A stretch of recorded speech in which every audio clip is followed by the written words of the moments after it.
Hello, welcome everybody. Hope you're doing beautifully. How's it going, Alan? Well, it's always great to be here on Portal to Ascension with you. I'm glad we're broadcasting also on New Realities. We have some incredible people today, which will help us be initiated to the fantastic weekend that's coming up this Friday, Saturday, and Sunday. Exactly. What was you were on. I wasn't on yesterday. What were some highlights for you? For the from yesterday's thing. Yeah, I think a lot of people came together in different ways to raise the energy. So if you take all the people that spoke yesterday, they're all contributing to this new wave of codes, initiations, higher frequencies that are coming into the planet now. So collectively, yes, that was a really high. I think it's going to continue today. I mean, our first guest, Darren, is an activator. I mean, I think everyone's showing up here. If you listen to the whole, what is it, 6 hours here? yeah, People are going to be 5 or 6 hours. different. Yep, And then, this is a preparation for the live event we're doing this weekend. So, exactly. So Alan's going to be the MC for the first half of the day. I'll be on a little later, and we're going to go ahead and play this right now. And then you want to bring on Al? We can bring on Darren right after Alan. okay, Let's do great. it. Okay, let's All right. do this So promo for this weekend. guys, we're only 5 days away, I think 4 days away from the New Living Expo. Every speaker, except for the first one yesterday, is going to be at the New Living Expo. So you get to really, um, dive into their work, not only for what they do online and, all the different work that they can offer, but also if you get a chance to, please come and visit us next weekend, Friday, Saturday, Sunday, 17th to 19th, the New Living Expo, newlivingexpo.com. We have 120 speakers, 125 exhibitors, and honestly, some like I was going through the list of speakers and talks just the other day, and it's incredible, like profound. Such great awareness is going to be shared. We have a sound sanctuary where we're going to have sound healing and cacao ceremonies and breath work going on throughout the day. We're going to have a music stage. It's going to be really fun. So I want to play the video. Anything you want to say before I do that?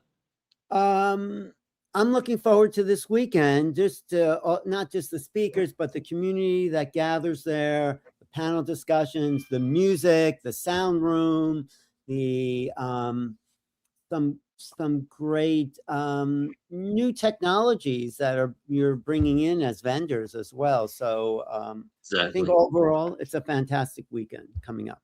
Exactly. All right, everybody. So enjoy today. Alan will take over right after this video, and I'll see you in about 3 hours. Thanks, Neil. The world is changing faster than ever before, and within this evolution, a new consciousness is rising. At the New Living Expo, thousands gather to expand consciousness, explore new conscious technologies, ancient wisdom, and the future of human potential. Immerse yourself in 3 days of heart-expanding wisdom and mind-binding awareness, with over 90 speakers sharing tools to awaken your highest potential. 125 exhibitors, 3,000 attendees, awakened souls unite in one powerful weekend of learning, healing, and connection. Experience transformation, connection, and the next chapter of human evolution. It is time for humanity to awaken. Join us at newlivingexpo.com. Wow, that's exciting. I'm going to bring up today's first guest, and Darren. Hey, thanks for being here today, and thanks for coming this coming weekend to this amazing expo. Darren Starwin. I'll just do a little introduction.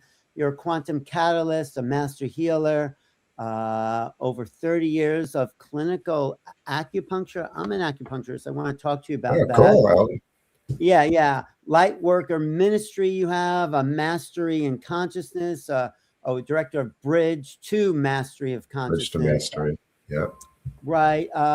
You've written best-selling books. You have, I think what I get from your biography is you're combining energy medicine with practical, hands-on clinical work. Is that fair to say? That's certainly one of the facets, yeah. I just wanted to ask you about acupuncture and what we were talking about before with Neil. What is the secret to anti-aging from all the modalities you've studied? Well, I think it has to do with the integration of light into our epigenetic systems, because our epigenetic systems are always switching genes on and off in our body depending on what input we're taking in.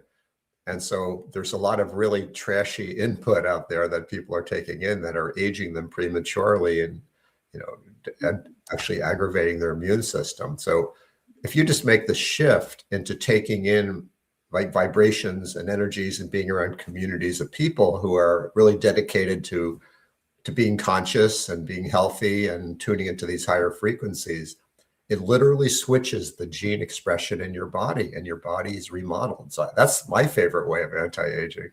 Wow. Getting out of nature, getting out of nature is like my wonder drug, my drug of choice. That's also a great way.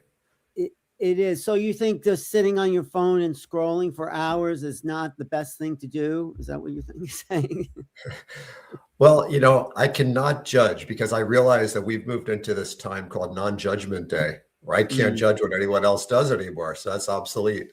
So but you can advise them that the most beneficial way of being is being around higher light frequencies. I think that's what you're saying. Yeah, that's a very good way to put it, Alan, that it is an option.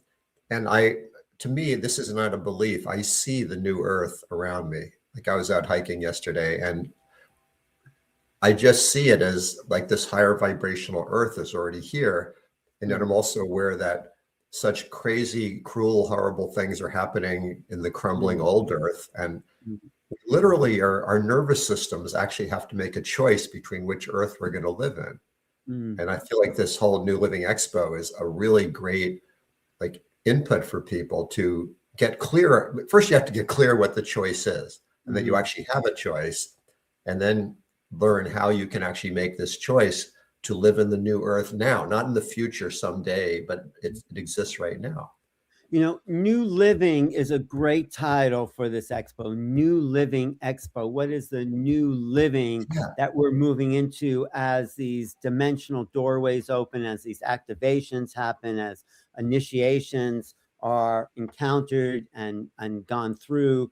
I think one more thing I want to say is that we think all the information we're going to get today is digital. And when you walk out into nature, you're being flooded with, I would call, information that's coming from this higher organic frequency. Is that fair to say here? It is. Our societies have gotten so programmed with the frequencies that we're being bombarded with, most of which are not good for our health. Even music. I mean, it's amazing. Even music. I forget when it was, maybe the 1920s, when they actually changed the musical scale. So that was used in music that was no longer the original one. It was slightly different, so it could be fit into digital formats better, but it took some of the soul out of music. So, I mean, there's so many ways. So yeah, when you get out in nature, even if it's a city park, whatever you can do, you're suddenly bathed in what's real and what's natural, and your body remembers that. And that is so important for mental health and enjoyment. Right. I mean, that's such a good point that it's what Marshall McLuhan said, the medium is the message. Right. So even though we think we're getting like this amazing new messages on Instagram or Facebook, it's filtered through the medium that has 90% more of the effect than the actual content that it's displaying. So we have to take that into account. So when we're in nature, the awareness is so much more unlimited. I do have to remind myself to step away from the phone and computer and go out and just stand in front of a tree or walk barefoot on the sand at the beach. And that's information, or more than information. That is, wouldn't even call it technology. That is the life force coming into us. So let's preserve nature. Let's go out to the parks or the beaches or the mountains and really open up to these wider expansions of possibilities. That's one more thing I want to talk to you about is acupuncture. What was your, because that's a natural modality that activates the life force in the body. What can you say about acupuncture? Yeah. Well, acupuncture is something that I practiced for 25 years.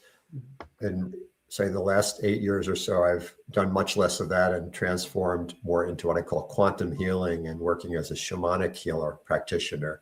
Mm-hmm. But acupuncture is something that is remarkable because if you look at who actually developed acupuncture, we often forget about that.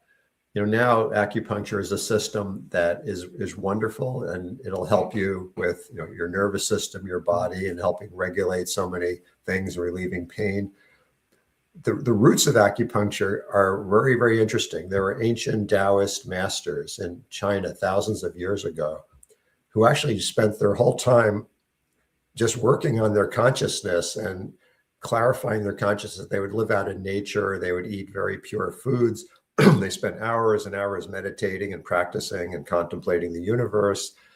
And they got to the point of total clairvoyance where they could actually just directly sense the universe, the earth, you know, the humanness, and all these forces of nature. And they came up with this whole cosmology of how things really work.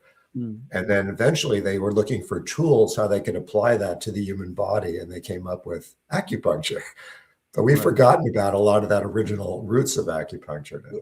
Yeah, no, I totally agree. The Taoist masters were and Taoism is not, it's a way of connecting to nature and realizing that the human body is a microcosm of the macrocosm. You know, we contain the universe, and the energy meridians in the body are related to nature. They're related to the elements of nature, to the vibratory frequencies of nature. So I do think acupuncture is quite an amazing practice if you understand the roots of it from Taoist.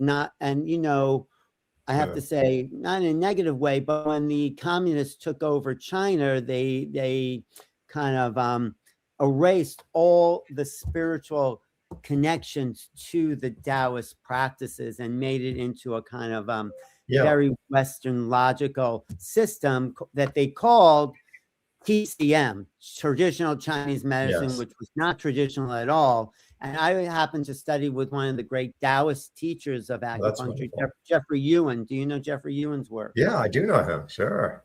What a genius he was. So, you know, yes, the original understanding of acupuncture, and someone commented here about that. Thank you, Karen. So, yeah, thank you for saying that. And I think we have these great technologies from the past that transcend the electronic digital age that are here to help us. And what are you going to be talking about today and at the New Living Expo? Oh, you know, Alan, the biggest thing that I really want to talk about is avatar consciousness. This is something that I'm really on fire about. And I really know that I've done so many kinds of healing in my work and mentoring and teaching and coaching. And this is what I feel is my best contribution, is to be an activator, as you mentioned earlier, is that really my top job description is to be a quantum catalyst. And I want to explain what that means. The quantum catalyst is somebody who helps to activate other people who are ready to step into living in a more complete way, I think maybe a higher level embodied way. And I want to explain what an avatar is. Now, I know a lot of people think of Avatar now, they think of movies by James Cameron with people with blue skin, or they'll think of like icons that are on a video game or something like that. But these are new uses of the word avatar. The original meaning is literally the divine source power of the universe expressing itself through one of us, through human beings. And there's a purpose. There's a purpose why that happens. And there's a great quote from the Bhagavad Gita. You familiar with that, Alan, the Bhagavad Gita? Mm-hmm. Yeah, I'm sure most yes, people. I am. The Yeah. Bhagavad Gita. And I'm not familiar with it as much as the Chinese literature, but what's the great quote that you Well, the quote is Krishna is this avatar who is in that story. And Krishna says at one point, there's a word called dharma. And that's why I explain if anyone doesn't know what dharma means. Dharma means living in accordance with nature and living according to your soul purpose and like doing what you're here to do. That would be dharma. It generally involves being nice to other people and kind to the environment. And so anyway, he said, when dharma declines, when righteousness declines, when people forget the meaning of life and evil starts taking over the world, I come forth to vanquish evil, to reestablish dharma, and to bring, to bring people back into harmony with nature. Something like that. I'm not quoting it exactly. But that quote sounds like some interesting historical thing in some old scripture from India, but it's 1,000% relevant to right now where we are. Like if we look around the world and see, righteousness declining, people moving out of dharma, very dark forces taking over our governments and things like this, you can see that this is a time when, according to that, avatar or avatars would show up to help correct things. So, in the past, avatars were, we know these very famous ones like Krishna, like Jesus, like Buddha, Kuan Yin, and there's these great names that are kind of almost like mystified, or there's religions, or they're put up on pedestals. But the time we're in now, we don't need that anymore. We don't need people up on pedestals that people worship and go, oh, look how great that is. This is the time for many, many of us to awaken as avatars in a very real, practical way. And this is what my work is to help people who are ready for this, many of whom are already healers or healthcare practitioners or teachers who are already doing great work, but they just know that they're ready. They've hit some plateau and they know that they're ready to break through and to manifest on a much more powerful level that has always been inside of them. Like it's not some new thing that you learn, like you go to a seminar and you learn some new thing. It's something you've always had inside of you, but you just could only access it to a limited extent.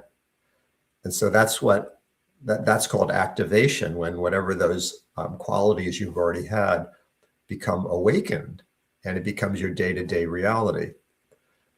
And I feel like this is the time when, more than anybody else, I mean, there's so many, we all need to really be all hands on deck to help the situation in the United States and other countries right now, which is so critical. And everybody has their part to play. Politicians have their part to play, scientists have their part to play, humanitarians and have their part to play. I feel the role that avatars have is actually so crucial. But Darren, how do you activate the avatar energy? Yeah, it's in all of us, but how does that come forward? Okay, this is a great question, Alan. See, all of us have what I call superpowers. In other words, when you're not as awakened, you have talents. You're good at certain things and you tend to do those things. You tend to work in those fields and people look to you for those things. But as you awaken yourself, the avatar codes inside of you, those talents become superpowers, which means that it's literally like the power and love and presence of, God, goddess, whatever word you want to use, expressing in a much more intense level through you than just talents. So I'm saying it because I've realized from working with groups of people for so many decades that my superpower is to be an activator, to be a quantum catalyst. So that when I work with people, either individually or in groups, they tend to just pop into that like rewiring their body so that they can hold avatar consciousness. And it's very different for each person. And of course, I'm not the only one. There's many other people who are acting as catalysts and activators in different lineages and different groups. And there's so many different ways it's happening. So I think that's one way is community is so important, because I feel like the day of the solitary person doing their spiritual path it's always valuable. But this thing, when we come together in communities and people are raising their consciousness together and going past their shadow parts of their, like being willing to face the shadow parts of themselves that were usually the scary, the yucky parts, the parts that we have issues in. Like to really embrace those parts in sacred community where you feel safe and have that support. And then when that happens, there's a field that happens in groups that I've seen over and over again. When people really learn to trust each other and be vulnerable with each other and share their darkest parts with each other and their light with each other, then people in that group can pop into these higher states more easily. And I've had the ability to be like a catalyst in those kind of groups. Right. So you're not, I mean, you're, let me just come back up on the screen there. You're talking around it in a sense, but what actually brings in the avatar energy? I mean, that's always been going on for a long time, what you're saying. So there must be something you discovered that activates this in the human body, would you say? Okay. So thanks for the challenge to be more specific. I always appreciate that. Okay. There's basically what happens is a process. There's several steps of the process.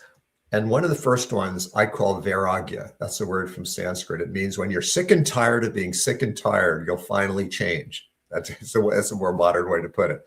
Like when somebody is fed up with the way things have been and the way their mind works and limits them, and you're willing to like go out of your comfort zone, then that's the first step to this process. So I'm going to try to break, since you're asking me to be more specific, I'm going to like say some specific steps. So life brings people to that point, where you don't want to just keep searching for the next fascinating spiritual thing. You just want to just find your own true self and really bring it out and free yourself from like a lot of the parts of your own mind that have been keeping you spinning and off balance. Then at that point, people become attracted to groups of people or teachings or teachers who can actually help them. There's the old, saying, when the student is ready, the master appears. And that can take many different forms. Then the actual transformation, there are certain forms of meditation that I call embodiment practices. And they're different than a lot of the meditations I used to work with, because they're much more based on like your lower abdomen area, bringing more of these higher vibrations that you've always known into these parts of your body that usually have resisted them. Because you think of the lower three chakras, there's survival chakra, then there's the sexuality chakra, and then power. People have a lot of difficulty with those areas, especially spiritual people. And, there's a statistic out there that close to over 80% of people who have claimed to be spiritual teachers have in some way often done things out of integrity. Once they really have big followings, that they often find them, people find them sleeping with their disciples or taking the money, or it's because it's so hard to fully bring spirituality into those lower chakras. It's much easier to have a beautiful open heart, to have a high crown chakra, to be radiating light, to seeing all these hidden things in the universe. But to actually like come to terms with your humanness is the big test of the avatar.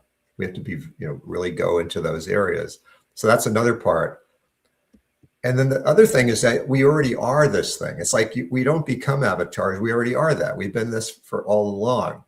It's just being willing to shift identity, like the old programmed slave type identity that we've been in, just like Neo when he was in the Matrix and the movie The Matrix, and then Morpheus gave him the red pill and he said, you're going to realize that you've been a slave all along.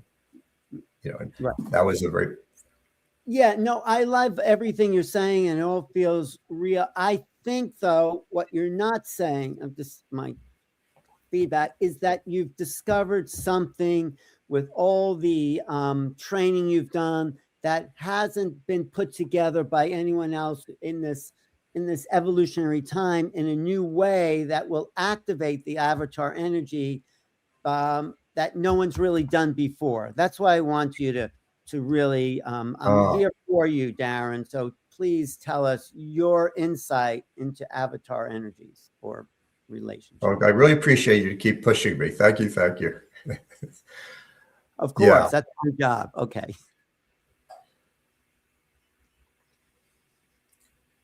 Well, let me explain what it looks like and how it happens. Like, we had a retreat last December at Land of Medicine Buddha down near Santa Cruz, and there was about 20 people there, and I was the main facilitator. I had a few assistants.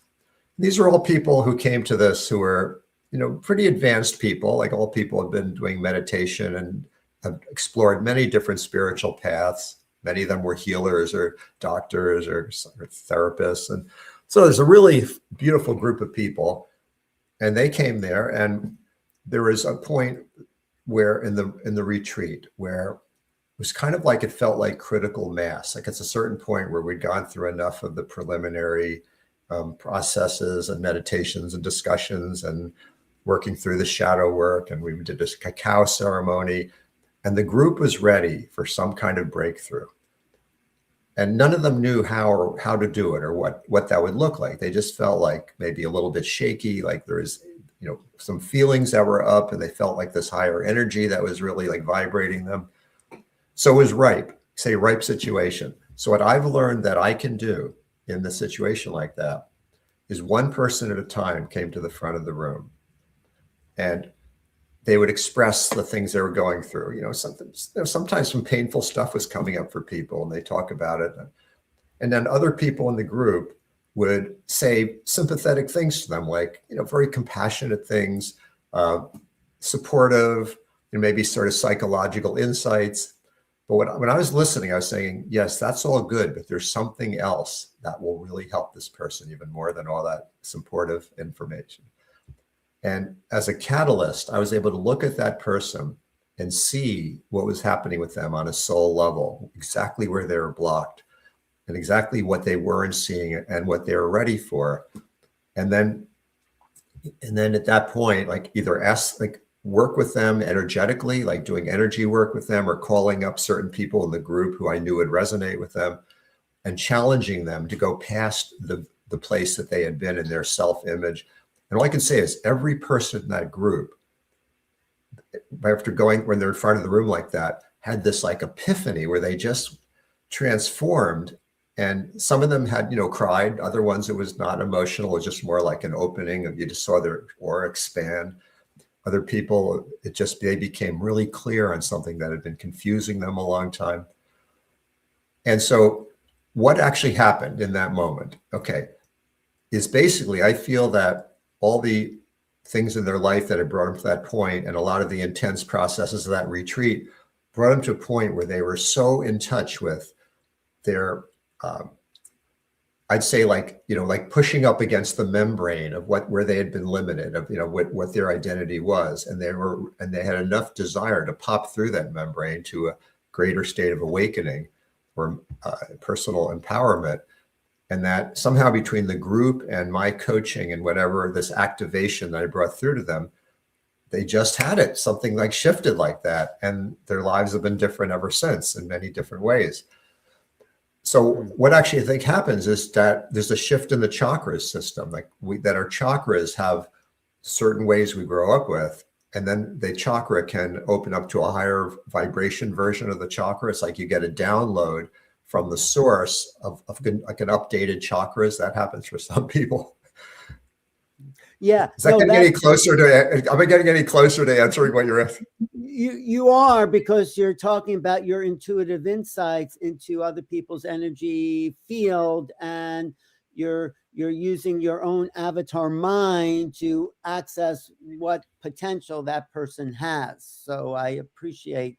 It's hard to talk about because every case is different. And so I'll take myself for an example. If you could tune into that avatar consciousness, I mean, of course, you don't know me very well, but what would you suggest from your higher state that I could do to reactivate more potential right here, right now?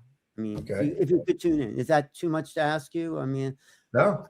Okay, then go for it. Okay. Well, I want to ask you a question first, Alan. Sure. It just, if you go into your own body, where in your body do you feel any kind of focal point where you feel like something could shift, like where there is something, either something uncomfortable or incomplete or very tired? Well, can you sense it? Yeah, I do feel I could get more sleep. Sometimes I have a problem. I wake up in the middle of the night, and Yeah, right. I used to be able to sleep better, and so, and then if I get up too early, then I'm tired through the day. So I just need to rebalance that sort of resting idea, if that makes sense. Yeah. Okay.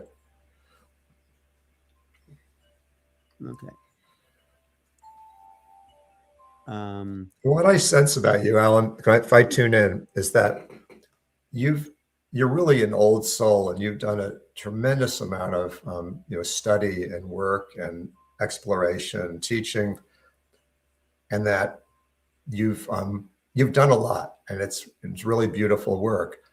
And in a way, there's a plateau that you've come to where you're a little weary with this, and you know that there is a bigger picture for you, and maybe there's even a little bit of feeling like of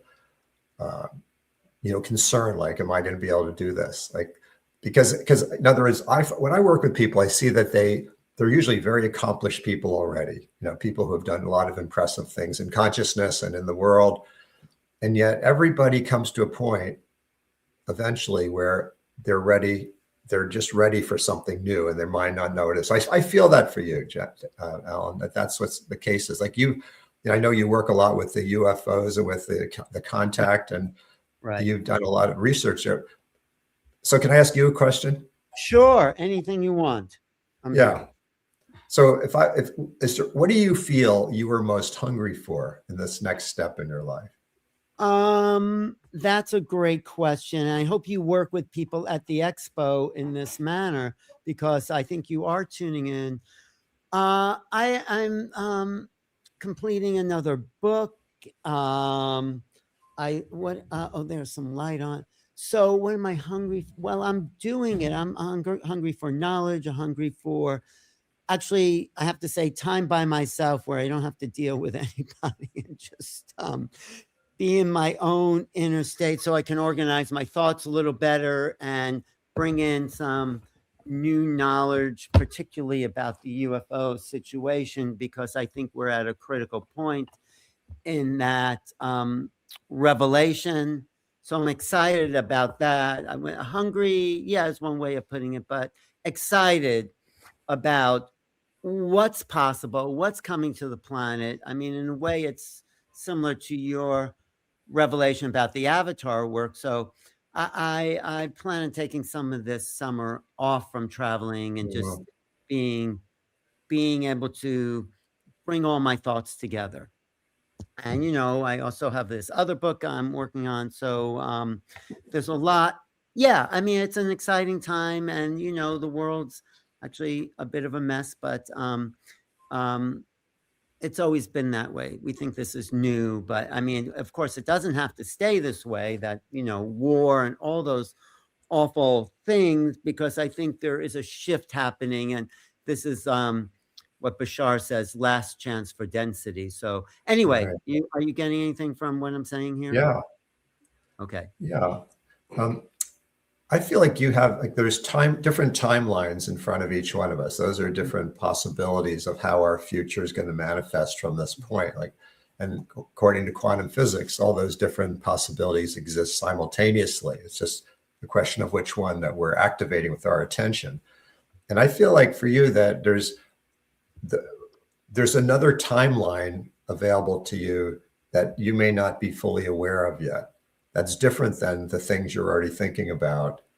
And it's quite radical. It's like there's quite a big rebirth energy in that timeline. And almost like I see you getting younger, like you almost like being reborn while you're still alive in this body. Mm. And that if you were to go through that timeline, that you get a whole new lease on life. And I mean, you have so much going on already, but I can see that that's there for you. I like that. That's useful information for me. So how would I access? I also don't want to make it just about me. So Yeah. for example, to talk to everyone, but how would me or anyone access this timeline? Because I think you are onto something there, Darren. I really appreciate you tuning in like that. So how would me or anyone activate this new timeline? Well, of course, for one thing, in general, it's to just for within yourself is do some meditations where you really inquire about this. Like, you do some writing, do some talking into a voice app or something, and just ask your higher self to show you. I mean, that's the ultimate thing, is we have to go find it from our own divine guidance. And in my trainings I do with people, one of the biggest parts is having them activate their higher intuition, higher sense perception, so we can get our own answers. I mean, that's real liberation. So it's there, but you see, these other timelines, there's usually some kind of block of fear around it, because we associate it with something, maybe old persecution, or we associate it with something that's unsafe. So that's why, like, one thing that really helps is community. That's why the things that I do with people is I bring groups together, because within a group of people that are awakening in this way, we go do it much faster and much clearer than trying to do it just yourself. But also, if you can come to my talk, I'm offering a talk at the expo this coming Friday at 6 p.m., the 17th. I'm going to be offering a lot of these activations to anybody who comes to pop into their next level. So that's going to be a good experience. No, I will come to your talk. I think I'm free at 6. I don't think I'm doing a panel. And I like what you're saying, and I think you're tuned into something. And one more element, I like meditation.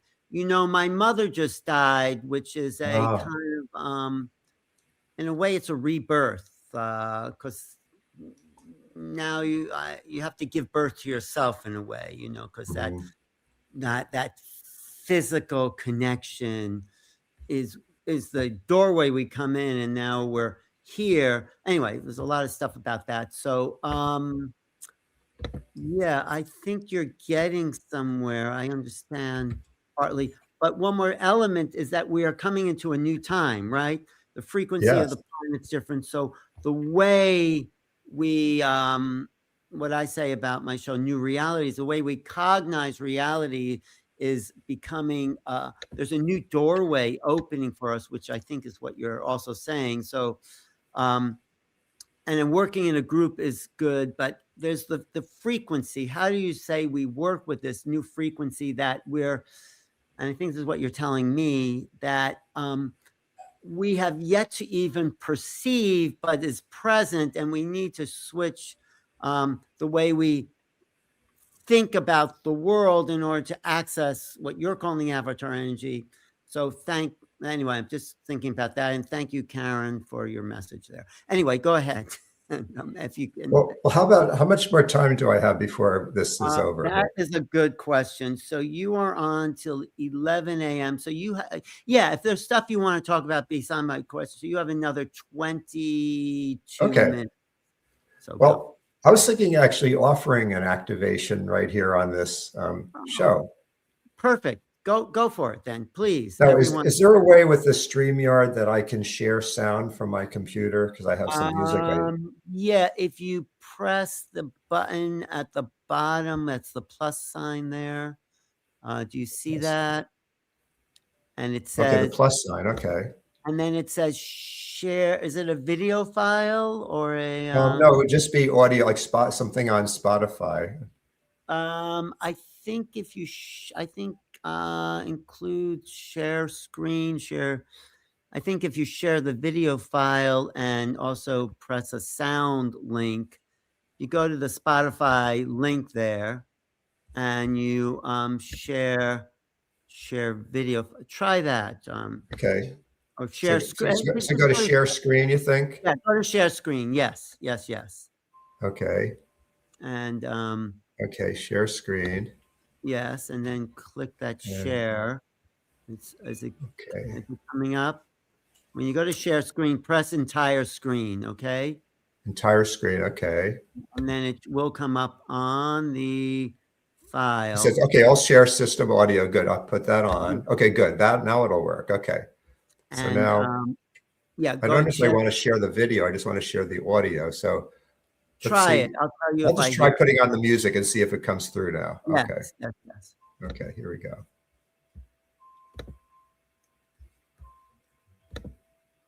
Mm-hmm. And you can just also play it through your computer, and we'll hear it anyway, the way we're hearing your sound, I think.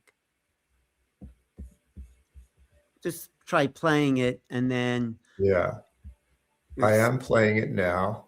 It starts that kind of soft. Can you hear it on your side? Yeah, it's just starting to come on now. All right, make it loud. Share, okay. Make it as loud as we can. Oh, I see. Let me just add this. Okay, I'm adding the Ascension meditation here to the video screen. Are you hearing it?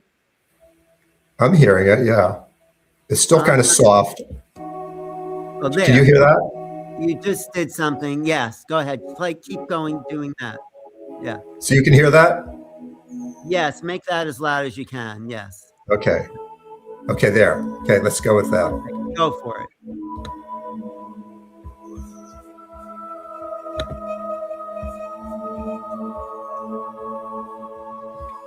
All right, we got it.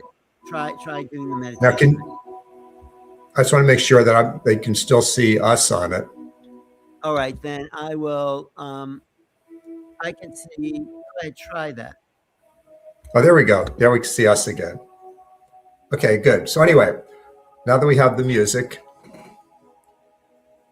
anybody who's listening to this live or recording, I welcome you to join this activation.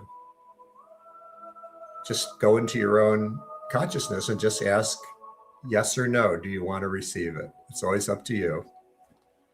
But if you're ready for this transformation, activating your avatar code, this can be very, very beautiful. Whatever you did, I'm seeing, okay, this looks much better now. Yeah, okay. So please put the tip of your tongue on the roof of your mouth behind your two front upper teeth. That point is called the master hookup. And that's remarkably powerful just to put your tongue in that position because it connects your yin and yang energies in your body and puts you more in a state of oneness with yourself. So if you keep your tongue in that position and then just relax your breath, breathe more deeply in your lower abdomen. And just come into your body, that body consciousness. You can even say, I'm calling all of my energy back into my body. Just breathe in, just call it in, wherever you've been thinking. Right now, this is just about your own experience.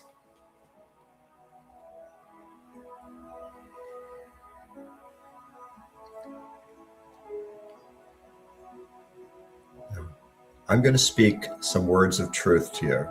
And only take it in if it feels right to you. You are an avatar. You are an avatar. You are the divine source of the universe expressing through your human body and mind and presence.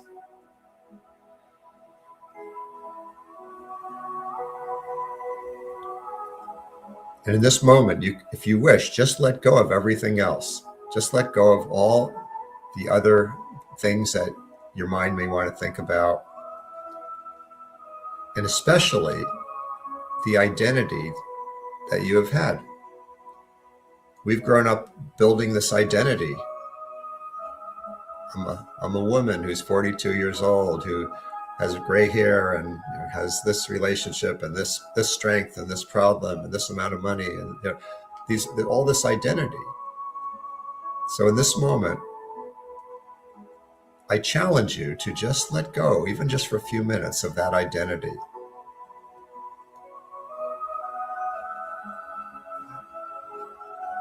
keep your tongue in that position. Just relax, nothing to do.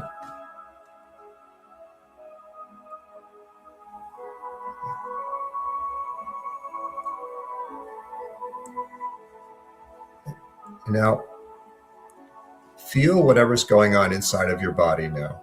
Just sense exactly as you are.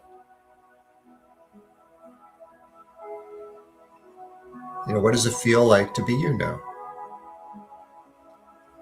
It may be a combination of comfort and energy and maybe tiredness and pain or emotional imbalance, or just whatever it is. Just notice how you are right now.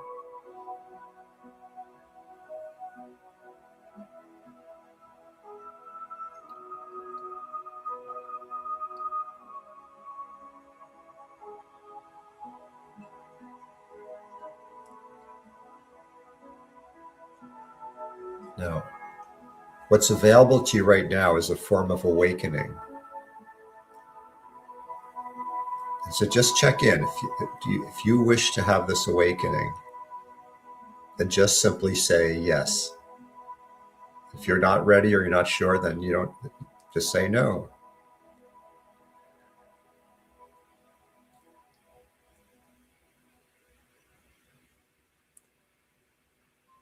You might want to put one hand on your heart just to really connect with your heart space.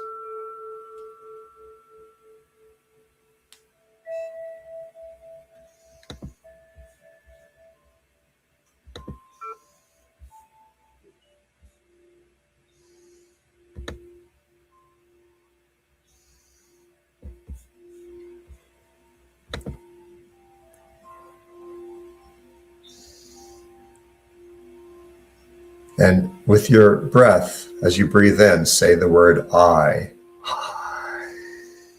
And the out breath, and within the breath, say the word am. And just go back and forth saying I on the in breath and am on the out breath.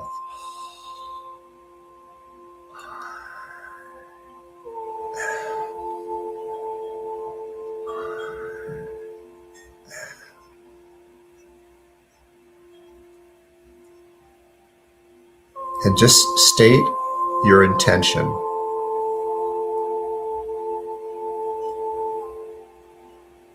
If your intention is to awaken, to activate your avatar codes, then simply state that. Remember, there'll be other times if you're not ready for this or it doesn't make sense to you yet. Even next weekend, there'll be many opportunities at the expo. But for anyone who feels like a yes to this right now, I'm offering this activation.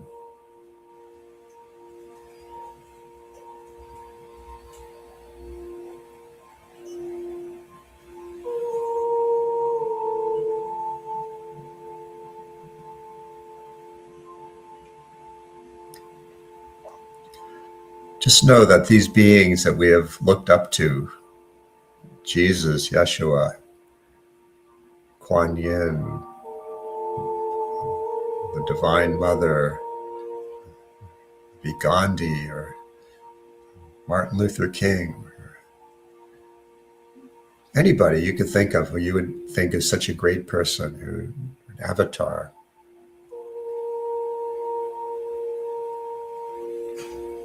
You are that. You've forgotten. And there's been walls of fear around this and denial and forgetfulness. So in this activation, all you have to say is yes to embody more of this avatar self right now.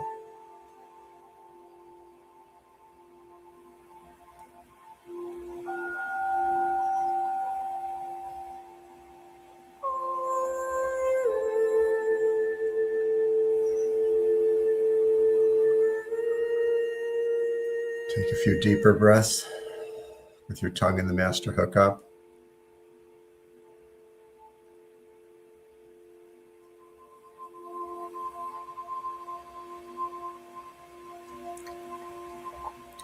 Just feel how every life you've had, every lifetime you've ever had in the past, or any lifetime you'll ever have in the future, and all the different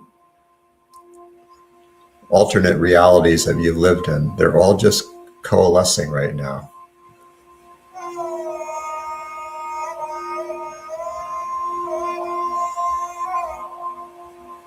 And you might sense the DNA molecules in your body now coming online, different strands awakening that have been dormant, called junk DNA by scientists, are now coming online. Whatever you're ready for. And you can just take in a little bit of this if you like, or you could just say, give me the whole thing now. It's up to you.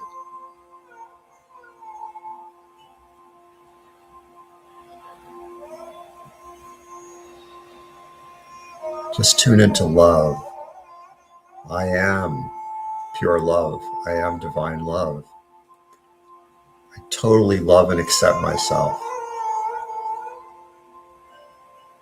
Which has been a big job, since life has often seemed like such a long, strange trip, like Jerry Garcia said. But yes, you can right now totally love and accept yourself.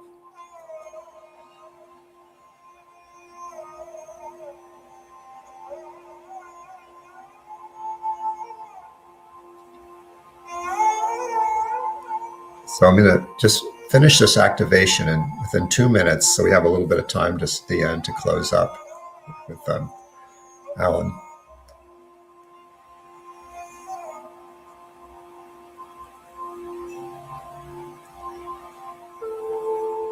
Right now, things are connecting, things are activating, new connections are being made in your body and in your energy systems. If you said yes.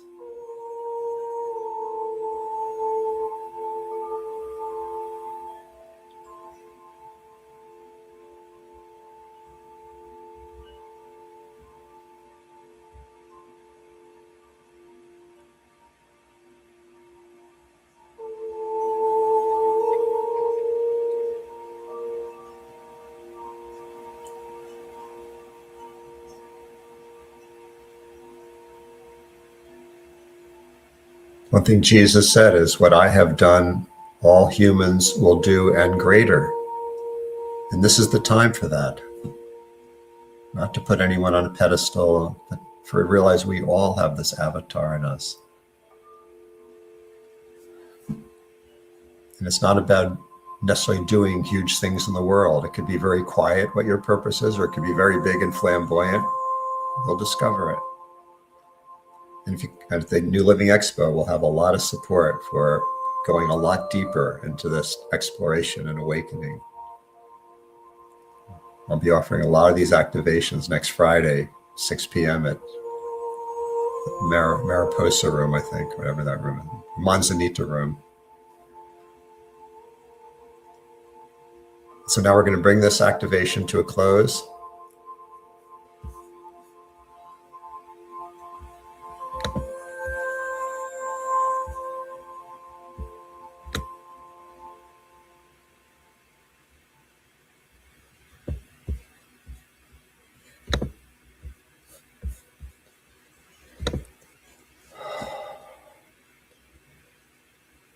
Just check in how your body feels, how your heart feels, how your energy feels. Just see if you notice anything different than it was before.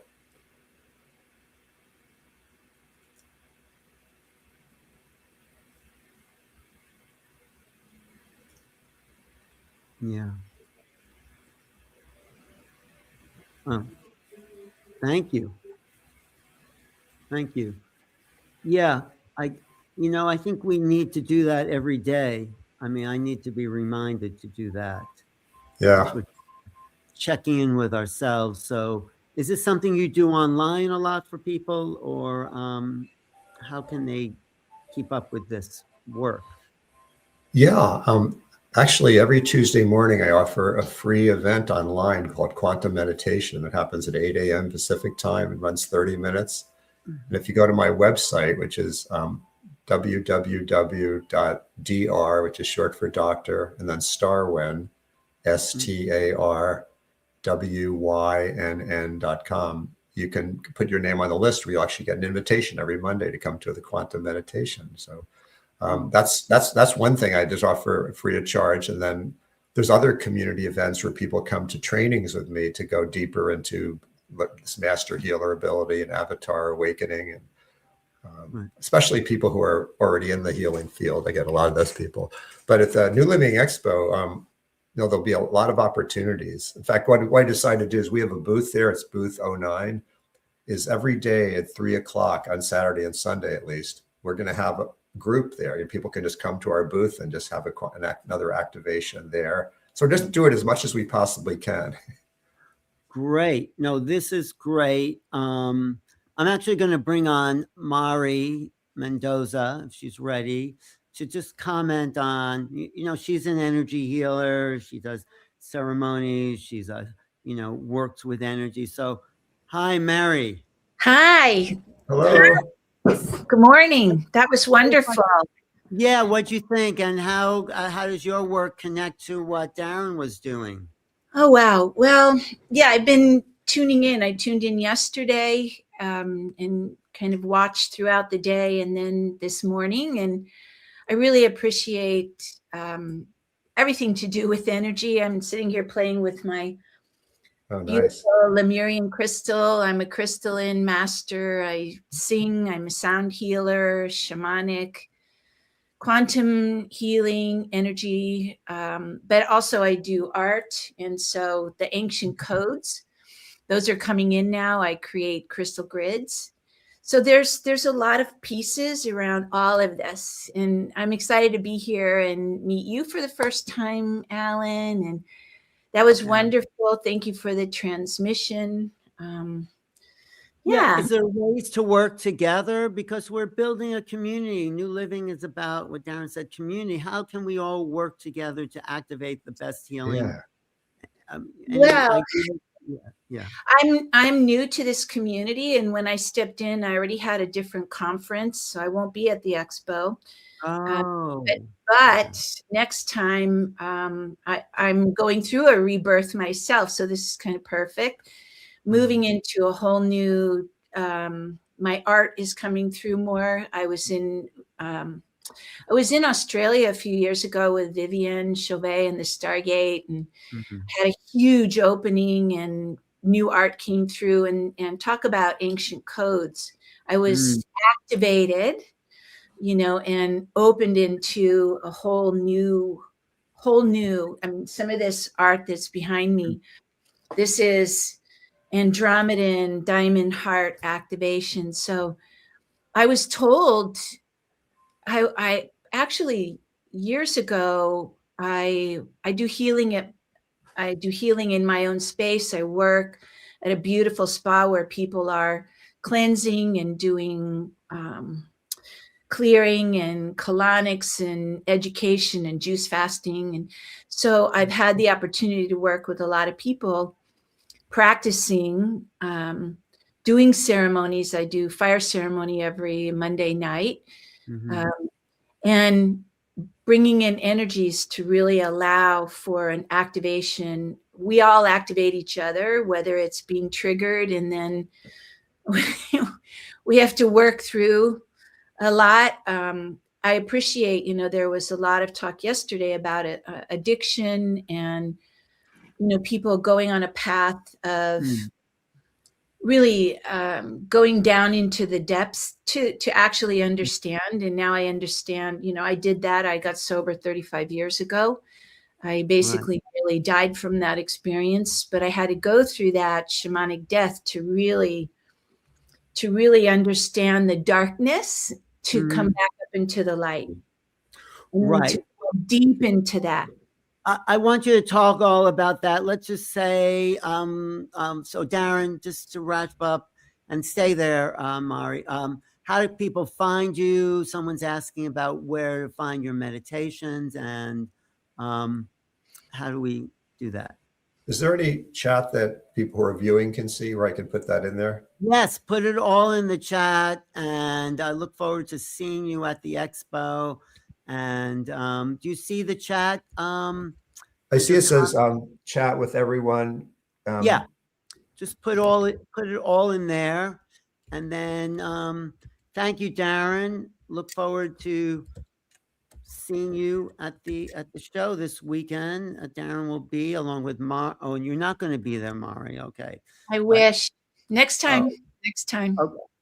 Okay, Darren, I'm just going to thanks for your time, your energy, your effort, your insights, and I'll see you this weekend. Okay. Yeah, see you this weekend. Good to get to know you. And Yeah, like keep in touch with the chat, and people find out more about you. Laura says, "Wonderful meditation. Bless you." Okay, thanks. Okay, Darren. so did that chat show up in a way that people who are viewers can see, the one I just put there? Yes. I think so. I didn't see. Did you put something there? Oh yeah. But that says private chat. I'm not sure if that's going to go. That may be just for us. No. Go switch to the public chat if you see. I'm not show comments on stage. No. Where's their public chat? I'm trying to find that. I'm not sure. You could go to, I'll put my YouTube in there so you can put the chat in the YouTube. Okay, I'll put that. I'll send you the links somewhere. Oh, I think I found the public chat. Okay, I think I found it. I clicked something. I think you're down. Okay, yes. All right, good. All right. Okay. Thanks, okay, Darren. I'll take care of it. Thank you. Okay. Hi, Mari.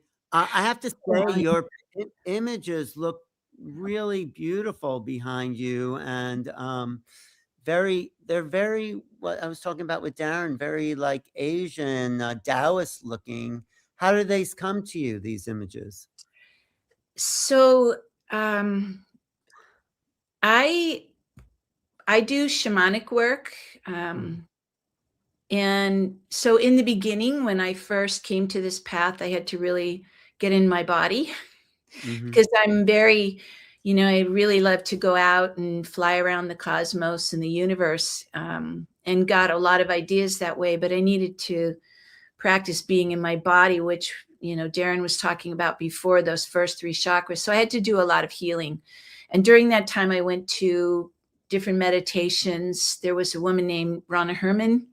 I'm not even sure if she's still on planet now, but she was doing meditations with, or actually channeling with Lord Michael. And she suggested that anytime that you're doing a meditation, you get an image, you get a message, write it down immediately coming out of it, or you'll lose it. And I started doing that. And in these deep practices where I would go out into other realms or change dimension, I would start seeing certain energies and got very practiced in immediately coming out and drawing it, so they have evolved over time.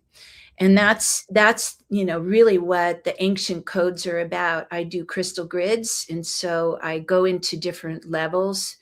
When I was training in shamanic, all of my shamanic training was about learning how to travel through dimensions, because I didn't know it.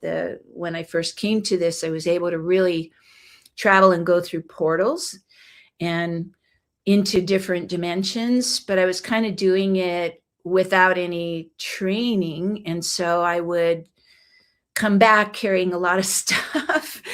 I didn't know about entities or anything like that. So I really had to learn how to be in my body, create a protective space, balance on the earth, and then go out and travel through these different dimensions and receive the images. So there are many different frequencies coming in. And as you can see, this one is, it's very much about the cosmic butterflies. The energy of those coming in and new spheres of creation, and how our planet is being immersed in cosmic rays, solar flare activity continuously for many years now, but every year amping up. So we have shifted into a whole new vibration. and anchoring in those higher vibrations instead of the old earth that's dissolving. That's really what my focus is.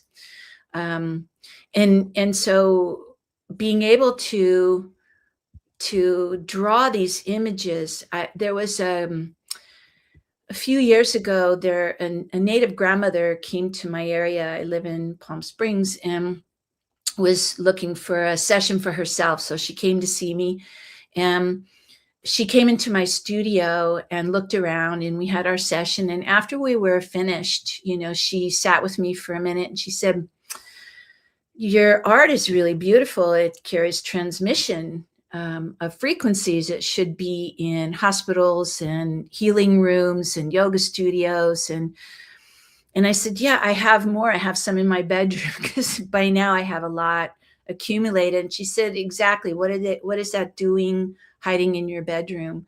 So she said, "They're very much transmissions." And since then, I've been getting that more and more, that when people look at them, I created a deck of cards called Cosmic Wisdom, Sacred Earth, and did teaching on that. And I'm continuing to expand that. So there are a lot of different ways that we activate each other by holding this crystalline energy in our spine, in our body, in our consciousness, in our thoughts, in our heart.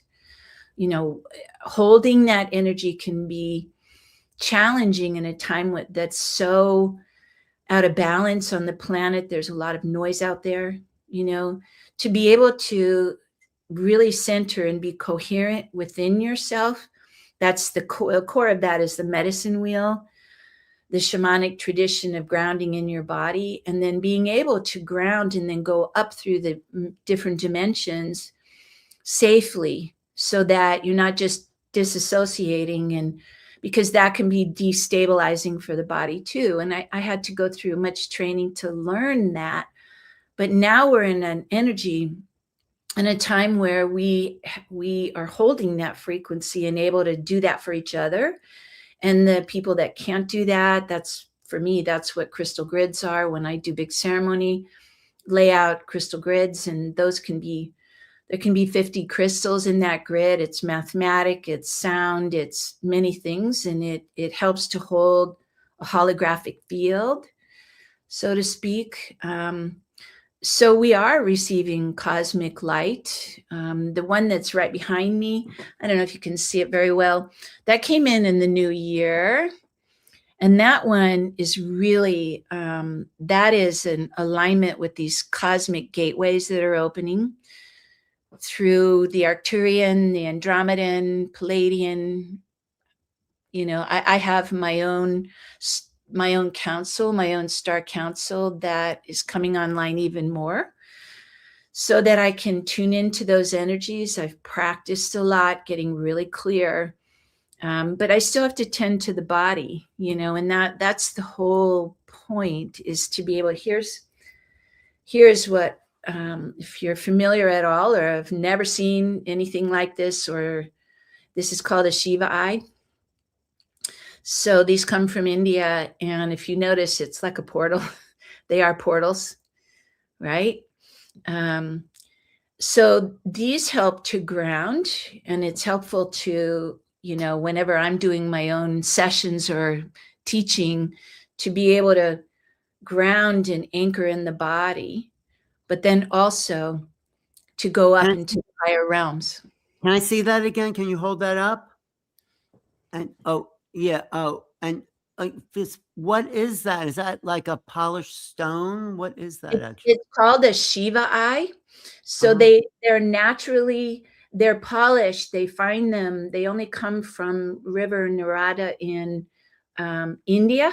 Mm-hmm. And they're specifically the frequency to hold the different layers. Stones that have layers like that are really good meditation stones that help you go through layers but the grounding of this, like I wasn't planning on using this morning or even bringing it in, and kept calling me like, you better bring this. So now I know why, because to be able to move into higher dimensions and connect to the information and hold it and practice bringing it in, and then come back into your body. Really important. It's called a Shiva eye. I don't know if I said that. love it. Okay, thank you. Are you selling them? I'm not actually. Yeah, as I said, my whole life is restructuring, and I'll be doing more crystal grid work, selling my art. There's a lot of shift and change coming, and I'm just listening to what's happening. And that's why I stepped into Portal to Ascension, because I kept getting prompted to connect with Neil, Where are you located? Which I live in Palm Springs, California. Oh, okay. I'll be out there for Contact in the Desert. So Oh yeah. great. But stop by. But okay, so why don't you take the rest of the time and just do your presentation? I won't interrupt you. And Oh, it's exactly 11:11. I love it. All right, then go for it. I love it. So I am so grateful to be here. And first, I just want you who is here in this moment to take a breath. I want you to bring your hands to your heart. Take in a breath.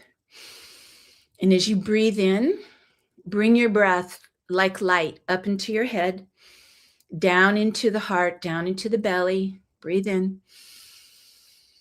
And bring yourself fully here. And when you release, Sa is a Sanskrit breath. It's really a release and a surrender.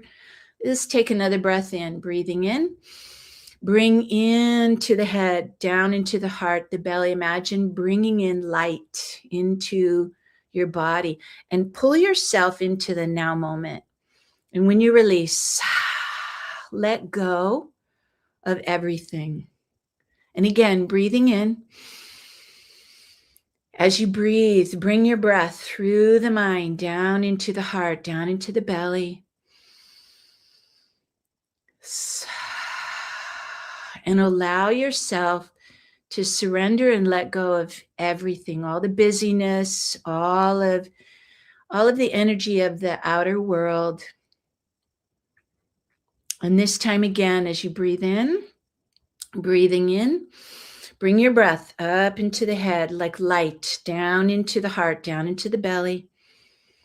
Now center through that and feel it flowing down through the lower belly and down through your legs and into the earth. And let's bring our attention to allow ourselves to follow, gently spiraling down, or just like you're sending roots down, down, down into the heart of the earth, the Pachamama, we call it in the shamanic traditions. Breathe in, send these roots down, down, down, and connect into the light of the planet. This is the higher ascended earth. We want to connect into the higher timeline, not into that which is dissolving. Take a breath. But to allow for a connection into that beautiful, the crystalline light of the ascended earth. The grids are already there. The new earth is already birthing. And so as you breathe, connect into that and just consciously, or just allow. And from this beautiful light, this portal of the heart of the earth pulses up. Beautiful energy spiraling up through the many dimensions of earth. And as it surfaces, it pulses under your seat. Breathe it up. Breathe the heart of the earth up into your heart. Breathe up. Connect in this way and allow the heart to open. We open to allow ourselves to connect through the heart, as if we stabilize through the heart of the earth, our heart. Now send it up through the high heart, up through the throat, up into the head. And now imagine breathing up and sending an antenna up, up, up, up, up to connect into the infinite. As you breathe up, open and imagine, allow yourself, just allow yourself to connect upward into the infinite, as if you're sending an antenna to connect into the heart of the cosmos. And as you do this, a great pulsing of light, we hold the intention for the highest timeline, in this moment, to balance and align us through the diamond heart that's birthing here. Breathe, and as you allow, a pulse of light spirals down through the many dimensions. And as you are open like a tree extending its branches, you receive this cosmic light. Breathe in and allow this to spiral down through you, open to receive, receive, receive. Breathe in and allow this frequency. It pulses your crown. Breathe. Allow it to flow over the head, down over the shoulders. Anything you're carrying there, release it. Let go. Let go of everything that would limit. Breathe. Allow yourself, allow this light to flow through your whole entire system. Your spine is crystalline. Your nervous system is crystalline. All of the water in your body, open to allow yourself to receive these cosmic frequencies. Breathing in. And allow this beautiful, purifying, cleansing energy to wash over you. As we hold these frequencies, this opens up places within you that may carry some density, may carry old thought forms or beliefs. Notice, take a breath. Notice and allow, let it go. Let go of everything that's clearing through the solar plexus, sacral, and root chakra. Breathe in. Let go, because as we upgrade, we want to let go of the old systems, the old stories. Breathing in. A little bit more now. And open to allow this energy to flow in. And as you're aligned here, this light pulsing from this divine spiraling in, infinity light, breathe in.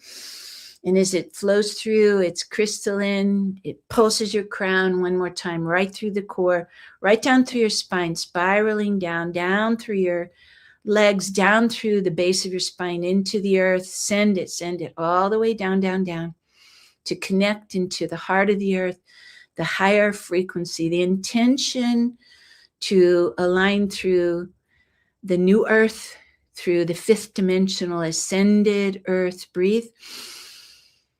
This is a whole new timeline now, and this is really important because as we are moving through this year, as we've already been doing this, we are aligning with the higher frequency, the crystallines activating, the great crystals through the whole entire earth are activating. Through your body, you're being activated. Breathe. Let everything else go. Notice the density, any tension, any tightness. Breathe in. Let it go. Just allow yourself to notice how you feel. Always when we are activated by something in the outer world, it can be very destabilizing. So it's really important to bring yourself back into this moment. And so sometimes it's as simple as bring your hand to your heart. Take a breath. Bring your hand to your heart and notice, I am here. I am safe. I am ready. Notice, I am open to receive the guidance. I am noticing. So there are many frequencies. Just notice your still presence now. There's a lot of different language describing the same thing. Could be the torus field or the center point, 0 point, or your divine presence. But being in the moment right now. And I want you to notice, are you fully here? Breathe in. Bring yourself fully here in the now, just for a moment. And feel the stillness of it. That's wonderful. I can feel that. Can you feel that? Being in absolute stillness.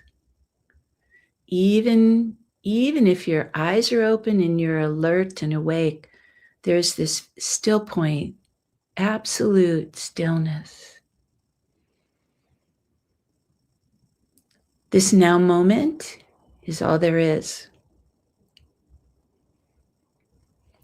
And as we hold these higher frequencies and we adjust to this, we allow ourselves to align in the present moment through our bodies. So just feel that. This infinity energy, the guardians that surround us, the crystalline fields. Our bodies are crystalline. We're activating to become more crystalline. We live in a crystalline age.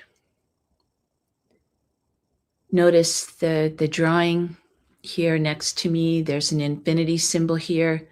We're moving into infinite quantum energy. I do a Avesa, among other things. It's an Avesa protocol, Avesa quantum healing. And this was brought in by the Himalayan masters recently in the last, 50 years, but it was held separate for a long time until the energy on the planet was ready. And as we opened into this energy is opening through all of the chakras, the infinity. We are no longer, we can hold and anchor the physical chakras, but now we're putting the infinity through them to up level into ascended energy, ascended chakra energy, and opening into the cosmic, into our divine galactic blueprint. That's what that's about, is the physicality, the physical body is opening to bring in the energies of the cosmic now, and to be able to align that. And if you're not in alignment with it, you will notice.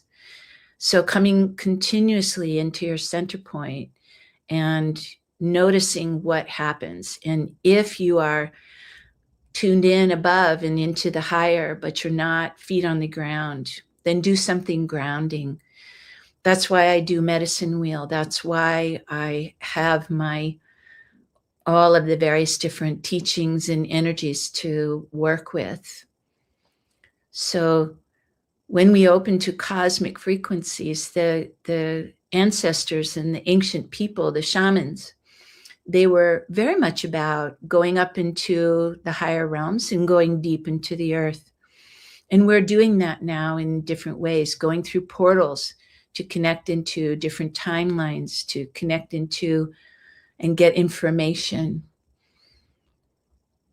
So when you go out on the earth, you might discover a place in nature that allows you to tune in and connect. This is really important, being connected into nature and bathing in those frequencies and cleansing yourself, but also opening to higher frequencies and holding the attention of what is happening right now. So all of the healing that's happened over many years, we're in a very unique moment where we can clear lifetimes and eons of ancestral trauma through our family, our environmental, our personal. So this happens with intention, of course, but a lot of people are triggered, and a lot of people are finding that there's so much noise in the world and are not able to stop and be still. So when you find yourself in a place where you get triggered by something, we call this the safe practice. So noticing your stability and your centeredness, really important. A lot of times people are stuck in the past or in the future. They're worrying about and future tripping, but right now is the only place you can do anything about it. So if you're carrying an old story and you have a trauma and it's getting triggered up, or you're very worried about something that's going to happen, bring your attention here. And so if you get triggered, you bring your hand to your heart. This is called the safe practice. Breathing in, stop. Right? Stop, breathe. Okay, I'm being triggered. Be honest. I'm being triggered. Something's really making me mad, or I'm very afraid. Take a breath. If you're triggered, breathe. And as you tune into this, stop, acknowledge, okay, I'm triggered and something is going on here. And as you acknowledge this, you acknowledge something is happening. You're knocked out of your center, your balance, whatever it is.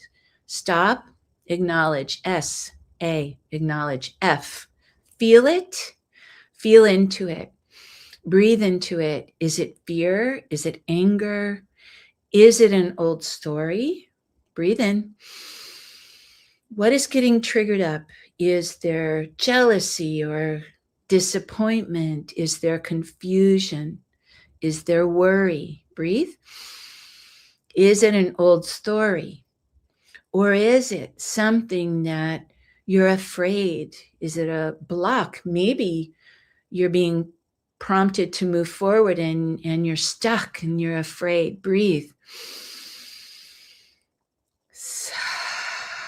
And as you breathe, feel it.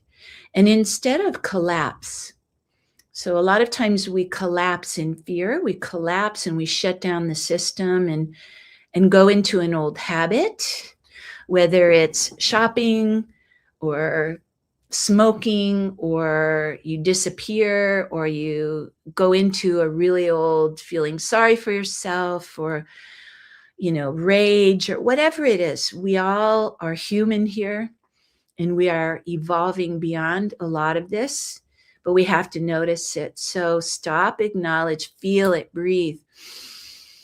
What's happening? And instead of collapsing into fear and shutting down, oh, cancel, delete. That's an old story. How can I evolve this? How can I move this into a higher response instead of reaction? So you breathe and exhale, expand. Time to expand. If you're finding yourself overwhelmed, and I encounter this quite a lot with people, many people are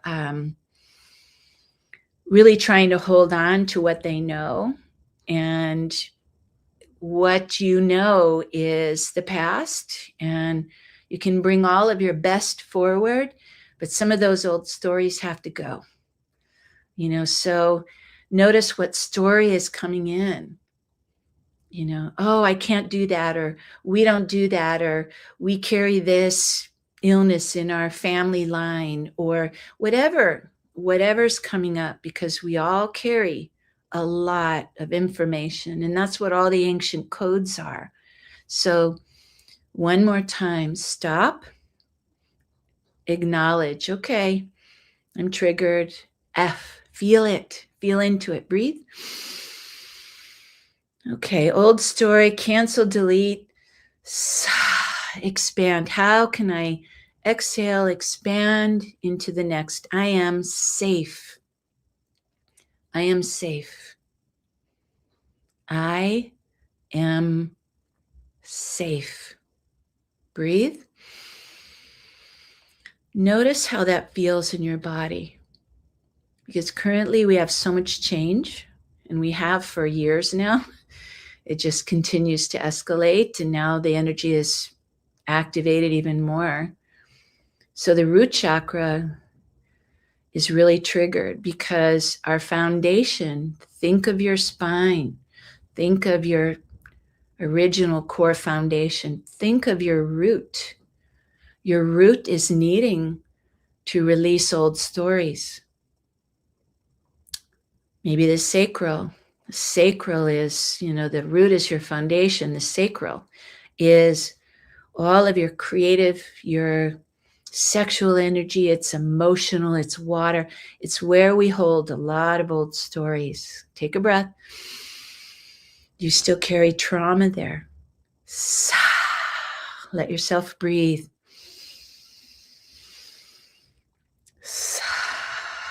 These first two, think of the root chakra as your foundation, your house, your home, your body, physical body, your beautiful sacred vessel that allows you to embody here in this realm.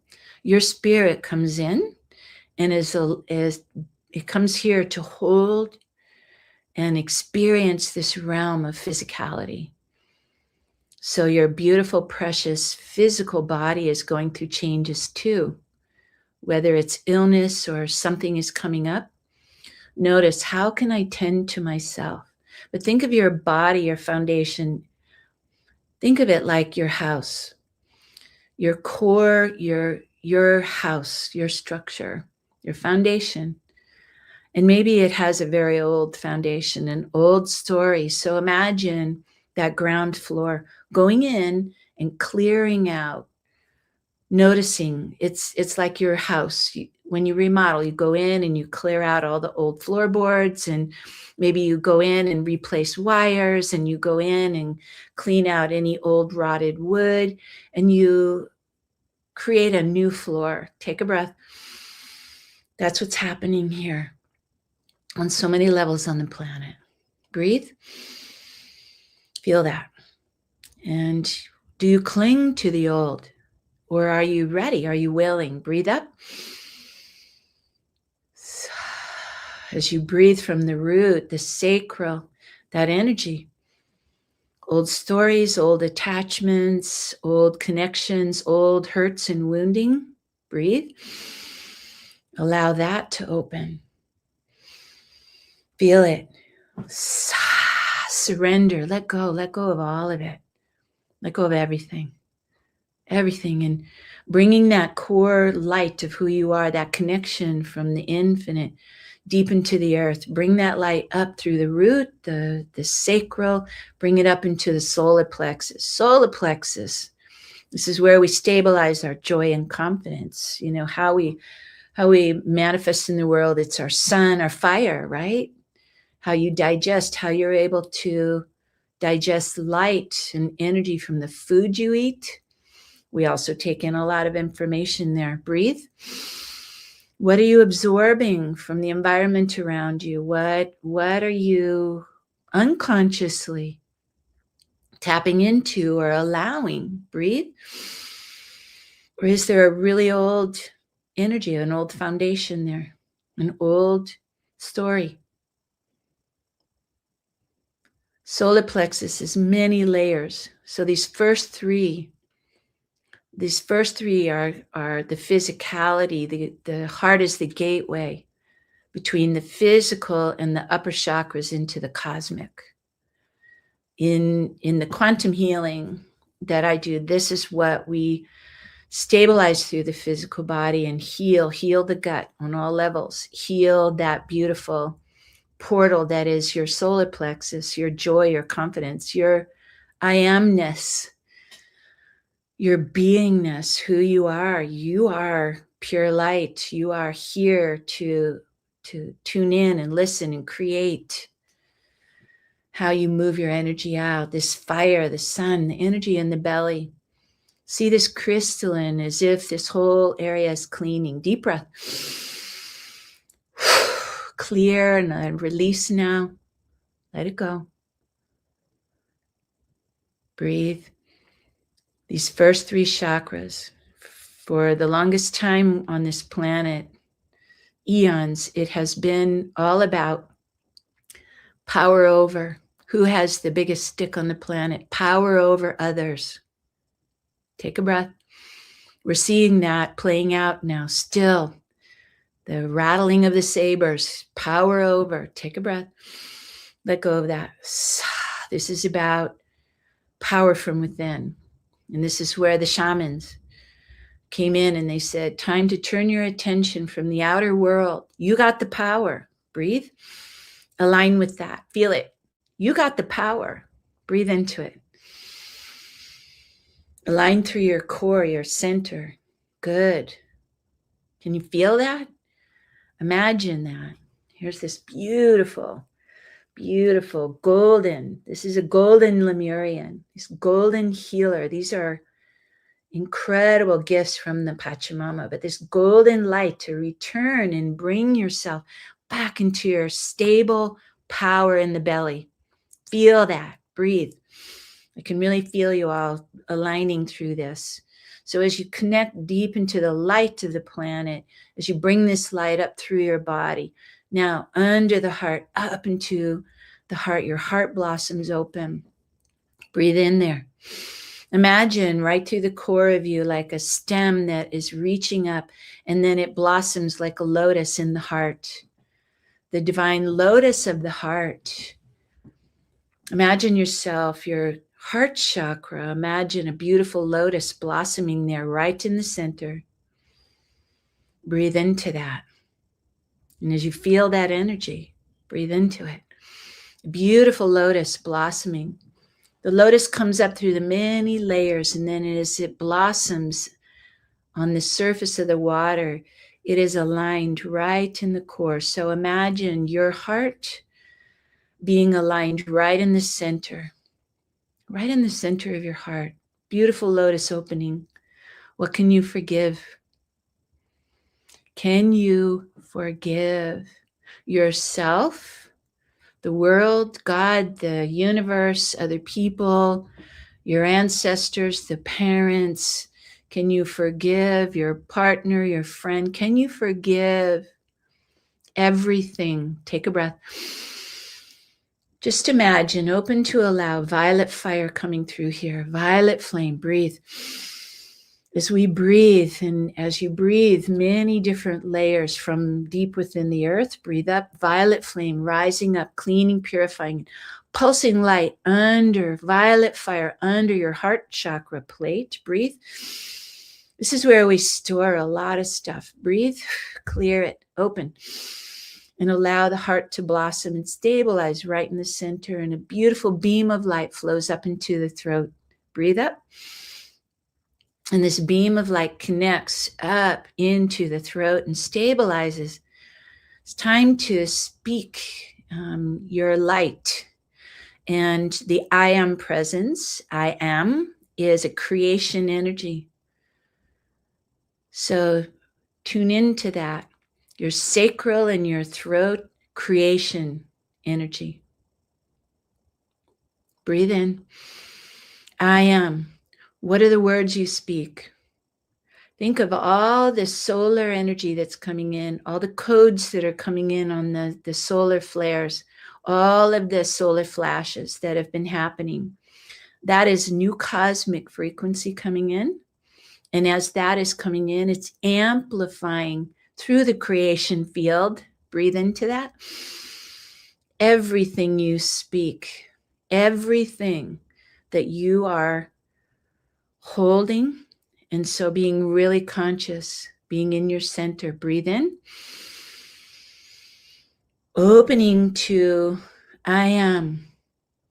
Are your words diminishing of self and others or empowering? Tune into that. How do you speak about yourself? How do you speak about your body? Being really mindful that you are consciously creating. Breathe in.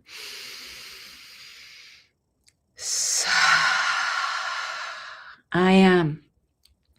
So sometimes people are right in the middle of a health crisis and they don't feel like they're getting anywhere. Consider this. I am improving. Every day I am improving. I'm clearing. I'm aligning. I am getting better. Every day I am getting clearer. Breathe. I am seeing new doorways opening. I am aligning more and more with my highest potential. I am an infinite being. I am. Breathe. I am releasing the past. I am honoring my body. I am resting for a minute. I am creation, creative, creativity, creating. I am. Breathe. I am sovereign. Feel that? I am sovereign. Breathe in.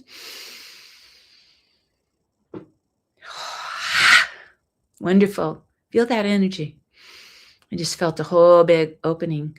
And from deep within the core, breathe up your body, breathe up your spine.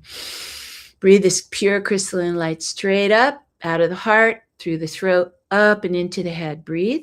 Open there. Open and allow. Your intuition, your ego, the mind, we're upgrading into higher mind. You become a rainbow bridge between heaven and earth. The shamans in the tradition I work with from Peru, the Pachacuti tradition of cross-cultural shamanism with Don Oscar, Mero Quesada, and that energy is Kuichi, the rainbow bridge. Breathe in. Kuichi, we open into the higher levels and connect into the highest through the rainbow bridge that we are, through the third eye. Breathe, opening through the crown, connect up. You move beyond small thinking, small mind. In that tradition, that's the jaguar, Otorongo, Chilambalam. That is the mind moving into higher mind, accessing your infinite potential. Breathe up. So we open from small. The ego helps us drive the car, helps us be here, but it's very connected to old stories.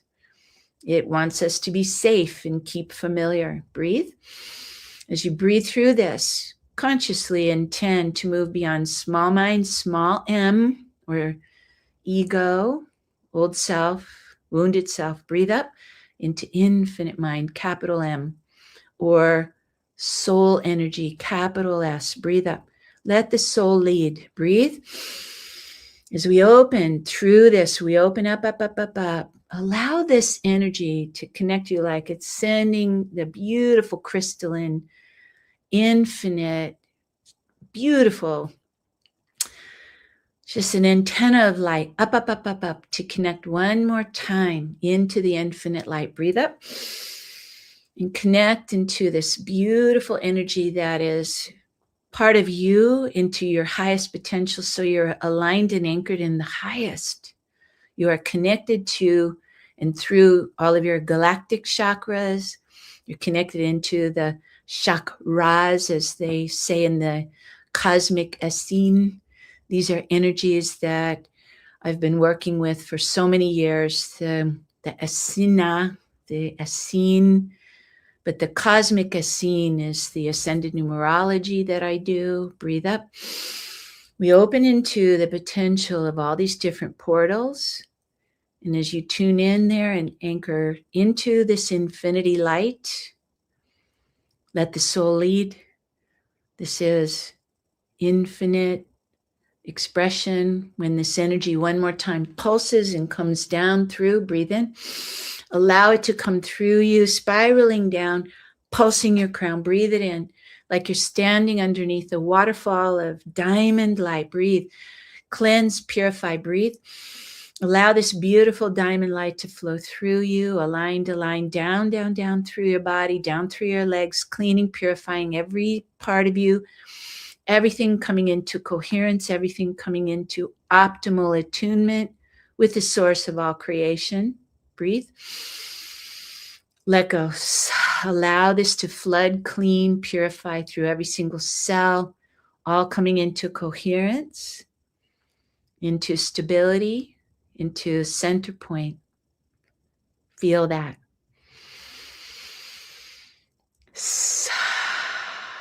Excellent. Wow.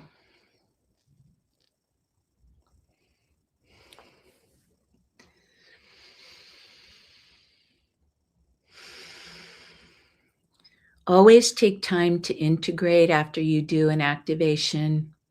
Always take time to bring your hand to your heart and breathe a few times before you jump up and run off to something else. You want to really anchor these energies through so that your body can align with it and stabilize. You might look at the images behind me and notice this one actually here.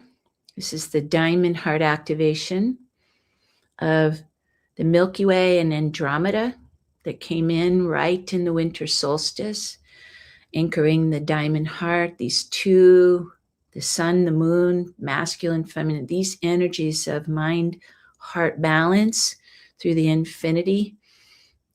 These are very high frequencies. Breathe into it. And allow yourself, feel these energies aligning through you and stabilizing through your feet into the earth so that you can fully hold this light.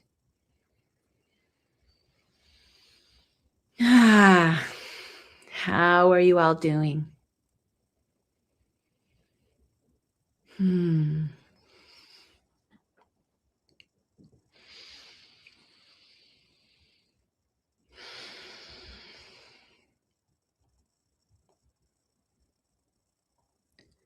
So allowing this beautiful stillness, these frequencies coming in,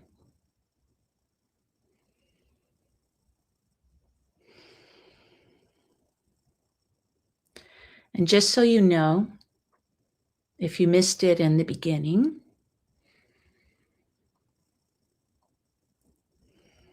my name is Mari Mendoza, and you can find me at marimendoza.com. I have a full website there. I'm shifting over into new. I'm moving on some new things coming in, and so recalibrating and redesigning and upgrading my website piece by piece. You can find me on Instagram, where I do little mini shots of information. Instagram is Mari Mendoza Healing Arts. If you're ever in Palm Springs, give me a shout out early. I tend to get booked up, but I also do remote sessions, and you will also receive a recording for that. So how are you doing? Thank you, Mari. How nice of you to be here and join us. And if I am in Palm Springs, I will look you up, and people can find you. You gave the website. So definitely come to the next Portal to Ascension, because Yes. it's really beautiful. I'm just going to bring Diana, who's up next, to see if she has. Hey, Diana Divine. Any comments about Mari? You were online for a while. This is Diana, who does really special shamanic healing. Hi, Mari. I just came on. Wonderful. Yes, yeah, no, but thank you for the codes, because I'm going to continue on from where you started with more codes. Yes, because we're all connecting all the dots, and all of us carry those beautiful frequencies, right? Yes. Thank you, Mari, for being here. Look forward to you next time. And I love your art. Thank you so much. Doesn't it carry codes, Diana? Do you see the art behind Oh, it? yeah, I'm Andromedan as well. So I see a lot of sister. Yes, my paintings and hers. There's a lot of similarity. Yes. Yay. Thanks so much. Okay. Diana, thanks for being here. Hi, Alan. It's good to see you, darling. I'm going to see you this coming weekend in New Living Expo. I'm really excited about it. Definitely. So you have so much to talk about. You've done so much work: activation, shamanic healing, Andromeda star system, initiation. So why don't you just go for it? Tell people really what you're going to focus on here and at the New Living Expo this weekend, which you're just tuning in, is happening April 17th, 18th, and 19th at the Marin County Center by the Embassy Suites in Marin County. That's San Rafael. There's tickets online, newlivingexpo.com. So we want to see everyone there. And thank you all who are tuning in now. And you're on. All right. Thank you, everyone. You probably all activated from Mari's codes and more to come, because I am actually coming out of my graduation class where I graduated my practitioners, and it was just some really deep transmissions, and really excited to continue that with you. And yeah, I'm going to be in the New Living Expo with this beautiful collective next weekend. I'm going to have a booth, and my focus is on mastering quantum creation. So the talk is going to be awakening the quantum human at the age of AI. Creation leaves clues. And so my talk and a lot of the work I've been doing and my book is around reclamation of our cosmic powers, remembrance and unlocking of our ancient codes, and the different distortions that have happened in the galaxy due to the wars. And I'm seeing them as I'm doing a lot of galactic Akashic records, my shamanic work. I will keep on coming back to activating our aura theme, original human angelic celestial blueprint. And so as I was tuning in today, there's a lot of integration been going on in revelation for me in this last week. And it keeps on bringing me back to Atlantis. It keeps me bringing me back to ancient Chem. For those who are not familiar, ancient Chem is the ancient Egypt that we know today, before it got corrupted, before the Anunnaki collective actually kind of shifted it, I would say, into more Luciferian template. As Atlanteans, we carry a lot of these ancient codes of truth, of the cosmic mother womb, and the very pure codes of the Emerald Order. And so, as just Mari started the work, I want to talk about the initiation path we in, but also give you a journey with Sekhmet. And Sekhmet was Ma'at. So for those who might be familiar or not, she's represented in the pantheon with a lioness head. And Ma'at is a feminine emissary that was in Atlantis and ancient Egypt that represented those ancient feminine Sophianic template codes. Usually that celestial being would hold that frequency for the other initiates, and through her teaching, through her initiations, to uphold that truth. So the initiatic path that was in Atlantis and ancient Chem was through awakening the Orpheum template, and a lot of it was those few steps. There was the dissolution of the ego, and then activation of the fire within, the Kundalini energy, and full embodiment. So Sekhmet was communicating with me because I really embody a lot of her codes. I'm also Lyran and Andromedan, and so I channel different frequencies and light language. And so today I wanted to bring you kind of on that journey with me and Sekhmet into initiatic embodiment. And why is embodiment important? You probably heard through this weekend. We keep on talking about that this is the time for us. We're in this really important pinnacle point, an influx point of creation. What does that mean? It means there are several timelines right now as we start into awakening that we uphold in a lot of the star seeds, right? They're reawakening the truth. They start remembering what star systems they're from. And so we are choosing the timelines together. There's organic path where it's through the process of ascension, which means going back into the 0 point of the heart, remembering the truth of who we really are. Because the galaxy has been very kind of distorted in many ways. There's been many games played here on Earth, included between different forces. We have false light, we have false darkness narratives, and it's a lot of bombardment of energies. And I think we're at that point of figuring out what is next for us. And at the same time, as this is going on, we also stepping into the timeline wars of AI wars. Like, that's why I talk about AI. From one perspective, AI is helping us to co-create, to remember. I love AI too, because I do a lot of very beautiful visuals, oracles deck using AI. But this is the point where also we get to choose, where do we outsource ourselves and our consciousness versus really embodying and stepping into the truth of our sovereignty. Who are we really, right? What templates are we carrying? Are we We are light beings, we are quantum beings, we have access to infinite information, and many are just reawakening to the gifts. So when people ask me about light language, for instance, I call it source language, I always say we all have access to it. All these gifts are available for us if we're ready to embody, if we're ready to step into the next evolution of humanity. And so Sekhmet has been doing that work in ancient times, holding that frequency, that activation of remembrance. So it's about coming back to that original fire. She was representation of the fire goddess, the destroyer as well as the creator. She was beautiful kind of fertility goddess, but at the same time as the Syrian queen, originally from Lyra, she holds those Elohim feline codes of the Emerald Order that are about, experiencing this reality and at the same time experiencing through the heart, because the heart, the love frequency, is really what matters the most. That is the divine feminine. So this is our time to reclaim the divine feminine codes, to remember what love frequency truly is. Not a distorted love, but true, unconditional, universal creation love. The love that permeates different templates across different universes.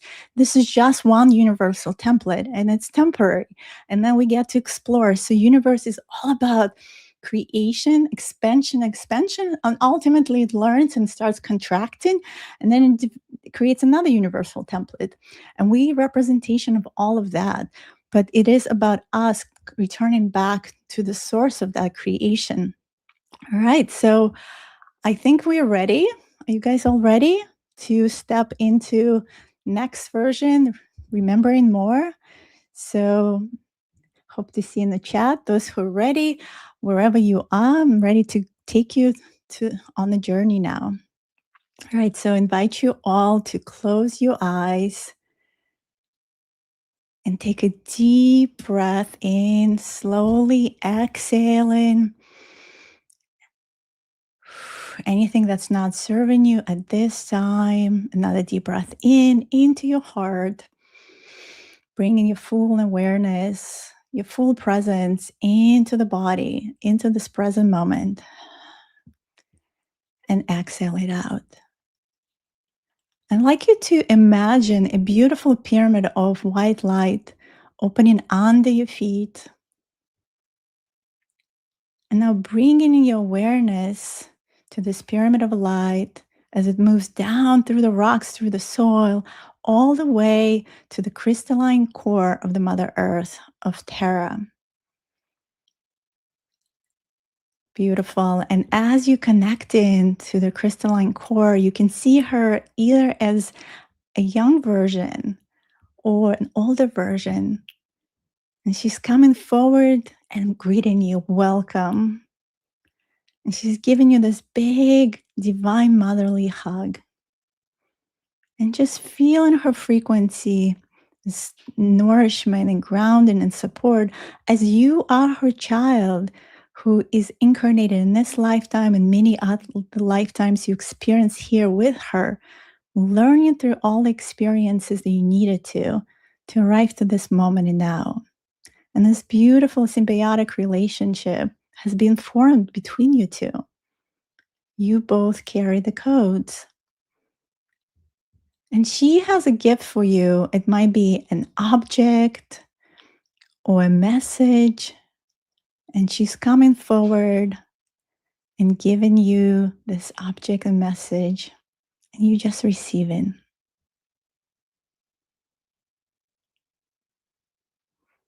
Beautiful. And as you receive, you can give her a hug back and thanking her in gratitude for this moment, for this connection, as this gift is going to help you on your journey of unlocking your ancient codes.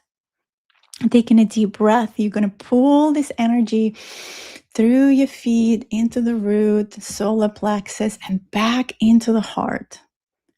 And taking a deep breath, expand your heart into a sphere around your body.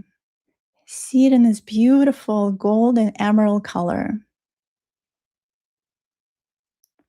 And now taking another deep breath. Now imagine another pyramid of light now opening from your heart around your body, stretching out towards the sky, towards the stars, the nebulas, the constellations, all the way to the galactic core of this galaxy of Naturo. And meeting it there at the central sun. And now stretching it even further all the way to the central sun of this universe. And see yourself now fully anchored and supported in this beautiful diamond light, octahedron of light. Anchored and supported through all the 12-dimensional realms. And this is where we're going to enter the temple. Imagine now you are standing in front of the entrance of an ancient temple. This might be a temple from Atlantean timeline with warm air around you, maybe jungle, maybe desert. There's a beautiful, soft, golden glow calling you inward. And as you begin to walk inward, slowly, step by step, you see these tall, beautiful crystalline columns, ancient, alive. And you might see some torches flickering. And this place feels very familiar for you. You know this place, you've been there before. And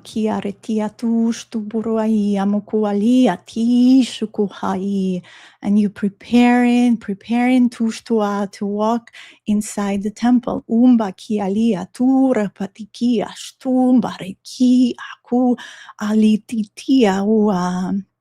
And you at the gateway now. There's a gateway, a doorway in front of you. This is the gate into the next initiation level. And just feel the energy around you. Feel your presence here, your readiness. Umbalia. And this is the place to take a moment to reflect. Reflecting, where have you been holding back? What is still resistant in your field right now that is ready to let go, to step into the next version of you? Where have you been shrinking, dimming your light, and quieting yourself and not fully expressing your true soul purpose, your true soul expression, your unique signature? And let it rise, let it be seen in front of you without judgment. And breathing into that space. And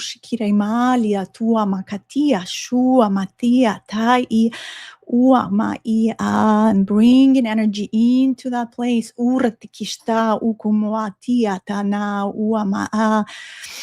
And you can squeeze those muscles as you're about to go like to the bathroom, the root chakra. Squeeze, squeeze, squeeze. Bringing energy into the body. And seeing this fire energy starting to rise and moving through your body. With each breath, it starts to expand and it's clearing those distortions, those resistances. And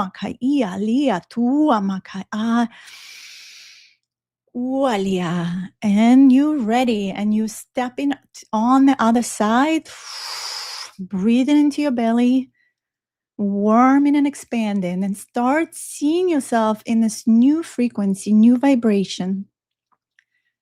Seeing the energy in your solar plexus activating.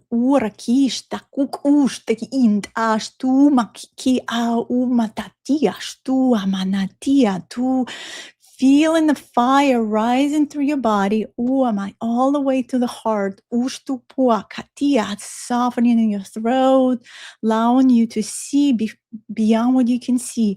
It's time for you to speak your truth. For you to see, fully see, what you were uncomfortable to see before. And your crown chakra is opening up with a full column of light. Seeing that crown being put on your head. Urtishtam isht isht isht isht isht isht unakat isht urt ishamawa. Taking a deep breath into your body. And now feeling the presence of strong, unwavering energy. And seeing Sekhmet, this beautiful lioness goddess, standing right in front of you. She is the force of truth. She is the force of fire, true embodiment. Uamaliyata. And she is a part of you that no longer abandons herself, yourself, feeling her energy moving through your body. Uamaya. And she comes over and touches you on your shoulders.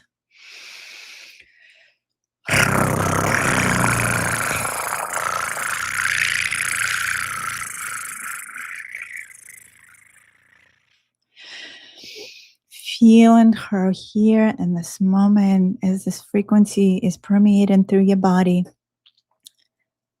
Her power, her truth.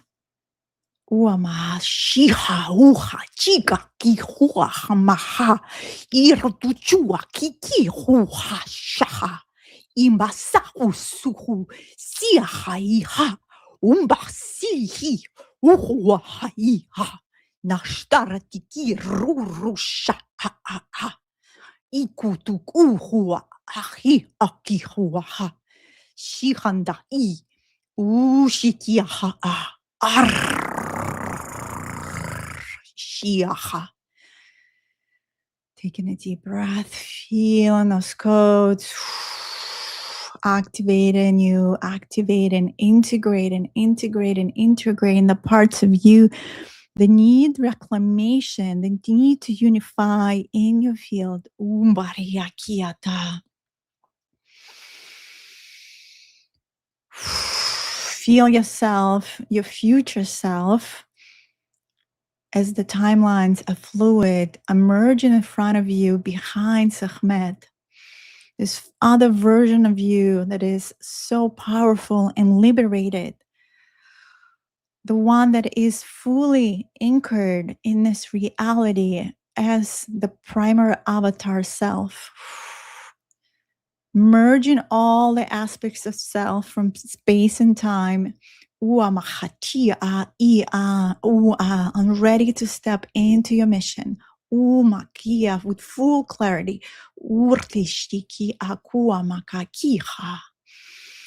And this future version of you is right in front of you and looking into your eyes, while Sekhmet is now behind you, still supporting you, holding the space. And how does it feel like to see your future version? What qualities, what frequencies your future version already has that you stepping into and becoming? Just take this moment to feel into that frequency and realize this frequency is already you. On the next inhale, we're going to be merging together with your future self into this moment and now. And your future self is giving you a big hug. This future self is already this embodied sovereign self.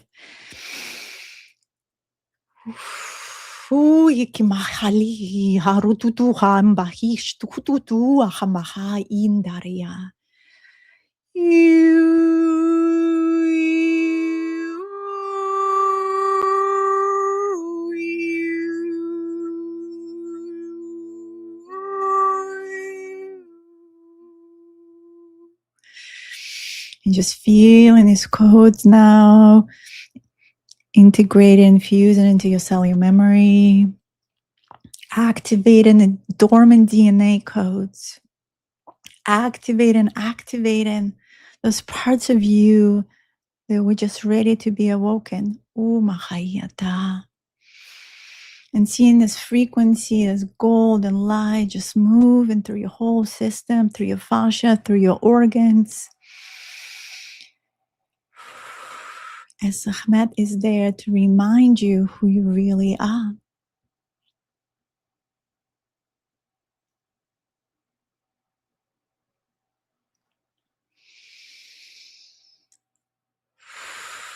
And take this moment to integrate and embody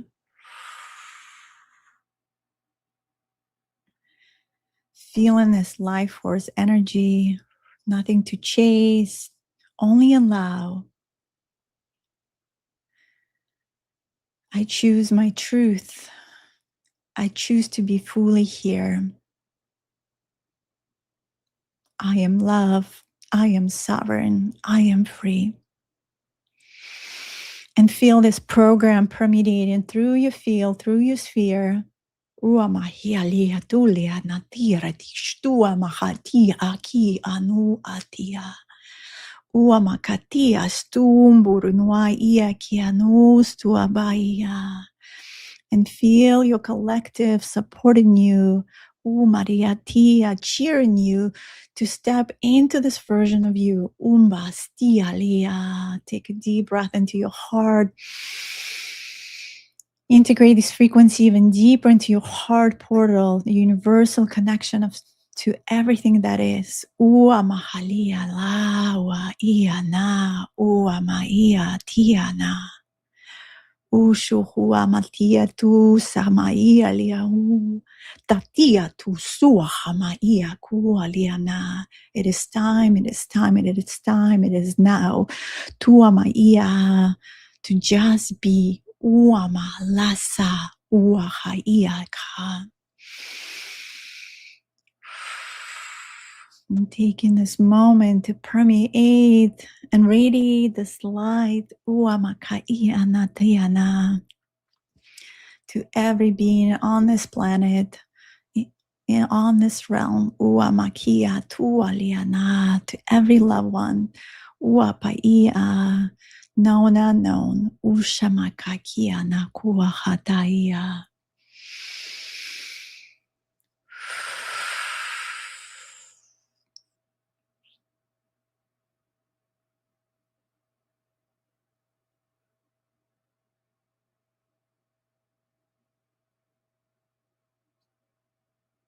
Integrate, integrate, integrate, anchor, anchor, anchor. Iasia no pua, saya, saya, saya.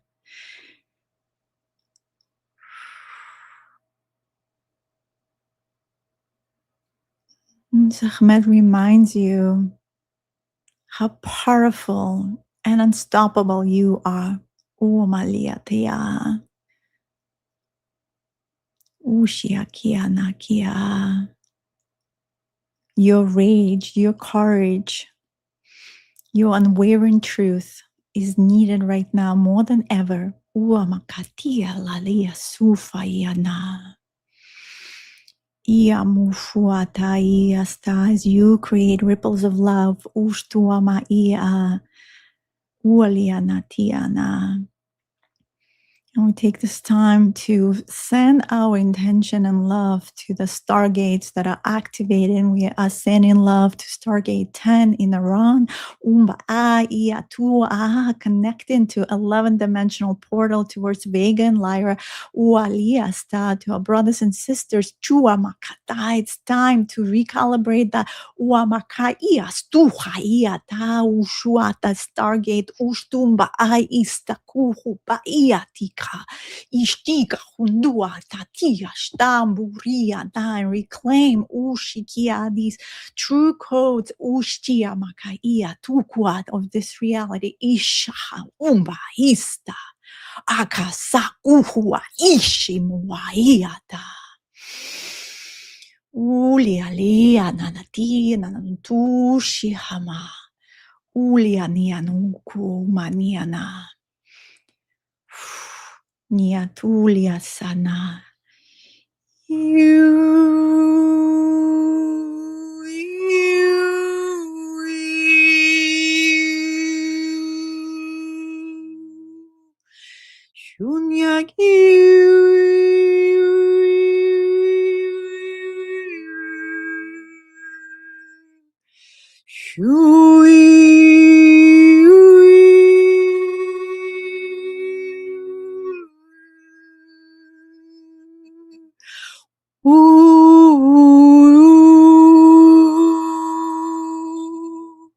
Shala iwaka atuswam.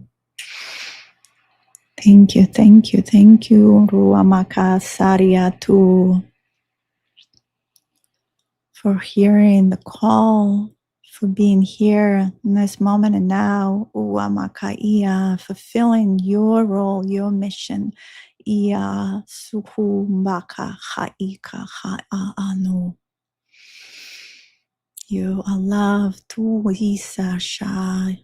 You are seen, Umbalia, Ika Iana. Take a deep breath in.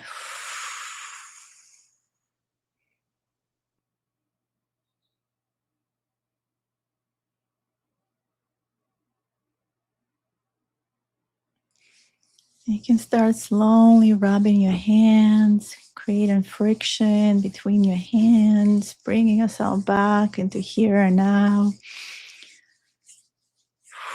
Feeling this energy.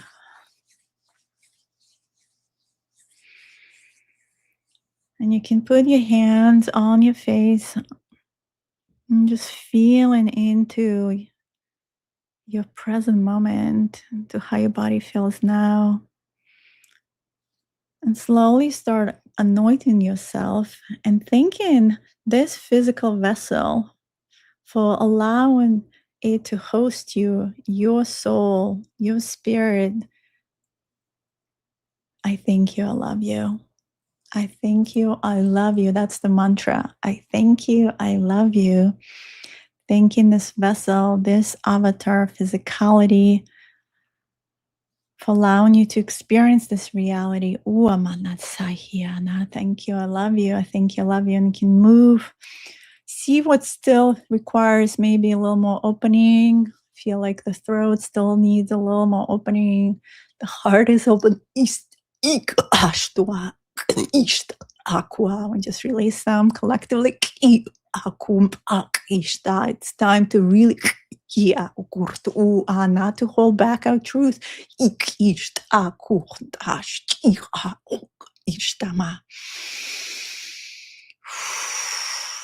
And moving to your solar plexus. And the solar plexus is where we tend to store a lot of the fears, the doubts, the lack of worthiness. But solar plexus is where we create realities. We forgot how to do so. So just bringing your energy to your solar plexus and see this beautiful sapphire blue flame moving through and burning through illusions, disillusions, all these negative programs no longer serving you, just burning through the solar plexus, opening the space and releasing that energy through exhale or just releasing through your feet to the mother. She will recycle that energy. Just breathing into your solar plexus. Remembering how powerful you are. Solar plexus is where your inner flame, your inner power is here to create.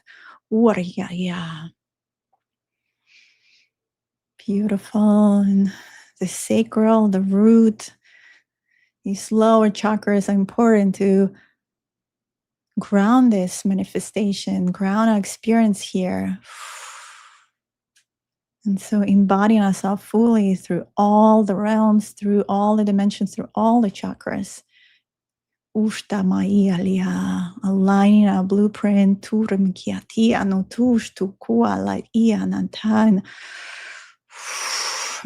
our field, feeling the boundaries of our field, opening those angelic orifim wings.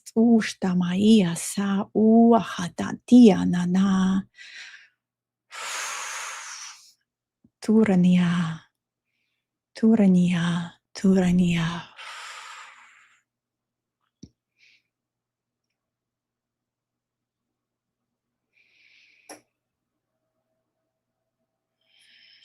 Taking this moment to integrate.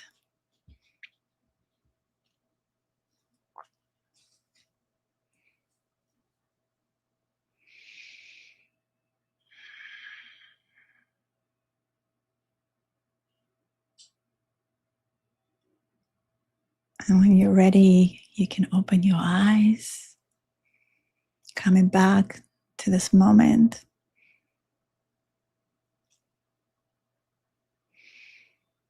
And just wanted to share, before I jumped on, I opened this card from my Oracle deck. The winged disc, galactic messenger of light.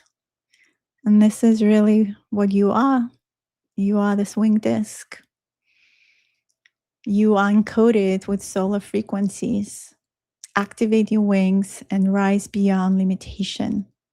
Your ascension has already begun.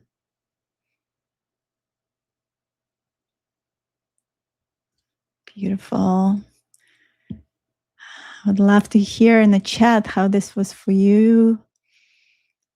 Did you feel the frequencies?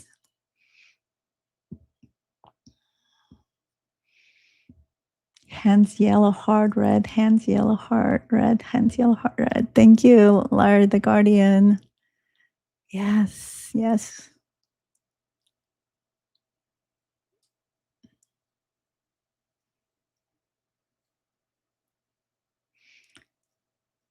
Beautiful. And you can find me on dianadivine.com. I'm going to be obviously at the New Living Expo. My throat chakra was burning. Yes. At the end, there was a lot of opening of throat. Those codes were for that. Yes. I think that's where we store a lot. Everyone is. This is like our last chakra to open up, but it's our time to really reclaim that. Because we've been told by the society, you know, this is right, this is wrong, this is what you're supposed to do. This is the time we're actually supposed to break all the patterns. And it does take courage. This is that Sekhmet frequency. Thank you, Michael. Beautiful. Thank you, dear sister. Thank you. Thank you. Yeah. And as you guys are receiving all these codes and you're receiving from Mari before me, please drink a lot of water, because you need to process them. That's a lot of codes that came through right now. So make sure to really take care of yourself as you activate it, and you need to ground and integrate. Sometimes we get so activated, we don't know what to do with that. So, you know, after the conference, go for a walk, really ground the energy, because whatever we're doing right now, we are that bridge between heaven and earth, right? We are, hi, Eva, we are that celestial, you know, integrated wing disc that is that bridge. And wherever we go, we can be even stronger if we really anchor and center who we are now, embodied avatar selves. So this integration might continue next few days. Things might come up. And we are here right now to release these traumas. And some, as I mentioned, some of galactic traumas, a lot of galactic imprints are coming up right now. And it's really a time of revelation. What we knew is not necessarily, even from galactic history, is quite true. There's a lot of different agendas and forces and a lot of noise. So how do you decipher through that? How do you know really what is true? And it is about listening to the inner resonance, to the either inner knowingness from that 0 point of creation. Your higher self has all the answers. So really start tuning in and listening to that voice within. Feel like what feels really right for you. Like, which timeline are we, you know, choosing now? Some talk about bifurcation. I talk about trifurcation. There's different timelines, and I teach quantum often, and the way I see universe is these quantum waves. It's like ocean of information, and there's always potentialities in the field, but the wave that you are paying most attention and intention to is called standing wave. So it starts standing because it starts building and building as every morning, for instance, you wake up and you call in what you want to manifest and create into this reality. We are creative beings, and we just forgot how to do so. That standing wave starts building and building until it hits a threshold. All other potentialities fall away, and that's the one that moves forward. So if we all as a collective choose a potentiality, we talk about new earth or 5D timeline, fifth dimension is already here, is just more what we're building collectively together. The reality that we choose to build on a personal level and collective is the one that moves forward. And that happens on a daily basis. We need to build practices into your day. I love working with the sun. Solaris, really powerful codes coming through. You know, we're getting bombarded with them too. But the more you ground, the more you work with Solaris, wake up in the morning, 7, 8 a.m., good time to be outside and just receive the codes, allow them to get through your body. And the codes really start activating that ancient DNA remembrance, because everything is within us. The Orifim template is actually, everyone talks about 12 strands. The potential is actually up to 48 strands. So it's really angelic and beautiful. And as we mutate now, when we are with all these celestial changes that are happening, we can't even fathom with our human mind yet what we're capable of and the crystalline nature potential that we have. So I would say ground your energies first, because you really want to be here and be that bridge, and then receive. And sing and use your voice, maybe in the shower, maybe take a class with me. In however way I'm giving you permission to be that bridge, to vocalize these codes, because they're needed now. Because as we start bringing them into this reality, we start shifting the frequencies, the densities that are happening right now on Earth. And Terra, or as we call her Earth, she's really Tara or Gaia in her 7th dimension, Tara in 5th. She's ready. She's kind of like a teenager right now who is also asking the question, who am I really? Who am I? Just like we do. Like we all coming back into this reset moment right now of asking that big question. And the more we ask and probe deeper and deeper, the more we get to the core. It's like unpeeling the onion. Every time you unpeel an onion, there's some emotion coming off, some traumas from ancestral programs that are not serving you any longer. We are coming into this game of consciousness every time as incarnates, not remembering our past lives, not remembering the experiences. But in this lifetime, we finally get to remember, or we have tools how to remember. I'm doing Galactic Akashic Records, I'm doing QHCC, all these ways we can remember. And as we remember, and we also integrating and collapsing these timelines to this moment. So those traumas, those imprints no longer have effect on us. And this avatar self is the one that's moving forward into the Sophianic template, into the higher, not even Christ consciousness, because everyone talks about that. They're higher templates than Christ consciousness. And they're more on the divine, feminine, cosmic level. So we're recalibrating back to the truths of the cosmic mother. And it's a beautiful moment. And we've been waiting for this moment, maybe 12,000 years, I want to say even 20,000 years from the fall of Atlantis and Chem. And the codes are coming back. I actually just received some codes last week on Easter from someone in my class. She was holding some of the codes. So I think what was happening, we were also redistributing codes to those we trusted within the priesthood, because we knew the time will come when we're ready to receive them back. And so this might be happening in your life right now. You might be meeting your soul family, the ones who've been keeping these pieces of you through space and time. And you might really resonate with this, because you like meet someone and you have this inner knowingness that you've met each other before, but sometimes on Earth, off Earth, and they might be the ones keeping these key codes for you as well.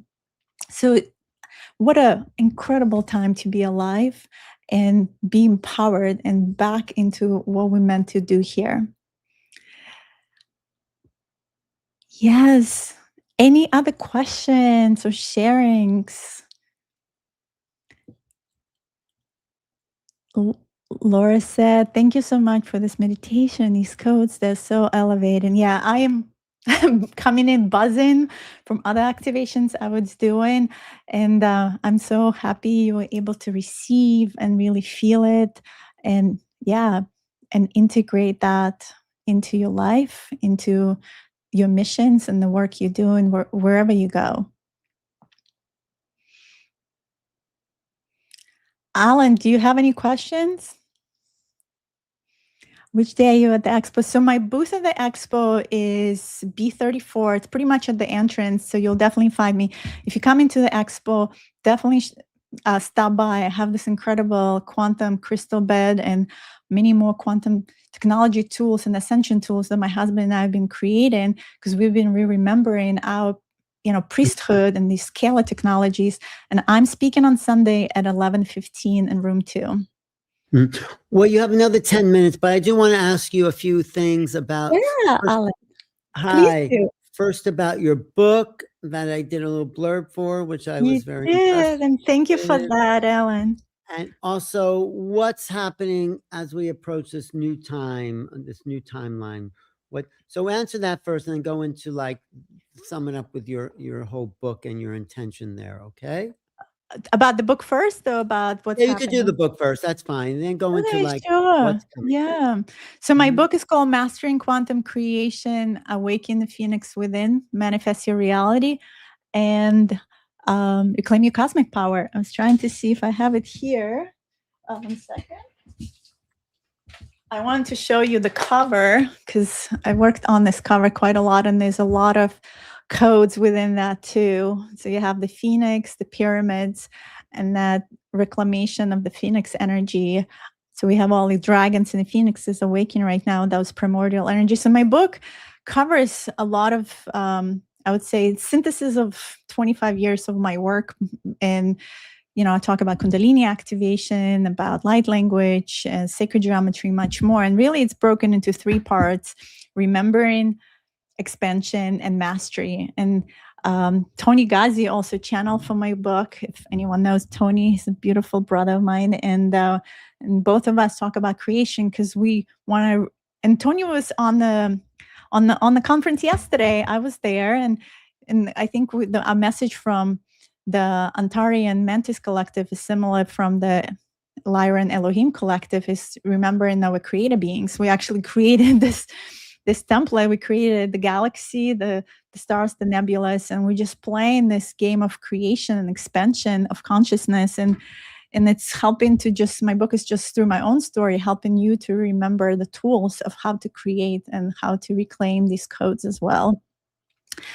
And Alan, your second question, I think, was what is happening? What was the second question? Yeah, what's the timeline look like for the upcoming year and the rest of the decade? And as far as the decade.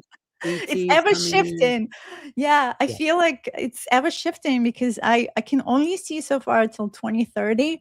And even that timeline, it has a lot of potentialities. And as I was mentioning, they shifting constantly because we're quantum leaping. And as long as we all choose that particular timeline, that's what's going to really occur. But I think what's definitely happening, what everyone talks about, we're definitely going to have some open contact and disclosure. You obviously, Ellen, is the expert in that. And I collect to the Andromedan Collective, the Lyran Collective. Now I know it's not going to be them that's going to be doing the open contact, but I think there's going to be like a soft way for us to connect, because I think it's time for us to step into being the galactic citizens that we are and remembering that we are that. But it's important, even like my take on this, every star civilization has its own agenda. So it's important for us also to really know as humanity what we want, like to have that sovereignty of, our own trajectory for the future, because, every star being has their own ways of, narrating where they want the agenda to go. I mean, they're here, of course, interested in us awakening because we're helping them to awaken, but it's important for us to connect to our own guides, but in our own star family on our own without the open contact. So we we're really listening through our own consoles and have that resonance, like I said, because as I mentioned, there's a lot of distorted information too. So I do feel also on the quantum technology level, there's going to be a lot of evolution. It's almost like these two competing timelines. We have the AI wars, they're already in place. AI is moving so fast. And AI tends to absorb and assimilate. That's everything we've learned from future timelines. So we have to, co-create with it, but not outsource itself to it. I'm more interested in quantum computing because I think quantum computing is really the organic timeline where it's more multidimensional, and they actually very separate technologies. They're not complementary. We are in the space of quantum tools, and I see the future of medicine really shifting. So instead of, taking a pill, you can, we've been talking about med beds. They're already here. We've been creating them ourselves. Like you can lie on our med bed or other med beds that are out there and recalibrate your system, your frequencies. And that's really all it's about. Because I don't believe that, there's anything that needs to be fixed. We're just out of alignment. So if we can bring ourselves back to alignment within our body, within our DNA, and this talk about peptides, like I do feel there's going to be a lot of shifts and changes in longevity field and healing. That's going to be so exponential. I think the next 4 or 5 years are going to be like very, very different. But again, it's ever shifting. So we need to really discern as we move through it. Yeah, no, thank you. Looking forward to seeing you at the Conscious Life. Are you going to be back at, I'm not the Conscious, New Living? New Are you Living going to be Expo. back at, they all have the same name, all these. I know they do. Well, because you were thinking Conscious Life and then New Life Expo, because we both New Yorkers. Life. Are you going to be at the New Life in New York? Not yet. Maybe one day, but yeah. You should. It's at the end of April, the New Life Expo. Yeah, well, New Living Expo is what I'm doing this year. So I think California for us first. Talk about what you think will happen. I mean, we just have another 5 minutes. You could talk about a little bit about what you're expecting at the New Living Expo, why people should come, why you're so excited to be there. I'm so excited to be there because I've spent, 7 days with you, Alan, and the Portal Ascension, Neil, and the whole collective at the Galactic Cruise. We were heading to Mexico and Belize. And I'm really feeling, I was one of the first ones, Alan, to sign up for it before there was any website. Joan actually recruited me. So it was great. And I feel it's like soul family coming together. A lot of people that I know are coming to this. They feel the calling. I think there's going to be, soul family reunion in many ways. Really powerful healers and influences in the space who really see beyond the veil. The channelers. I think we're all coming together to elevate consciousness, to hold that vibration. And when Tony said yesterday about like the redwoods and all of that, like I was feeling that too. I feel there's a reason right now we come in. And what's interesting, Alan, the first day of the conference is April 17, which is a stellium. All these planets are going to be actually in Aries. And what's even more interesting, if you look at my astrology, I'm 4 degrees Aries, so they're all lining up. So there's a lot of this incredible new moon energetic support, like we in this resetting moment. And I think all of us coming together, we really get to set this new course with all the intention. So there's a lot of beautiful momentum, and I am, it's a whole thing, coming from New York, New Jersey to California to do a booth, but I couldn't be more excited because I feel it's going to be really beautiful. It's going to be like a Galactic Cruise, but even much better. Right. No, it's. I think it'll really be fantastic too. One more question because we're waiting. Oh no, I just see the next guest, but let me. Hey, there you are, James. Let me bring James on, and I always like to have an exchange among the speakers because James is going to be here. Bring James on. James, or bring him onto the stage. Where is he? Oh, here. Welcome, hey guys. James. Hi, James. Great to see you guys. This is James Crowell. Is that it? Kroll. Yeah, it actually has Scottish Kroll. roots. I don't say it with the like rolled R, but Kroll. Yeah. Oh, Kroll. Well, were you listening to some of Diana's exercises? No, I wish. I had some like last minute technical issues, but they are now resolved. So I missed it.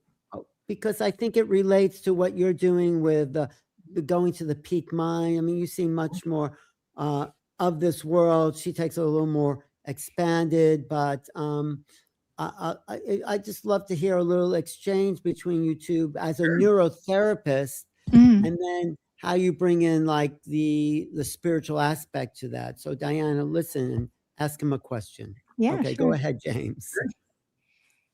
So where are we starting? Is there a question for Oh me? no, I'm asking you. You're going to be talking about your peak performance, your peak mind with your neurotherapy. Oh, actually, I'm going to be talking about spirituality. Like I'm as medical, Like I am as metaphysical as it gets. And I didn't know that. That's because yeah, that's what you're just. Oh, then talk about that. And also, can you turn your volume up just a little bit? Oh, sure. Maybe I can bring that mic a little closer. Yeah, bring it up a little bit. And you know, me and Diana, we've been around the block a few times, so we can relate. So give us a little overview. So a background. So my business is neurotherapy, so training the brain. But I've been studying the Pythagorean tradition for almost 25 years, since kind of my young adulthood.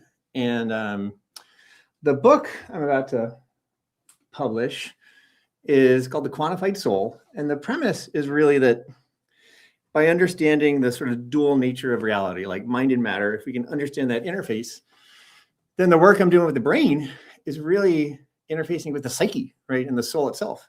And so my talk is titled Ancient Codes Decoded. That's kind of repetitive. What Pythagoras actually discovered about the soul. And so I'm literally going to try to present some ancient codes in a new light for you guys. Oops, you there? You froze for a second, I think, but wait. So Diana, isn't that interesting? What because you're familiar with Pythagoras, and so well, I guess the big question, James, is what did Pythagoras discover? So can you? I'll give you the. Well, I think the only thing I would say is like the whole nature of reality is holographic, right? It's all mathematical, so it makes sense that Pythagoras wasn't he also kind of learning from the ancient arts as well, from ancient Egypt, a lot of the, these formulas of creation.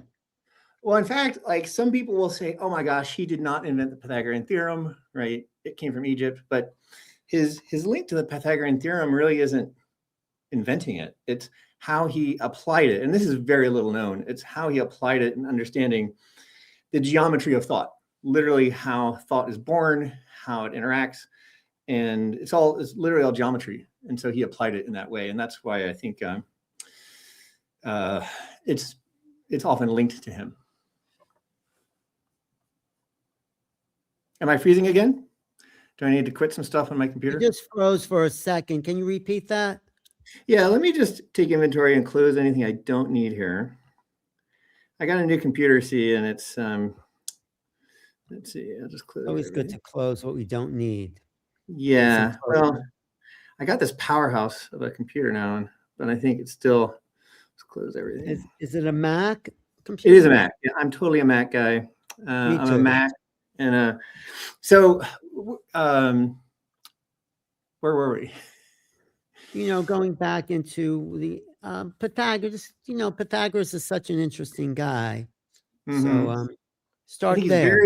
He's very little understood, right? We often think of numerology and things like that. But I think what people really aren't aware of is that the Pythagorean tradition really, it kind of went underground in a way that very few people are talking about. And just in the last 10 or 15 years has really reemerged.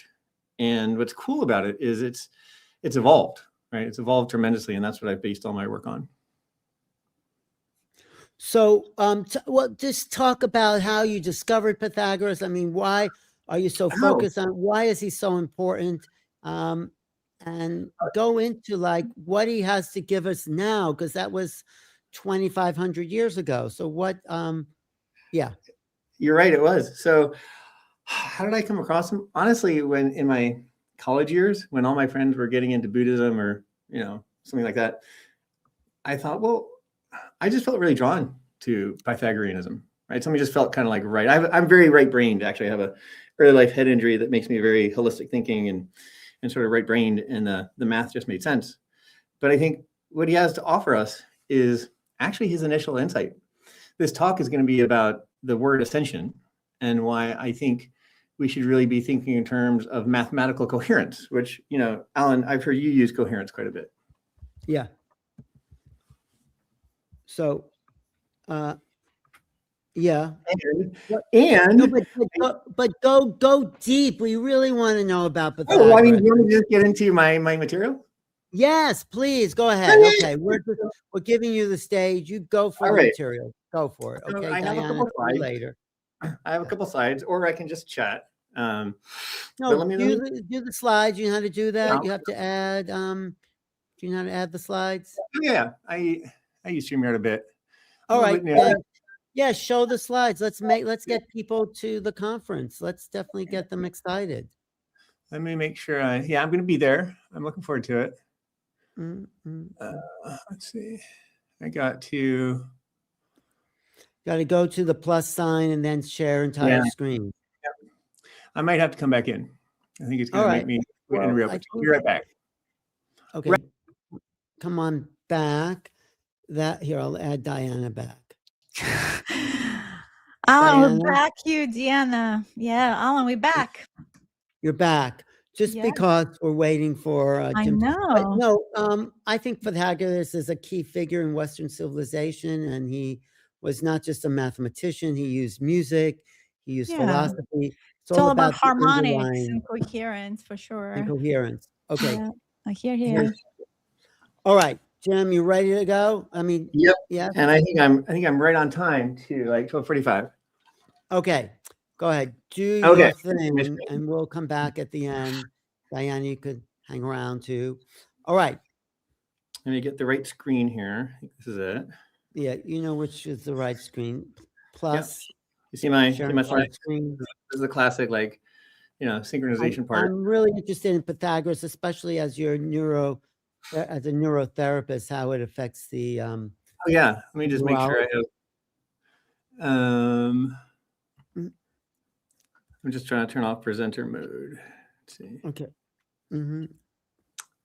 Okay. Let me read some comments. Sitting by the mini stream. Thank you, Ellen. All right. Okay. Ready?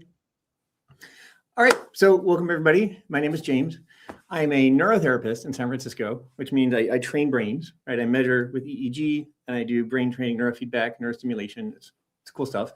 But I'm also the author of an upcoming book, The Quantified Soul. And I plug the book because the thesis here is that when we deal with the brain, we're really dealing with a dual aspect monism, right? We have mind and matter with an interface.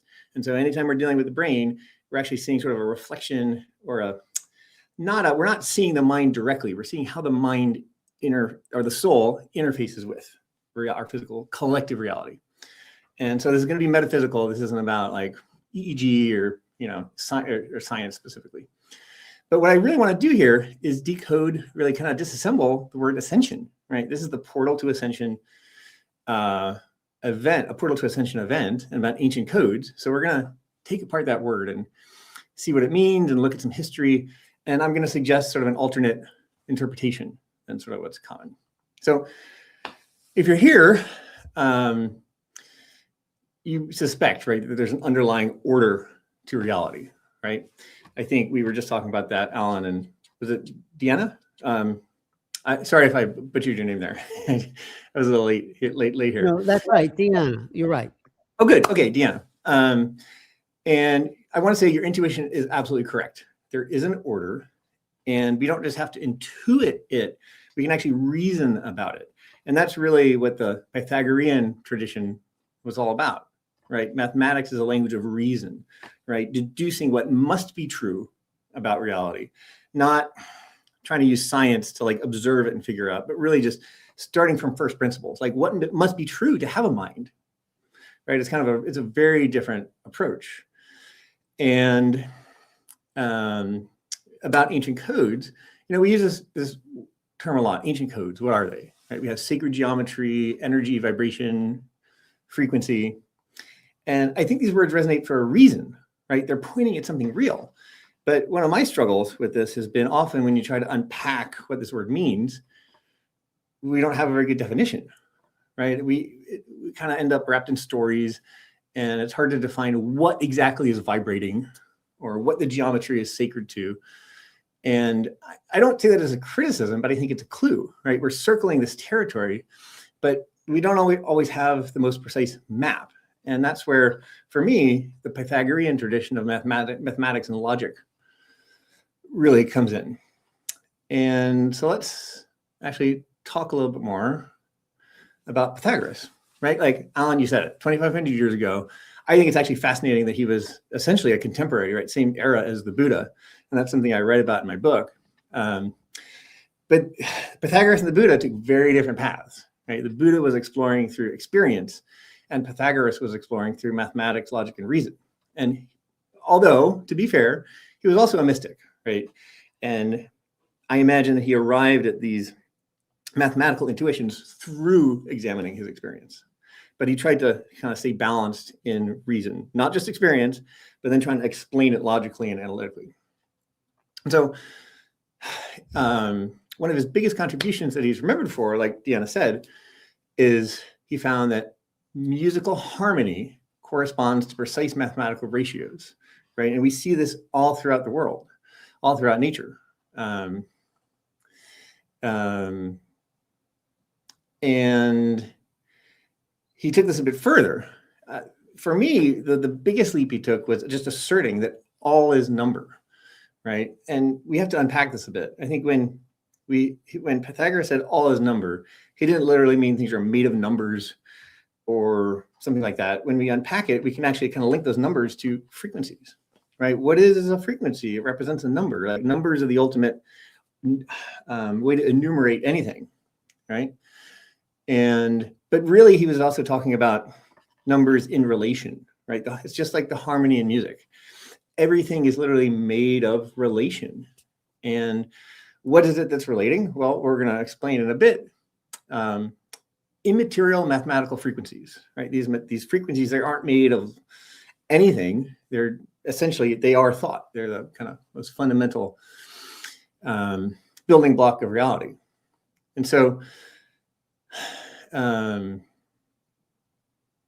what I love about this is mathematics then becomes not just a tool we use to describe reality, but what reality is actually made of. And let's keep going. So this is what I want you to see. The Pythagorean discovery about harmony wasn't just about one note, right? It was about the relationship between them, right? Harmony is what happens when multiple frequencies relate to each other in certain proportions. So let's think about, everything is vibration or raise your vibration. It's not about like an increasing vibration, one frequency. And we aren't just one frequency, we're a collection of frequencies, and I'll explain how in a little bit. It's really about what happens when these frequencies relate to each other. And I think any of us, really, when we say all is vibration, we're really coming back to that initial insight that all is mathematics, all is relation, all is harmony. But I think the idea that all is vibration naturally focuses on that frequency, like raise your frequency, reach a high vibration. But what Pythagoras was pointing at was something different, right? Not the height of the note or increasing its amplitude or anything like that, but the relationship between them. Not just the frequency. I mean, frequencies are important, but the resonance, the relationship between them. And so that harmony, like I said, it's not about one note getting higher. It's about many notes learning to resonate together, right? And I think that distinction between elevation and resonance is the missing piece I want to focus on today. And Alan, I mentioned a second ago that this tradition didn't stop with Pythagoras. It just really went underground, right? Pythagoras was run out of, Italy. Most stories say he was murdered by a mob, right? And so the tradition really went underground and continued. What was so what did Pythagoras say that was so threatening that he had to be run out of town?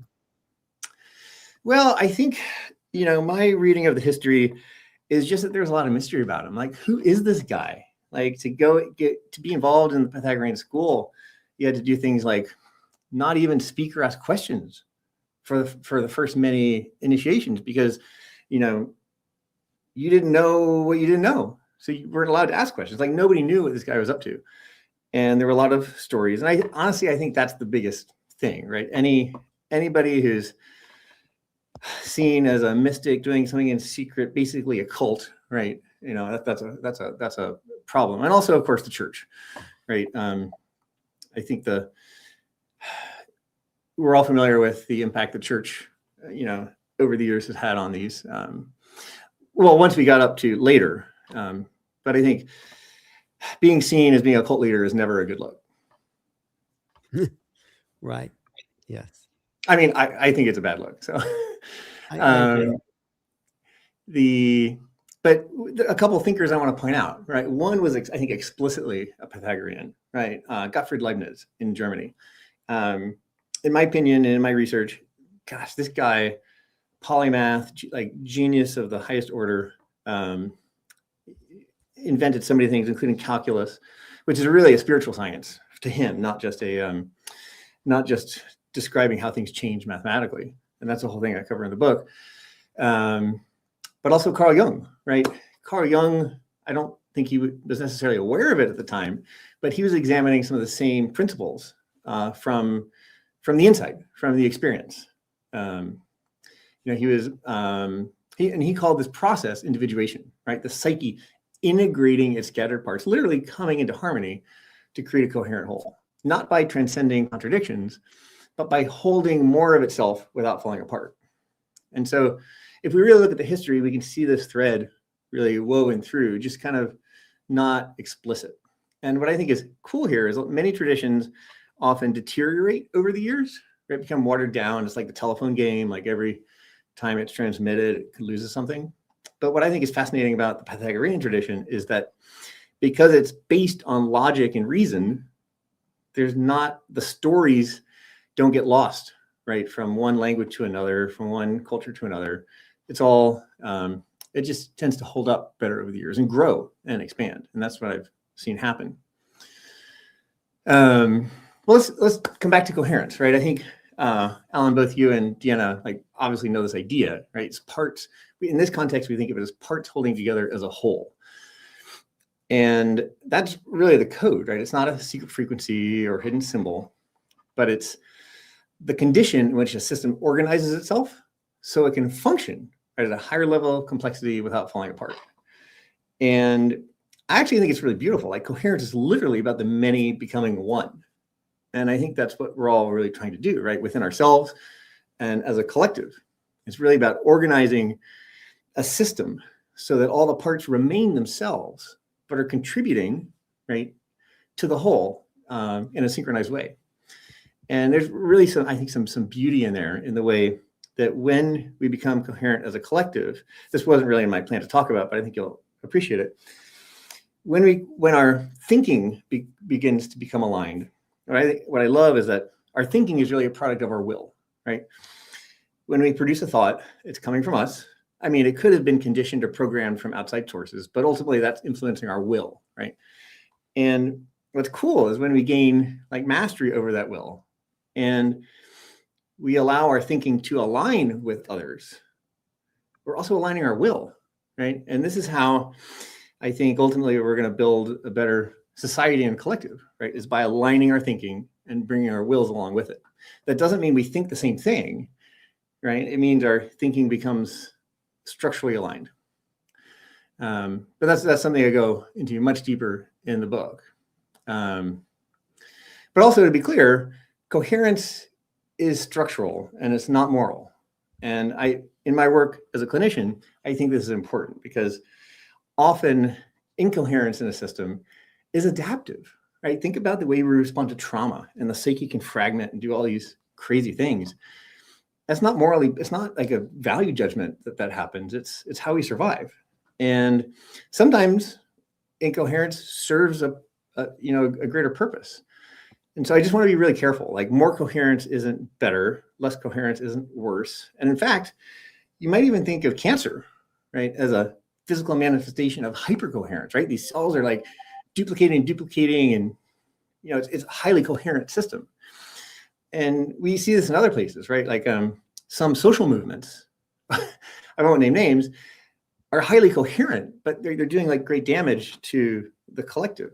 And so coherence is a really tricky thing. It operates on many scales, right? You want to have just the right amount of it in the right places so the whole system functions. So there's really a lot to it.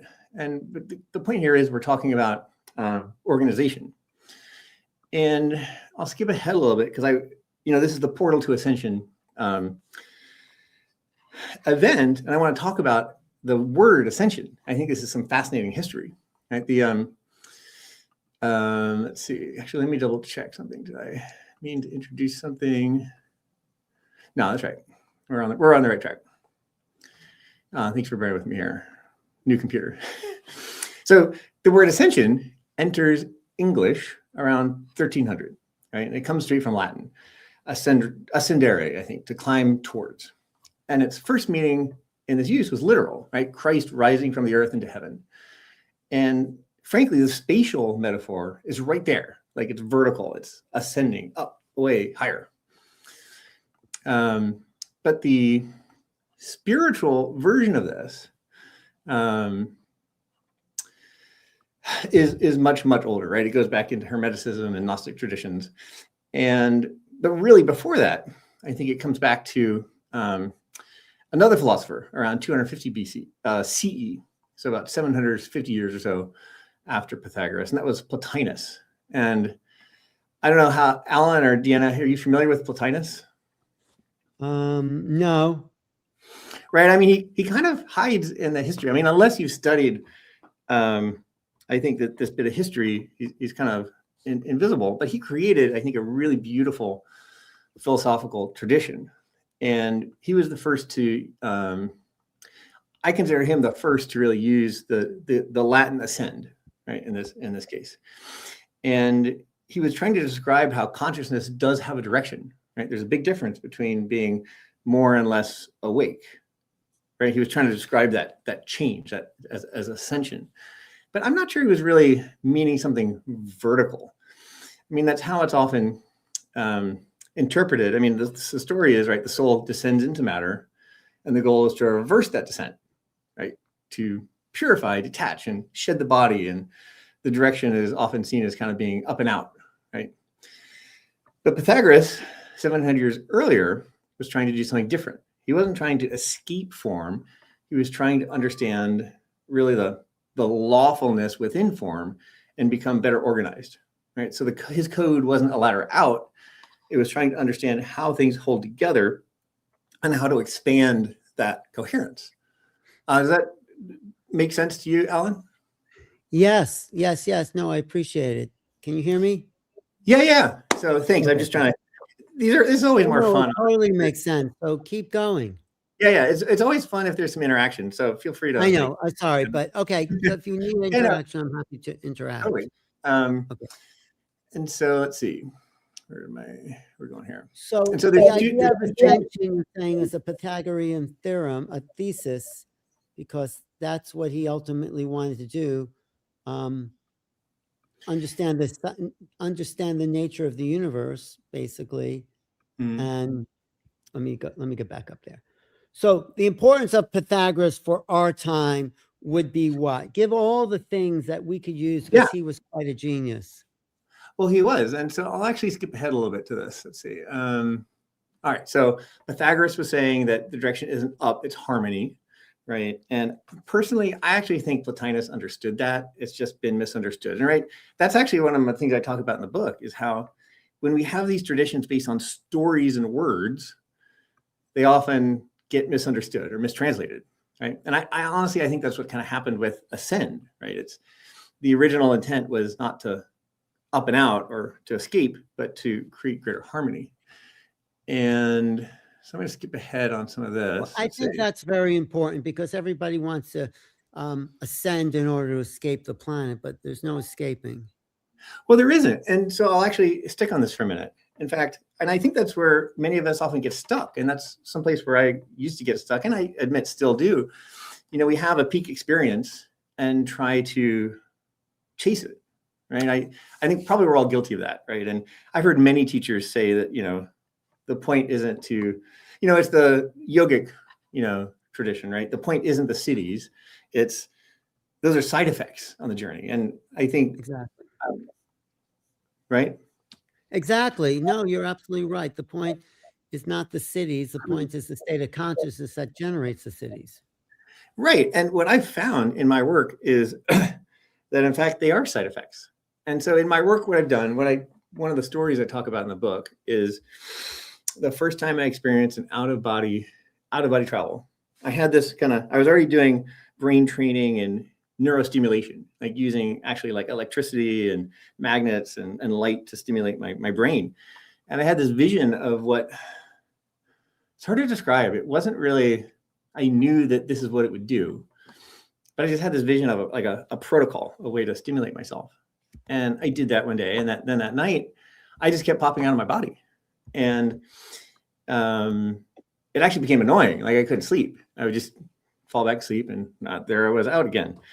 And as I decoded what I had done, I eventually came to understood it was really a side effect of, I mean, I'll be a little technical here, but a specific way, both my brain waves were coming into coherence, but also the way my physiology and my diet and all these other things were aligned at that time. And I came to understand that, yes, we can do these practices, and we should, but what these practices do is they create coherence, right? And so really these things are I think very much a side effect. And so now I do the practices sometimes, but I often just appreciate when I am more in that coherent state, that they just happen. Also, I'm busy, and the practices take a lot of work. So that's what I was kind of talking about here, right? Is lucid dreaming, intuitive clarity, spontaneous insight, out-of-body travel, or even states that we chase, right, with medicine or ceremony. Really, when we look at it, and I cover the kind of the details in the book, are a side effect of coherence. And the cool thing is this is measurable. So let's see, we talked a little bit about coherence. But pull it all together, like how we're going to use it today in our time. That's what I'm looking for. Yeah. Well, so what I'll do is I'm going to skip ahead a little bit. Thanks for engaging with this. I want to talk about. I want to know what you know. Yeah. So this is the cool part. So we established that Pythagoras' insight was all is relation, and everything is mathematics. Everything is made of frequency. But let's talk about how that frequency actually works. And that's the precondition for then understanding how we understand how it relates to the brain and how we can actually train it and measure it. And so first, okay, the soul is not matter, right? It's not some kind of energy that's made of something. What it is a wave structured pattern built from the most basic motions in mathematics, sine and cosine waves. I bet you weren't expecting to see like a formula like this in a spiritual conversation. But you don't have. I love it all. I know I love it. It's really. Wait, are you showing that on your screen? Because we're not seeing that. Oh, you're not? It says I'm sharing my screen. Wait, maybe I have to add this to. Okay, now I'm seeing. I had to add it to the stage. So that's e to the 30 equals. I don't even know what those words mean. You don't have to know the mathematics. I'm going to break this down like geometrically. And so the idea is that necessary motion becomes vibration. And when I really wrapped my head around this, my mind was blown. So this formula developed by Leonhard Euler is often considered like the most beautiful equation of mathematics and physics. In fact, Richard Feynman called it the jewel of physics, and Euler himself called it proof of God. And I'll show you why I think it's really amazing. And so what the formula states is that circular motion as a side effect produces sine and cosine waves. And so the reason this is important is if we start to think about the universe from first principles, like what must be true. One of the steps is thinking, okay, well, there has to be motion, right? If there wasn't motion, then there wouldn't be change, and there wouldn't be like, we would have stasis, right? So there has to be motion.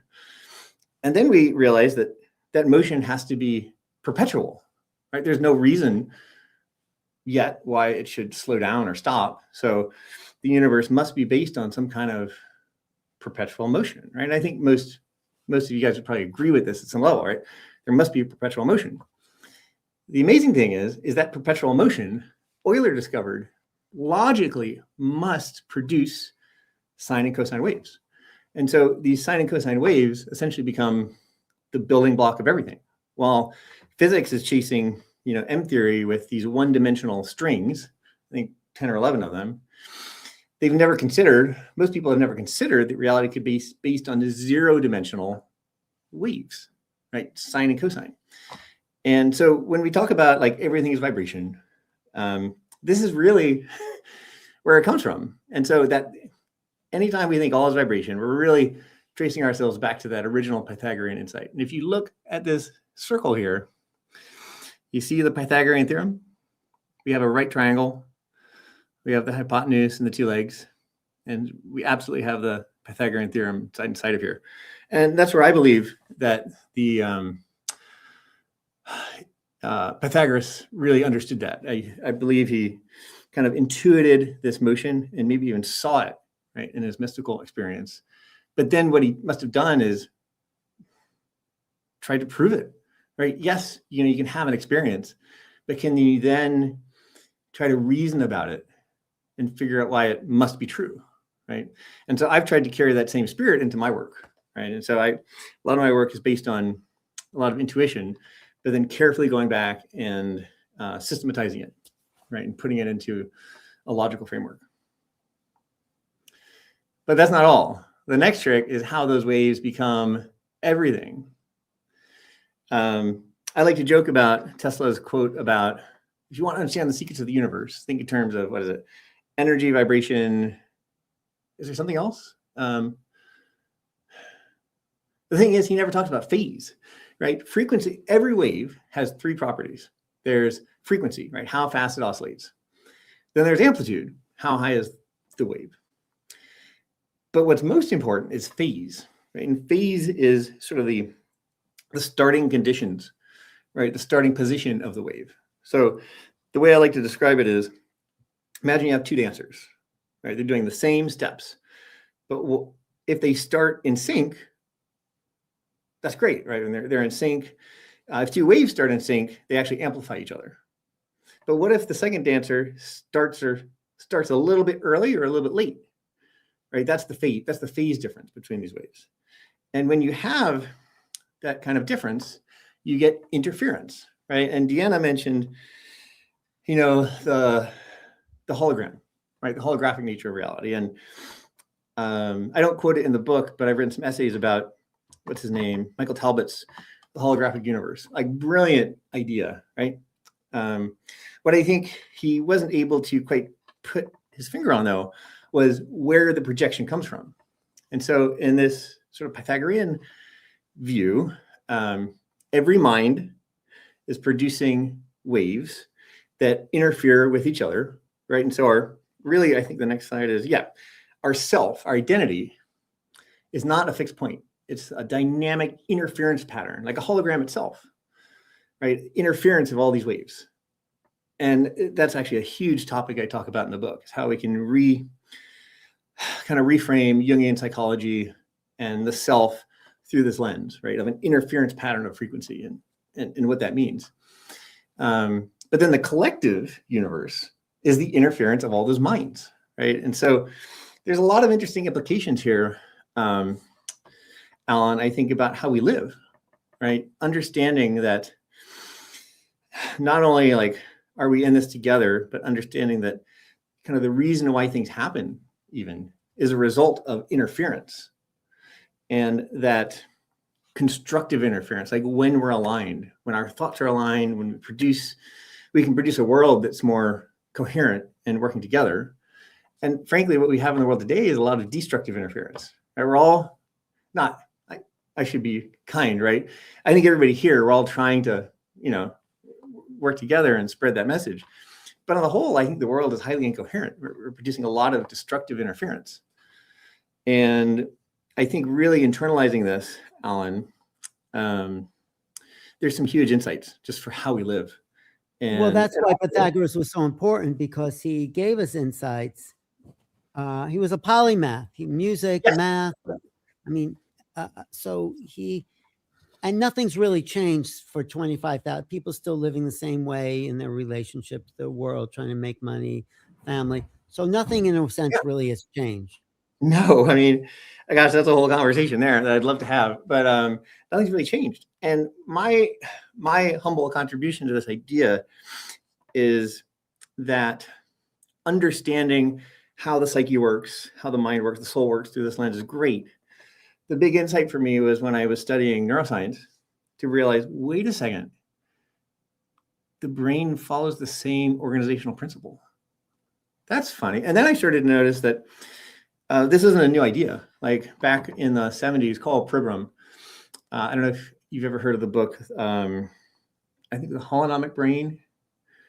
Anyway, he sort of applied this idea of interference patterns to neurons and had neurons communicate. He didn't take it to the psyche, but he pointed out that the brain follows the same kind of organizational principle, right?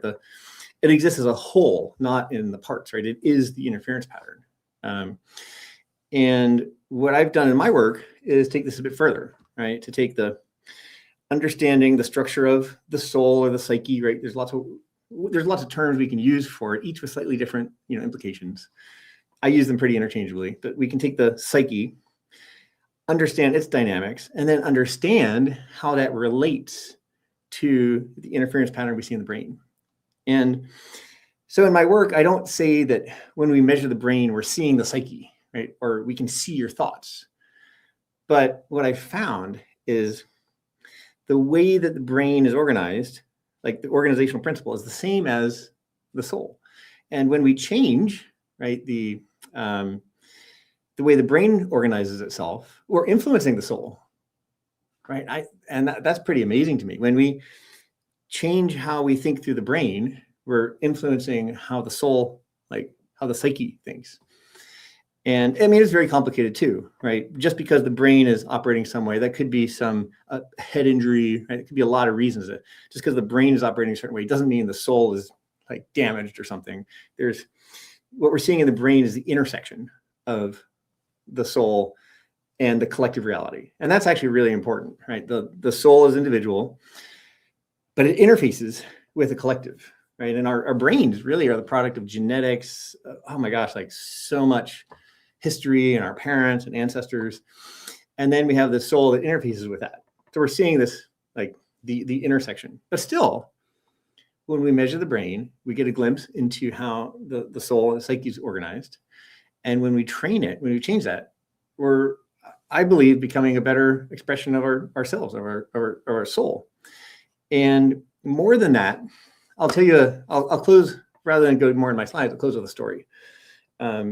I have colleagues in the field of neurotherapy who work with married couples. And often when they've reached the end, like, oh, we've done everything, this is a last ditch effort, we're going to go to a neurotherapist. And what they do is, well, first of all, they work on their own stuff, like their trauma, retrain the brain so it regulates better, maybe let go of some past trauma. And that's great by itself, right? When people heal, they're able to connect better. But the real cool part is shared neurofeedback. And you might actually be familiar with this, Alan. I mean, I know you've explored a lot of stuff. I've done this with my partner even, like electrode on one head, electrode on the other, and synchronizing brainwaves. And, based on my work, I know that that's not just synchronizing brainwaves. We're actually synchronizing, our thoughts and synchronizing parts of our soul. And when we do that, we start to think together. And that's really the punchline of the whole book, is what is the path to learning to think together, right? To get our waves, the waves of our interference patterns aligned with each other, aligned within ourselves and then with each other. And I'm sure we all had experiences where, you know, you think the same thing at the same time with a partner or somebody, and you exchange the look and you just know, right? And you've had the same thought, and that's because you've been in perfect alignment. It's not just about the wavelength, right? It's about the phase. And my hope with my work is to operationalize this, to really help more of us understand how this works, and use the neurotherapy. How would you operationalize, telepathic thought? How would you do that? Oh, well, I don't know if I'm really talking about telepathic thought exactly, but the first step is to clear up our own thinking, right? What I found is that when we live, like, here's an exercise from my book, because I think, Deanna, you had an exercise. Imagine that you're interacting with a friend or somebody, and you just can't get on the same page. And you're like, why can't we get along? But then imagine that you could see your whole interference pattern of thought, like all the waves, like right in front of you. That's impossible, right? It's beyond comprehension. But imagine if you could see all your waves, and you start looking at them and you realize, wait a second, that one looks different. It's like jagged. That one's a different color. Wait. And you start to realize that I didn't pick those, right? We're living with all of this conditioned thought that has come from trauma or programming. And when that happens, we can actually see it. When I measure a brain, I see how rigid the thinking has become. Like, it doesn't want to change, right? It's kind of stuck. And if you think about it, I mean, it kind of makes sense. If your thinking is rigid and doesn't want to change, it's going to be hard to get into sync with another. It's even going to be hard to get in sync with other parts of yourself.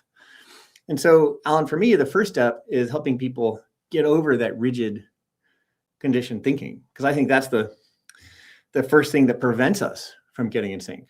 And then the next step is absolutely, like, I think there's a lot of ways to do it, like shared neurofeedback, but there's lots of things you can learn, out of body travel or shamanic travel, and really learn to see into others to connect. And you kind of learn your own ways to connect with people, like shamans do, right? But for me, the first step of operationalization is just helping people get over that rigid thinking that hasn't come from us. And that's something that the neurotherapy that I do is really good at. And I really think of it as helping people return to themselves, right? Getting rid of those thoughts, the thought patterns that not just aren't serving them, but didn't come from them.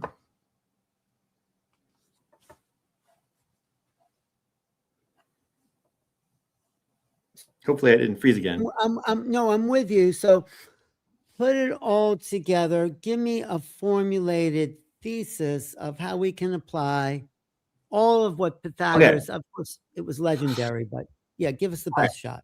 Bringing him back to present, I assert that the Pythagorean tradition allows us to measure the coherence of the soul through its reflection of the brain. And that alone, I think, is pretty rad, right? We can see, it's like a soul camera. Like, it doesn't tell you what you're thinking, but I think more importantly, it shows us how we're organized. And then, even better, with this technology, I believe we can use it to really become, some people throw around collective consciousness. I prefer collective intelligence. I think with this technology, with this kind of knowledge, we have a clear path to that. We can measure. There's a classic management line: you can't manage what you don't measure, right? I don't think we've ever been able to measure this stuff before, and I suggest that now we can. Now that we can, I suggest we can, hey, we can measure it now. Why can't we build it? Why can't we just operationalize a path towards collective intelligence? Does that sort of sum it up?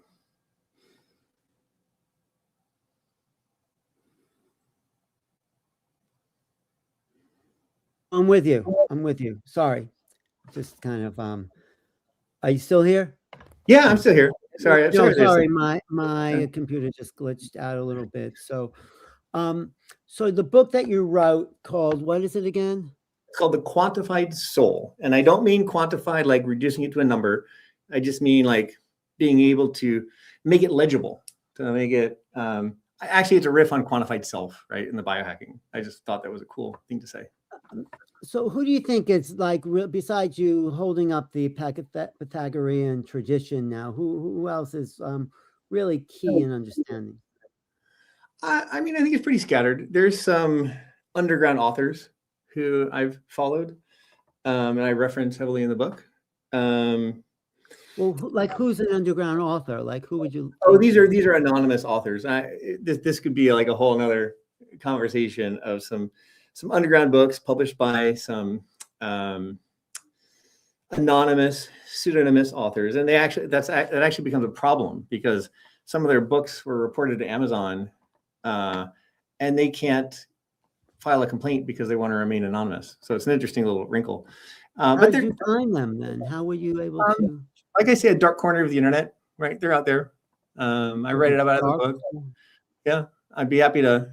I'll be at the New Living Expo. I'd be happy to like talk to people more about like the, that aspect. I want to find that dark corner of the internet. I mean, if you think the Oh, actually, they're now on Patreon, and I'd be happy to share more resources about this. But their work is dense, right? It's kind of written as, if you know the term agitprop, right? It's kind of no idea what that means. No, it comes from like it's propaganda, right? It's written in a way that's intended to trigger you and push your buttons, because that's, I think, one of the methods that the ancient mystery schools actually used. Like when you keep pushing somebody's buttons, you find out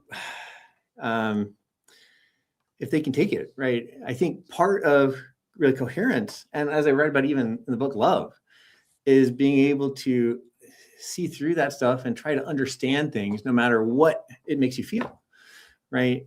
When you're triggered by something, what's that telling you? Do you have programming that's making you respond a certain way? Anyway, those books are hard, but there's a lot of people out there who they don't make a big fuss about it, but I think they're totally inspired by this tradition. Yeah, I mean, I'm all for that. I mean, I think it's fantastic. I mean, I'm really interested in looking at your book. So at the New Living Expo, which you're going to be at coming up this weekend, where are you going to start? I mean, what should people know? Why should they come to a lecture, and workshop? Yeah, I wish I was going to be lecturing or workshopping. I just have a little table, right? I'm going to be promoting. Oh, sorry. Yeah. But I'm going to be promoting my business and the book. But if you were to lecture, if you were to lecture, what would you love to lecture about? Oh my gosh, probably a couple years ago, I lectured at a neurotherapy conference about love and kind of the mathematical nature of love, which I think most people haven't thought about, and how it relates to what we see in the brain. And I think it's honestly one of my favorite. There's an entire chapter in the book called Rising in Love. And the idea is that often we talk about falling in love, but what if we could rise into love, right? Like understanding what it is as this coherence across scales and about deep understanding and always like seeking to connect but knowing what the limit is. That's probably what I would talk at a conference like this. That's probably where I'd lead, because I just think it would probably resonate. Are you going to have copies of your book? I'd love to check one out. I will have a few. It's not published yet, but I do have the entire first chapter on my website. So okay, you can come read the whole. The manuscript is done. I've just been working on some endorsements, right? And that's kind of like the last step, as I'm sure you know, in getting something published. It's true. Well, I'm going to bring Monty Leach in here to see if he has any comments about what we've been talking about, and I'm just going to add. Hey, Monty, welcome. Hey, how are you doing? Have you been listening to what James Corral was been saying about his work with Pythagoras and the quantum mind? And have you been listening at all, or you just came on? Really, I just came on in the last few minutes, to be honest. So, but if you have a specific question, I might be able to. Well, give them the basic thesis, James, because Monty, I'll just share. Monty is the editor of the International Magazine Share, online monthly publication offerings about the emergence of Maitreya, the world teacher. He's grouped the Masters of Wisdom, has practiced transmission meditation. So I think there's a relationship there. So, ooh, and Monty, I have just the thing to share with you. So the thesis here is I you know, for 25 years I've been inspired by the Pythagorean tradition and how it's evolved, and it's reached a point where I believe we can apply it to understand the brain, not just as the brain, but really understand the interface between mind and matter, understand how when you measure the brain, we're actually seeing not the mind itself, but the same organizational pattern. Like, and so the way the brain organizes itself influences how the mind expresses itself, and vice versa. Basically, we see like a translation of the psyche in the brain. And the thesis goes further, that when we learn to, I'll skip to the end, like the point is to learn to think together, right? How do we develop coherence rather than I could of disassemble ascension and say ascension kind of suggests a vertical movement when coherence is really about coming together, the many becoming one. How do we learn to think together while retaining ourselves, becoming like a true unified collective? And I think the Pythagorean tradition gives us that. But I'll link it to you. You talk about Maitreya. So my book is heavy on reason, right? And how do we understand the universe through logic and reason? And I actually suggest in the book that what if the next teacher, what if this Maitreya isn't actually a person, but a principle, and literally like reason itself? Because reason is this teacher that never, if you really stay true to it, it never lies to you, right? It can't. It's a principle. We kind of deduce how things work. And I think it's relatively provocative, but I'd actually be curious to see what you think of that idea of like. Yeah, Monty. Yeah, what do you think of all that? I'm curious too. Well, the information that I have, which I'll be talking about today, is that for us to survive as a planet at this time, as humanity, we're going to have to work together cooperatively. Not just as individuals, but we have to work together cooperatively. And fortunately, at this time, we have a lot of help in the world now to help us work cooperatively together in the form of great spiritual teachers. Not just one, not just Maitreya, the world teacher, but a whole group of similarly wise teachers who are here now in the world in physical form, on the physical plane, to help us at this very critical time for humanity and the planet. They are here to help us create peace in the world, because they say without peace there will be no future. And it seems very obvious today with nuclear weapons that we have, which could be used in another major war, that if we don't have peace, we have very little hope for the future. So these great teachers are here to help us expand our consciousness, to raise our consciousness, to help our consciousness ascend, if you will, so that we will accept their advice, which is to share the resources of the world among all the nations equitably. And that is the way to create peace in the world, according to Maitreya. So how do we do that?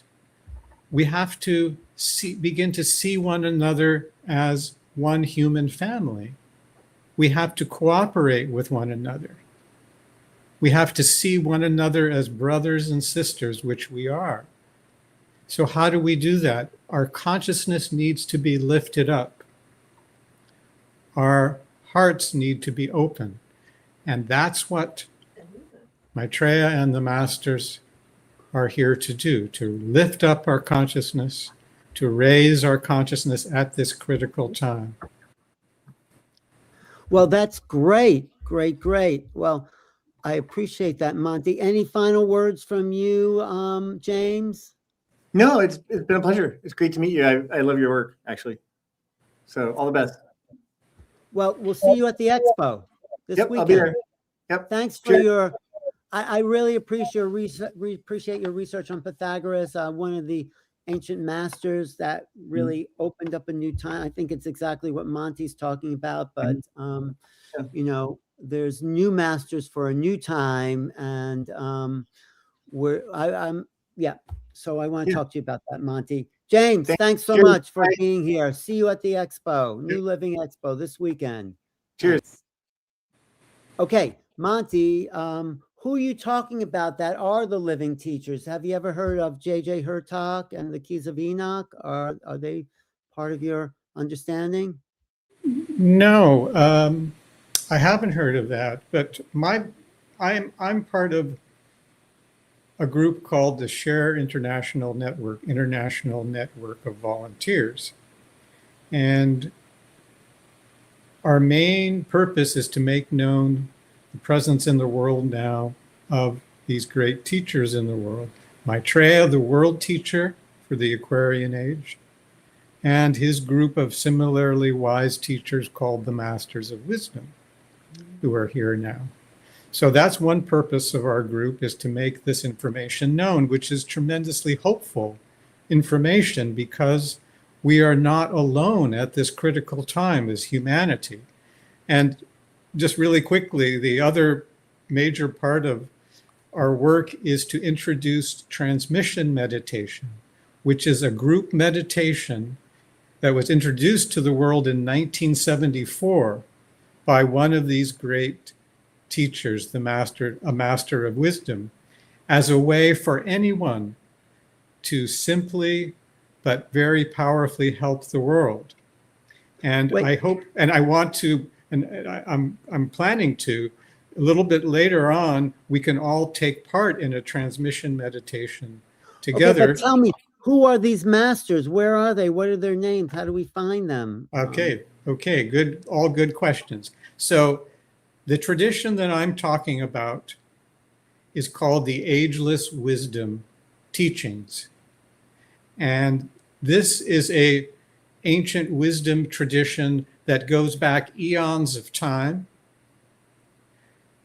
And it underlies all the world's religions, all the world's philosophies, but it was hidden. It was esoteric until fairly recently, until a woman named Helena Petrovna Blavatsky, back in the late 1800s, Madame Blavatsky, began making known the teachings of these great Mahatmas, they were called, the Masters of Wisdom. She lived and worked with a group of these teachers in the Himalayas for 3 years and wrote about their teachings. Her work was accepted, and it became very popular in the late 1800s by the intellectuals of the time, the artists of the time.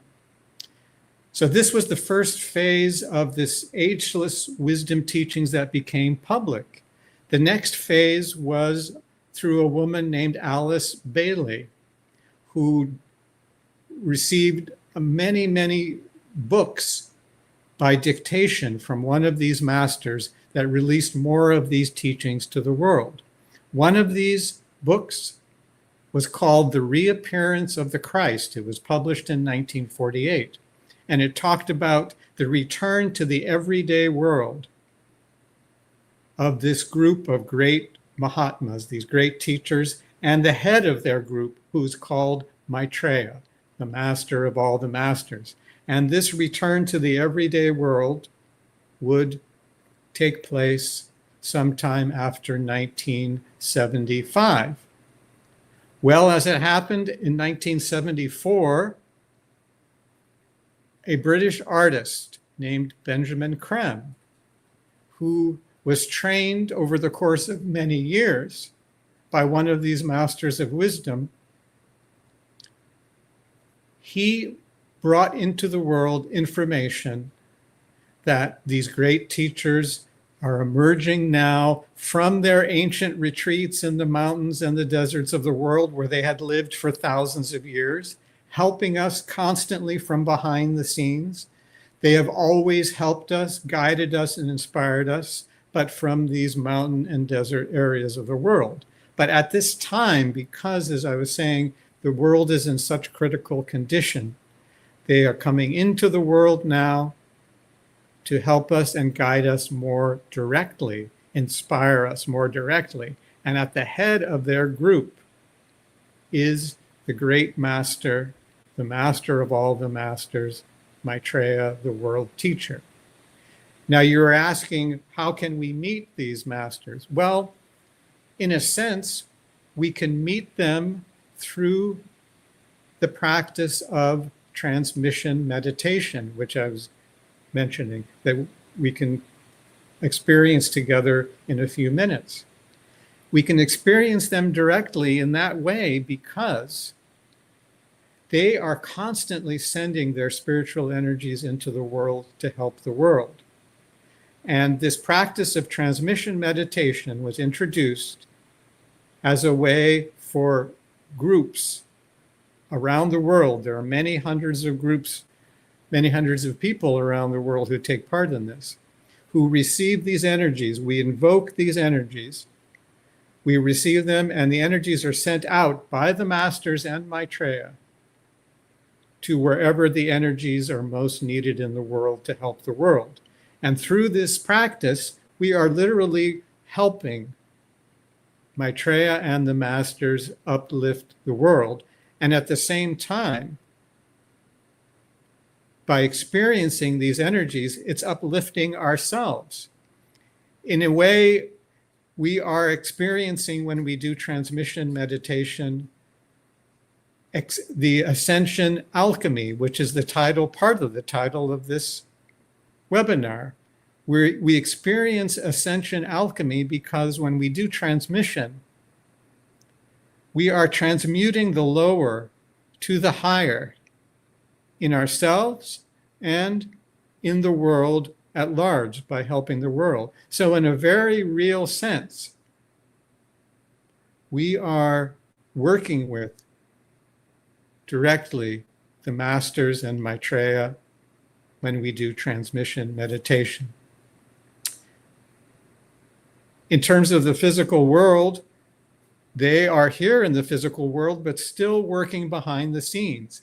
They work non-stop, 24/7, to help us, to inspire us, to protect us, to help us create peace in the world as much as they can. But their presence is still behind the scenes. It is up to us to create peace in the world. Maitreya and the masters, no matter how great these teachers are, can only guide and inspire us. We have to respond to these energies that they're sending into the world. We, as humanity, as people, have to work together, take action to help create peace in the world, to call for sharing of the resources of the world among the nations, call on our governments to do that. That's how we can help move toward peace in the world. It's up to us. It's our actions that will do it. The masters, Maitreya, cannot impose anything. They can't wave a wand and say, there will be peace in the world. There will be no hunger in the world. It would be a colossal infringement of our free will, which they never do. They will never do, and they never do. All they can do, and it's a lot, is inspire us, touch our hearts, raise our consciousness so that we will take the needed actions.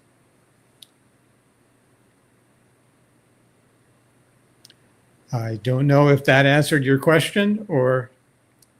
No, that did answer my question, but I mean, you talk about the masters in the world right now. Who are these masters? Where can we find them?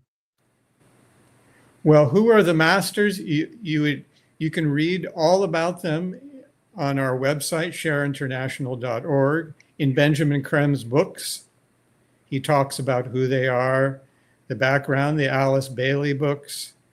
There's a long tradition of um, the existence, the writings on these great teachers who are in the world. So there's much material out there. In terms of meeting them, my understanding is when there's a need, when we can help the plan of the masters and Maitreya, they will contact us. They will reach out to us. It's not for us to try to contact them. Well, I have a question from Laura. I have a Yes. question, Laura, who's been listening all day. Thank you, Laura, for tuning in. Is the Maitreya Buddha back in embodiment as a young man living in a modest Indian village? Is that true for you? Well, that's not the information I have.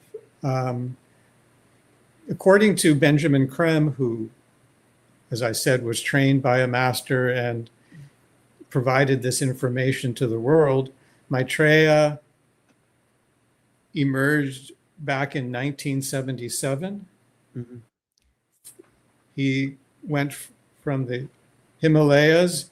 He flew by airplane into London, England, and in 1977 took up residence in the Indian Pakistani community of London, England.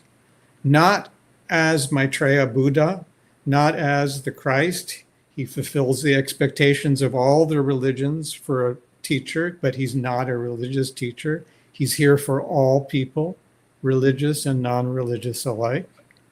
But he came into the London Indian Pakistani community just as a man, an extraordinary man, and worked and helped not only in the community but worldwide. So that was his base of support. But Maitreya, all the masters can, and they do all the time. They can be anywhere in the world instantaneously and when they're needed, when their help is needed. And they can be in more than one place at the same time in the world. And there's more masters showing up, and Benjamin Creme is no longer on the planet. So this young Buddha, Maitreya, now in India, could be one of the other masters, because I would say, why not? Yeah, all I can talk about is the information I have and my experience. And I leave it to everybody's own experience and intuition to tell them whether they feel like this person or that person is a master or Maitreya. It's really, it has to, whatever the information is, it has to ring true for you. And that's why I'm putting out this information today for your consideration only. I'm not trying to convince anybody of anything. I appreciate it. It's up to you. So I'm just speaking from my own experience and my own information. So. Well, did you meet the master that went to England and lived in the Indian Pakistan? Have you met that master? In a sense, I have. Like I say, every time I do transmission, I've met Maitreya and the masters. His energy is him. Mm-hmm. There's no difference in a way between his energy, which he sends through the transmission groups when we invoke the energies, which I hope we'll get a chance to do today. Yes. It's a very simple meditation. I think everybody would very much benefit from it. So in a sense, every time we do a transmission, we are with Maitreya, we are with the masters. But I have had experiences of Maitreya were confirmed by Benjamin Creme's master. And what's interesting is Maitreya and all of the masters can appear in any form that has meaning for the person.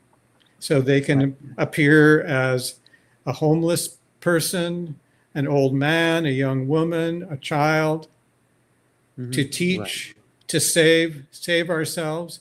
Every time when people say an angel came, you have experience of an angel came and saved me, that angel is one of the masters of wisdom appearing before. That's what one of the things the masters do.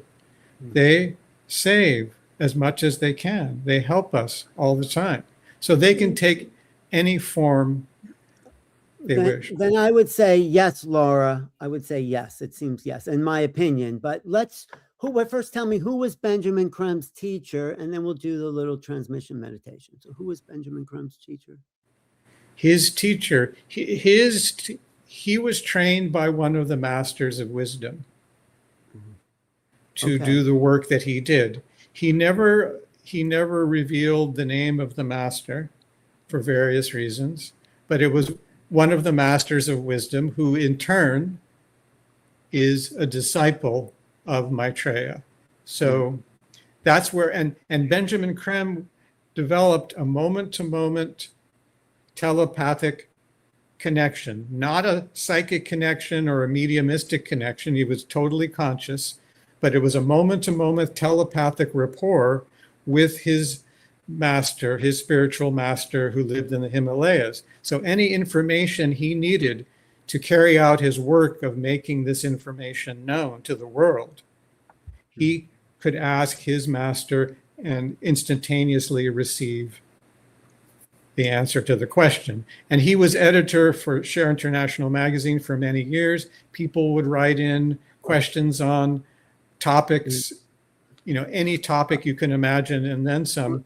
And he was able to answer them, the most difficult, intricate questions, with the help of his master wisdom. Did you know Benjamin Crumb, and did you get a direct download from Benjamin Crumb? I'm not sure what a download means, but I mean, direct transmission from Benjamin to you in person. Well, I met Benjamin Crumb many times. We worked together pretty closely in Share International. He lectured all around the world for about 30 years, and he was not paid for any of his work. He wrote about 20 books on this information, which are available through the Share International website and related websites.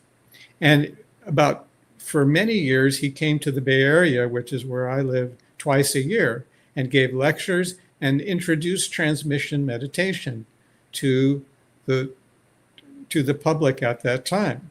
So many times I did, and because he felt that introducing transmission to the public was a very important part of his work, in addition to making known the presence in the world of Maitreya.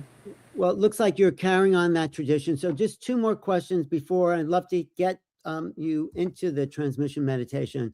Great. Laura again says Benjamin Crumb before his death report that Maitreya was going to come out publicly on major media. Has this happened? What might Maitreya be? And then a question or statement by Susan Atwood said Maitreya is living in London as a grown man. He has not yet come out publicly. He's living in the Pakistani community. And anyway, just answer those quickly, and then let's go into the meditation, because that's what we're really here for. So, but yeah, that'd be great. So, sorry, the first question was, sorry. Well, it was just that the Maitreya was supposed to come out publicly. Oh, yeah. Yes. Well, this, as Benjamin Crumb explained it, it was hoped that he would come out publicly sooner than now. But as Benjamin Crumb would explain it, the emergence of Maitreya, a world teacher on the level of Christ, the Buddha, coming into the world now, is an event. It's a planetary event, and even beyond the planetary event, of importance to this world, to this planet. And because of it is such importance, there are many, many factors that Maitreya has to take into account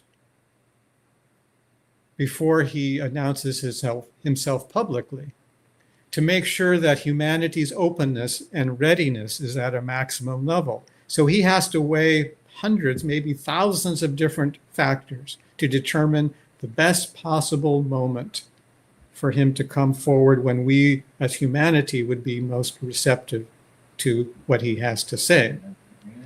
It was hoped that this would have happened by now, but unfortunately it hasn't. So it's all up to the conditions in the world, the conditions, the openness of humanity to Maitreya's presence in the world, and many other factors. And we just keep working and making known the information. And when the time is right, from Maitreya's perspective, when the time is right, he will come forward. Great. No, thank you. Okay, Monty, then let's do the transmission, and Yes. then Neil Gar is going to come in and take over. So yeah, Yes. we're ready for you, and the world is ready, and they're listening. Yes. Go for So it. I wanted to ask, so I'll explain very briefly what it's about, and then we can do the meditation. To begin the meditation, we say together what's called the Great Invocation.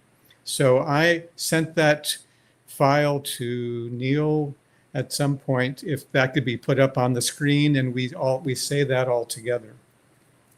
So just really briefly.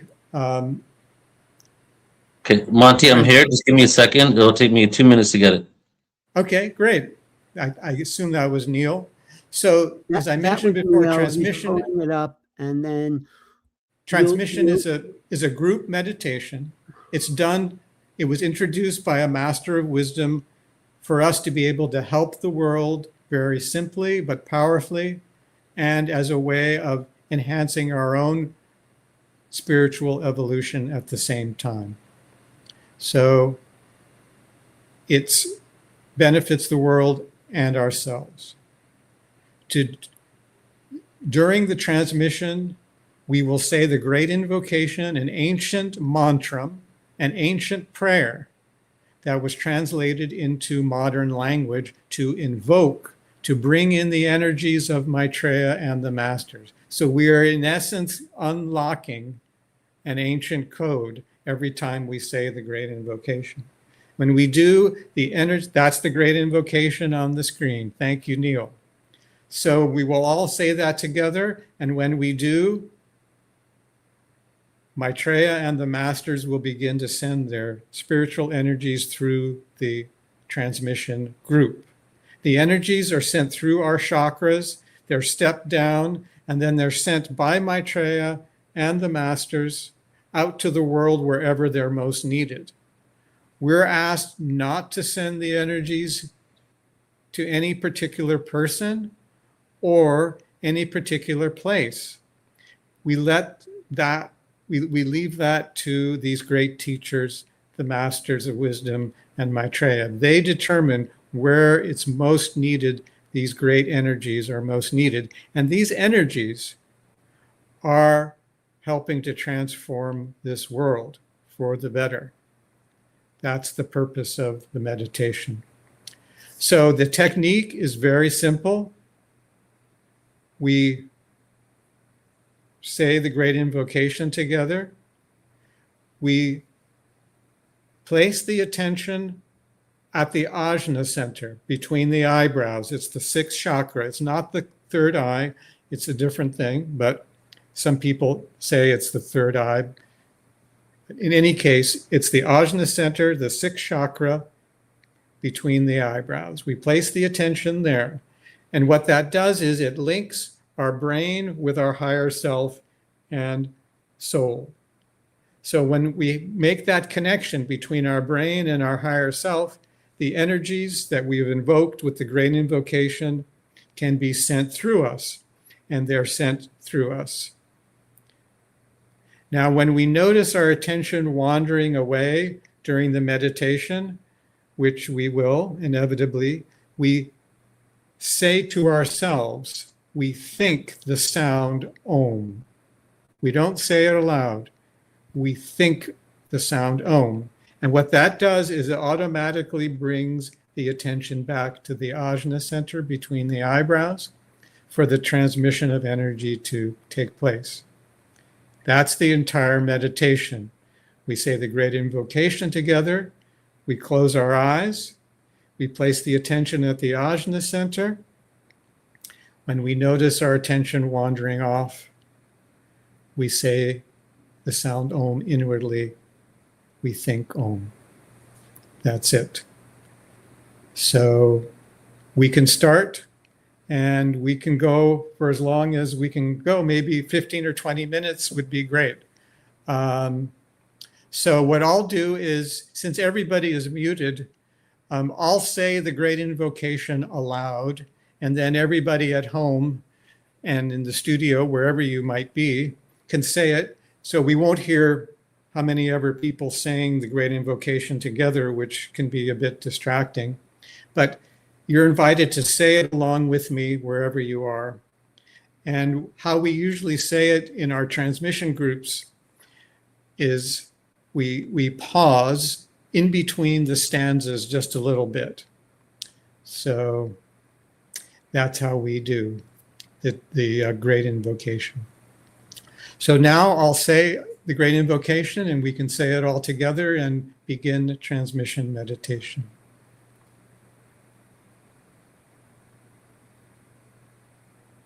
From the point of light within the mind of God, let light stream forth into the minds of men. Let light descend on earth.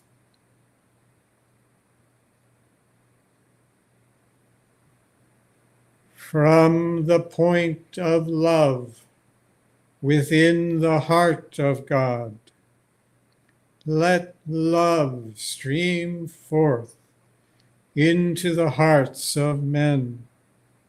May Christ return to earth. From the center, where the will of God is known, let purpose guide the little wills of men, the purpose which the masters know and serve. From the center, which we call the race of men, let the plan of love and light work out, and may it seal the door where evil dwells.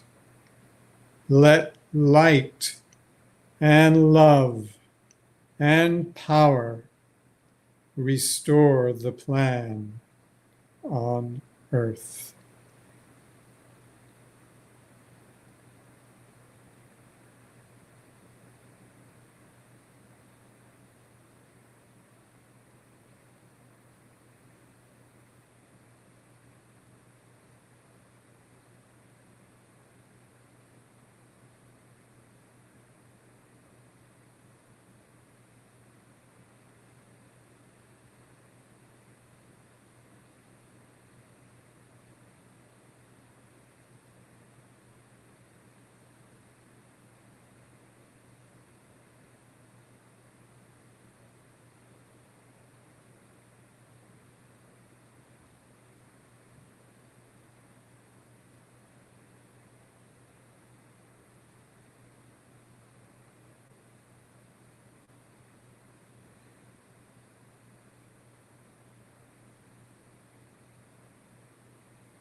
Thank you, Monty.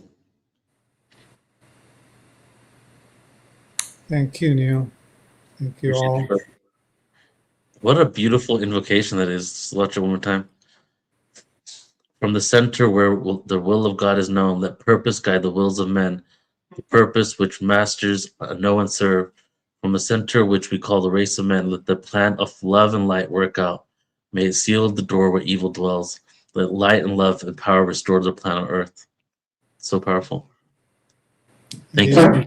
It is indeed. It was given by Maitreya to the world in 1945 to invoke their energies. Love it. So before I let you go, would you like to share anything else where people can find out more about you? And maybe what are you going to be presenting on at the expo? Are you going to go deeper into this material? Exactly. So next week at the New Living Expo, I'm going to be doing a talk on the same theme, going into more depth, as you were saying, Neil, and also doing a transmission with people there in person, which is an especially powerful way of doing it. But I think today people can feel how powerful that was. And sometimes it's even more powerful in person. So we'll be doing that. Well, our local group also will have a booth at the Expo, New Living Expo, under the name Transmission, a Meditation to Help the World. And so if people have any questions about what they heard today or want to find out more about how they can take part in transmission after today, come by the booth, and we'll have co-workers and myself there all weekend to help you. And just one last thing is, in terms of a website, I was going to try to put the website on the screen, but my technical abilities kind of failed me there. So I would just say, if you want more information on a website, go to share, SHARE, hyphen international.us. That's SHARE hyphen international.us, not UK actually. US is the better one. So it's shareinternational.us. Perfect. Thank you so much, Neil, and thank you everyone for being here today. My pleasure, brother. See you in 5 days. See you soon. Sounds great. Take care. Take care, brother. Bye. Beautiful, everybody. I'm back. I hope you had a great time with Alan today. He was doing an amazing job, and I tuned in as I was getting ready for the New Living Expo. Last couple of days, you had Joan, you had Alan, myself, and my good friend Chris Noble, who are going to be performing at the expo. And also, Chris is doing all the AV. I'm, of course, producing it. We've been running around in a smooth way, you know, kind of crazy, a lot of stuff going on, but a lot of beautiful synchronicities have happened the last few days as we've been preparing for the expo. Just rented the minivan, loading it up as we speak, so just really excited for it. And everybody that you have seen yesterday and today will be at the expo in San Rafael, California, starting Friday, April 17th to the 19th, except for the first speaker from yesterday. So I'm going to play the trailer, and then we're going to get into our final presenter for this weekend. So here's the trailer again for the New Living Expo. The world is changing faster than ever before, and within this evolution, a new consciousness is rising. At the New Living Expo, thousands gather to expand consciousness, explore new conscious technologies, ancient wisdom, and the future of human potential. Immerse yourself in 3 days of heart-expanding wisdom and mind-binding awareness, with over 90 speakers sharing tools to awaken your highest potential. 125 exhibitors, 3,000 attendees, awakened souls unite in one powerful weekend of learning, healing, and connection. Experience transformation, connection, and the next chapter of human evolution. It is time for humanity to awaken. Join us at newlivingexpo.com. Yes, so tune in, join us if you're able to. It's going to be truly incredible. And now I'm excited to introduce you to a good friend of mine, Julie Swen, who is also now on Portal to Ascension as a speaker. And this is her debut presentation on Portal to Ascension. Always love to have inaugural experiences with my good colleagues and friends. And it's truly special. I think it's a good way to close out these 2 days that have been very very impactful and transformational. Let us know what you've been experiencing, what really stood out for you over the last couple of days as we've been unlocking these ancient codes further towards the remembrance of, all the beauty and all the amazingness that we are. And now the reason why it's a good way to close this out is because Julie has a very the overall mission, upliftment and consciousness, and we all have different avenues that we go down. And Julie is really about the new earth and creating an educational system and a platform to help the children and the youth being able to be fed the right type of information, awareness, and also guided and facilitated in a way that creates children that maybe don't forget their innate abilities, have a say in how communities are created, aren't considered lesser than in this hierarchical place where the father figure and the authority figure has a hierarchical stance upon the child, instead of more of a co-creative way with children, and then implementing that into the educational system and creating a full-on new curriculum for this new earth. That's her passion. If I think that summarizes it pretty well. And I'm going to say just a little bit about her official bio here. Julie Swen is a cosmic oracle, star mother, new earth architect, and template keeper, weaving cosmic wisdom into real-world systems. As founder of New Earth Trust and longtime trust and estate attorney, she merges multidimensional intelligence with practical frameworks that support starseed children, conscious parents, and visionary creators. Julie leads global initiatives, including the New Earth Roundtable, Star Children Academy, Star Children Family Retreats, and an upcoming documentary, and a New Earth School under development, all offering remembrance, purpose, community, and future-ready education. So let's welcome Julie. Hey, Julie. Thank you for that warm welcome. That was beautiful. Yes. How are you? Oh, I'm doing well. How are you? Good. I'm excited to see you so soon. I am excited to see you, and I'm excited to see everybody.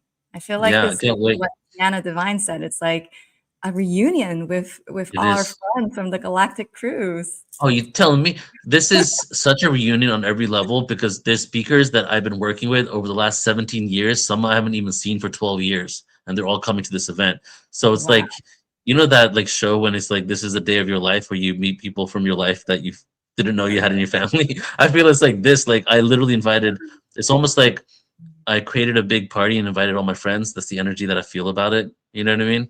Yeah. So it's gonna be awesome. Yeah, your hanging out with you and everybody. No, right? before And you get into your presentation, Julie, maybe you want to speak about what you're bringing to the expo and how it's something so unique, and what we're trying to do maybe for the future with what the themes that you're bringing. Yeah. So, and let me say thank you for the opportunity for having me host something at your expo that I feel like we don't really get to see normally in these consciousness spaces, is a space for all ages, for the kids to come and be a part of it. I mean, sometimes you go to these expos and you see parents walking around with their children and things like that, but they're kind of just there because their parents are there.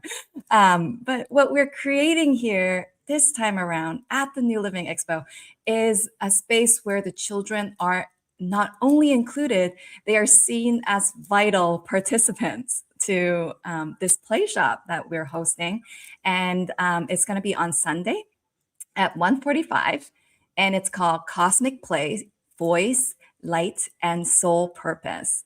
And the way that I envisioned it, I was meditating on it, is it's going to be a big game. Whoever shows up, kids, adults, and it's going to be a little bit of mission driven. And what's really exciting is whatever comes out of this play shop, I'm going to bring it back with me to create policy framework that I'm going to present to state legislators at some point.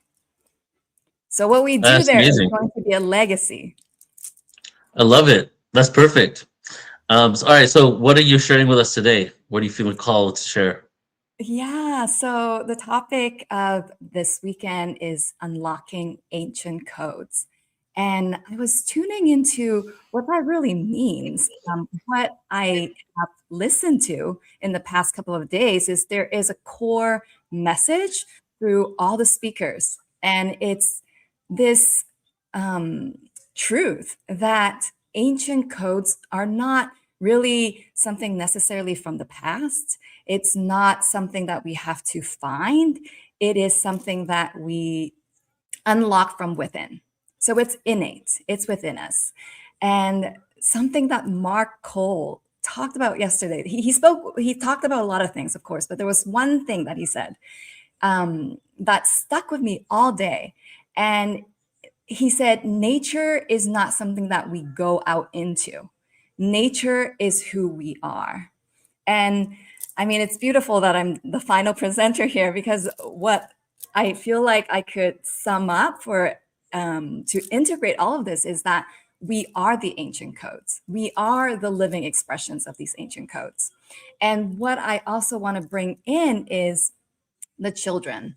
Of course, I feel like the children are here to remind us that we are the living expressions of these ancient codes. I feel like in the consciousness space, there has been various conversations about what star seeds are here to do. And I feel like in the recent years, there's been conversations about what children are now here to do on this planet. And my belief is that the children are not here to do for us what we can't do for ourselves. They are only here to activate the remembrance of what we truly are. And for them, it's easier for them to do that and become the activation for that, because the veil is thinner for them. They come through with less karma, less conditioning. And actually, scientifically speaking, the first 7 years of our lives as children, we still live in theta state predominantly. Yeah. So naturally, our brains are wired to be more connected to different realms and be more multidimensional. So I feel that the conversation, rather than saying, what are these children here to do for us? What do you think these children are? How do you think they're different from who we are? I say, they're not that different from who we are. Yet Yeah. here to show us, to remind us of who we are supposed to be before we forgot. Yeah, 100%. Especially the when kids are so carefree and get to the point where they can, well, let's just say are playful. When they're more playful and they're fully committed to the joy of the fun of the playing, right? I think that part really just like reminds someone else what it is to be like that, And then if you have children or something like that, and you truly allow that to be integrated into your life, you then become playful. I just watched this morning this whole podcast on Diary of CEO about how we're going to all live to over 200 years in about 20 years from now. Everybody's going to live to over 200 because of some technology coming out. It's crazy. And he was talking about all the different things that keep you young, because they're doing the markers on the body, right? That every organ ages separately. So they can age all your organs. This organ's 40, this organ's 35. And people with children that play with the children, all the markers reverted from before they had the kids. They became young. Their body reverted to a youthful state. Yeah, and I can fully relate to that. Not necessarily appearance-wise, I don't feel like I'm looking younger. However, my son has brought the playfulness and the creativity, and also activated my mission, the mission that I'm on right now. Exactly. Yes, and I believe children are here to activate our mission, because being on the planet right now at such an important time, we've all heard about the golden age and the new earth, things like that. We know we are here at a time of change, and that's why these children are here to show us. It is with this level of playfulness, this level of wonder, this level of creativity that we are going to co-create new systems for this planet, which is an ascending consciousness. And this is why the children are not here to do for us what we can't do for ourselves. Let's not, romanticize that these new generation of children are going to save our planet. And no, they're not. We're still here. We're still here who are going to weave these new systems together, except they're going to bring in their codes. They're bringing their codes. They're bringing in the activation. They're bringing in an exemplar of how we may operate so that we can create something completely new, because what we've been creating is not working. And we know that. Exactly. Yes. So Julie, you have around 35 more minutes. I'm going to go in the All right. background. Go Cool. ahead, take it away. And whenever you want to play the video, let me know and we'll do it. Do you want to send me the link on WhatsApp maybe? And then I can play it for you later. Oh, okay. Yes. Why don't When do you I want to play it? In the end? Yeah, why don't we play at the end to make it easy? Okay. All right. Send Yeah. it to me then. And All right. okay, take it away. All right. Thank you. Yeah, so I was looking up the origin of the word ancient. And I'm a little bit of a geek like that. And in school, I took all languages. So I'm always like fascinated, like, how did language become into being? What do words come from? And so the root or the origin of the word ancient means in Latin, long before. And then when I saw that, the natural question that comes to mind is, long before what? You know, if we are talking about activating our ancient codes, the key lies in what happened that caused us to have forgotten that these ancient codes are already within us. And this is what I want to dive into today, that when I was tuning into this, the children not only bring in their codes and their way of being that unlocks these codes. And when I talk about codes, like, what are we talking about when we're talking about codes? When we're talking about ancient codes that existed long before we forgot, I believe that these codes mean it is our original form of being. That because we are particles of the source creation, that these ancient codes are to unlock our original template, the divine nature of who we truly are. And because source is an eternal and infinite creator, it is also my belief that creativity is the ultimate key to unlocking the ancient, the original template that is within all of us.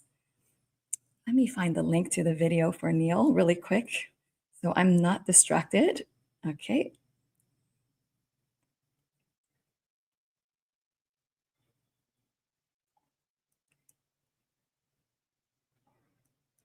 Sorry about that, everyone. Okay. So there was a study on creativity that was conducted in the 60s. And what happened was NASA, they hired some researchers to conduct studies on what traits demonstrate creativity. How do we sift through different people like engineers that come and apply to work for NASA? How do we create a standardized test to test their level of creativity so that we can find and sift out the most creative geniuses to work for us? And what these researchers found is that over time, our creativity declines. What these researchers did is they created this test. And the test turned out to be so simple that they were like, you know, we're just going to do this, perform this test on a bunch of children just to see what would happen. So they gathered 1,600 children, age 5, all age of 5, and they administered this test on them. And what they found is that 98% of them scored at the top, which is what they labeled as creative geniuses. And they decided to extend the study with the same cohort of subjects to become a longitudinal study. And then what they found is that at age 10, that percentage of creative geniuses decreased to 30%. And then at like age 15 or something like that, it decreased to 12%. And then when they're all adults at age 30, there were only 2% in that cohort that were able to test as creative geniuses. And what these researchers concluded is that creativity is innate, and creativity is something that was taught out of our system. In other words, now they didn't say this explicitly, but from what they saw in this study, we can observe that there may be something wrong that we're doing in the way that we're teaching our children, so as to crush their creativity. And why I'm bringing this up is I know that creativity is also a template for New Earth systems. Without it, we cannot create a way of living and behaving and operating on this planet with an ascended consciousness. So I want to share that when I was in grade 1, I was living in Hong Kong, which is a very busy city, and it's really, really crowded. And I was going through the public school system, and there were a lot of people. There were a lot of people in every class. And what happens when you're in such a crowded space is that you just don't have time to focus on the children. When you're creating an education system that is in such a crowded, busy place, you want to be as efficient as possible. So what they did is that they would rank you right from the get-go. So at age 5, they would do all these tests on you, and then they would rank you and funnel you into different classes. And so if you scored higher, they would put you in an A class. And then if you scored, at the bottom of the barrel, then you would go to like an E or an F class. And they kept doing that. They kept doing that throughout your whole grade school, high school, etc. And when I was in grade 1, I was in this class, and at that time, studying wasn't a concept. And my parents did not enforce it on me at that time. And so I was in grade 1, and we had our first test. And of course, there was a ranking. And shockingly, I didn't study. I had no idea what a test was. I scored the top of my class. And normally you would think this is something to be celebrated, and that, perhaps my teacher would be proud of me or something like that. What had happened is she wrote this on my report card, that you lucked out, and if you don't work harder, this will never happen again. And that was the beginning of my conditioning, that I have to work hard all my life, and that this world is a competition. And if I don't work harder than everybody else, that, I cannot achieve anything that is rewarding, and I would not be successful. So I'm sharing this because I know that this is not something that is just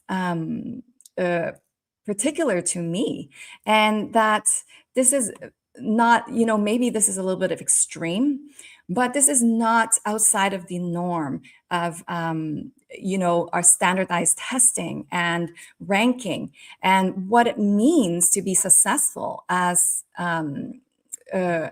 students in our education system.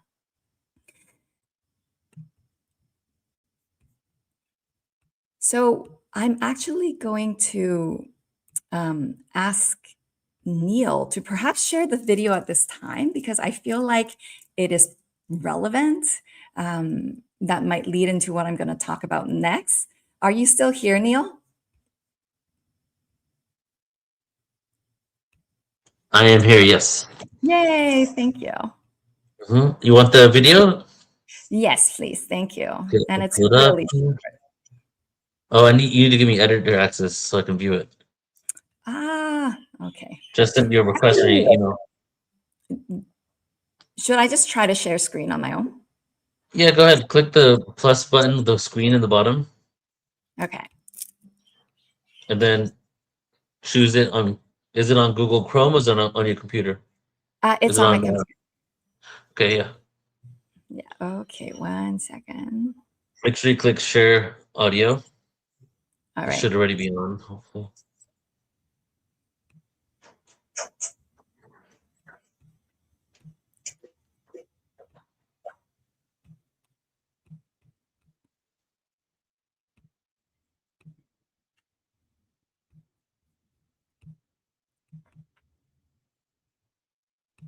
All right, perfect. Yeah. To learn on the chalkboard. Right. People like drawing the chalkboards like, okay, class, we're doing math today. Like, no. Like, oh, it's 6 times 25. Like, no. I want to learn about who I am, not about math. Like, that could help you, but mostly what's going to help you first is to know who you are. Yeah, so I wanted to share that with everybody. That was actually filmed in our last retreat, the Star Children retreat on Big Island, Hawaii. And why I shared this is to show a little bit of that innate wisdom that we can see in children if we give them the opportunity to express themselves. The way that I would like to see our education system be created is that instead of grown-ups creating these systems, I believe there is an opportunity for us to create spaces where children are leading every level of the infrastructure of our education systems, and that they can speak to the governance, they can speak to the curriculum, they can speak to how they may be taught. This way, we're shifting that hierarchy of how when we are in systems, somebody has already created this system for us, and we're just participants in this way of being. And for education, which is designed for children and to benefit them, and for their development, it would only make sense for children to come in and become the leaders of the system that is created for their own benefit. So this is why I've created these retreats. And the first one actually came about because I wanted to create a roundtable of children, which is a vision of a council of children that they would be able to speak on their wisdom and share the transmissions online on a global level. And what I quickly discovered is that children were not designed to show up on Zoom and just talk to the computer like I'm doing right now. Actually, I don't feel like I'm so designed for it either, but that the kids just weren't really interested in doing that. But what they were really interested in was the fact that I live in Hawaii and that they all wanted to come to Hawaii. And so I created this retreat so that we can have this live gathering, which did happen, where they did sit around a table and share what they see as the future of education and what they would like to see to dream up a new system together.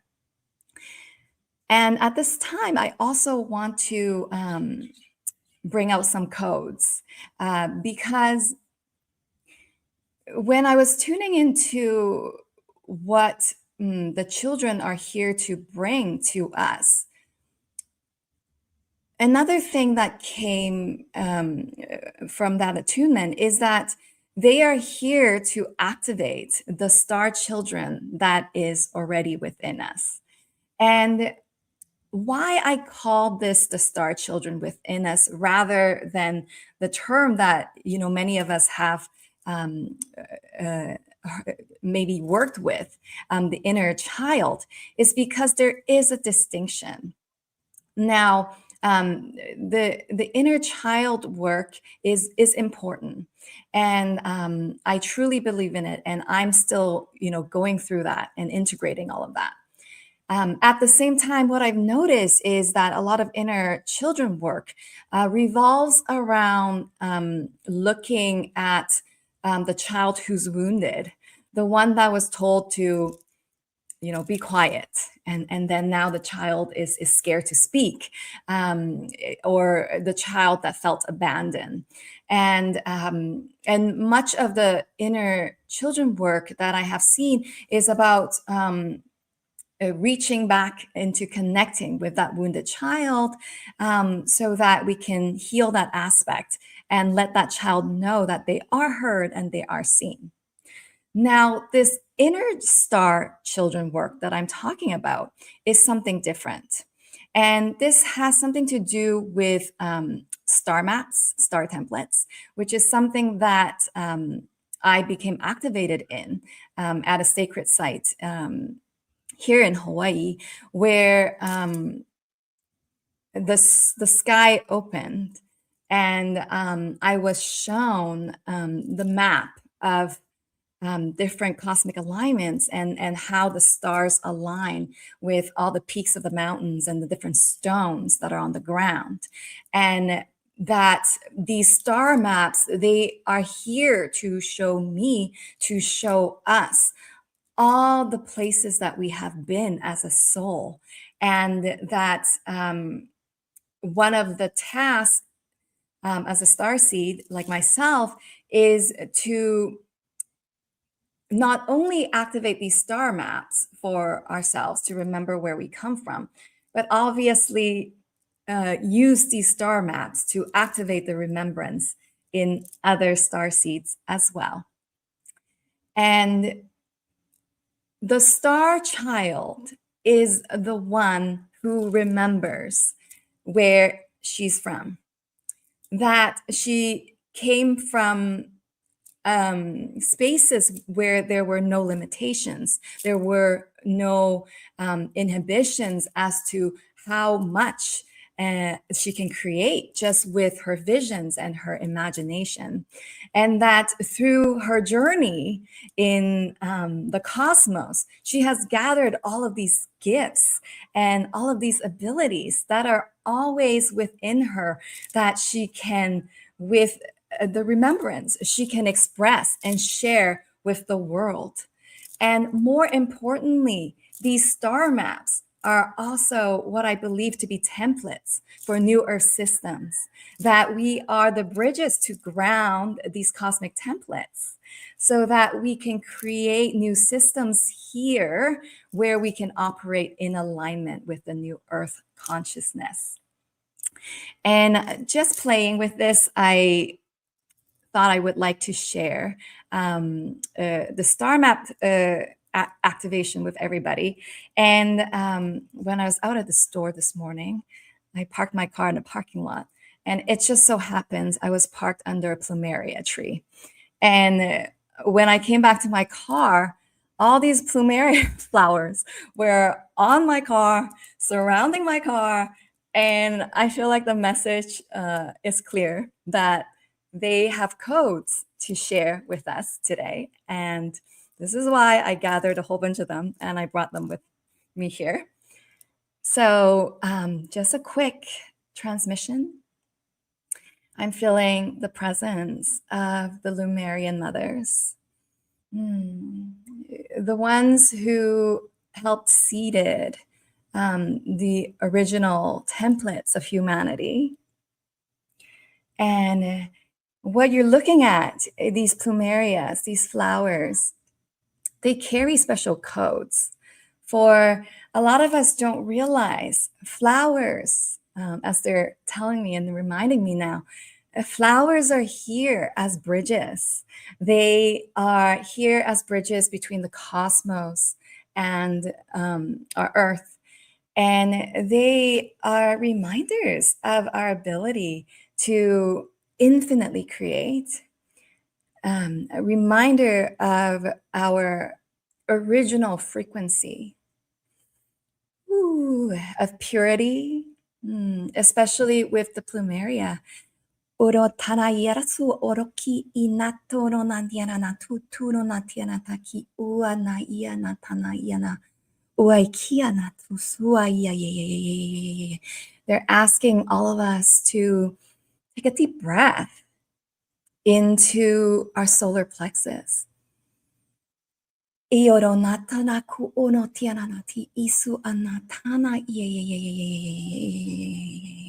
They're telling me that inside the center of your core, your solar plexus, is a star.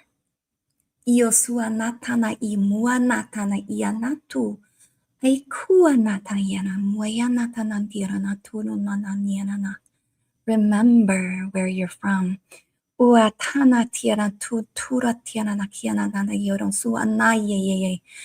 You've traveled far and wide. You carry the wisdom of the stars.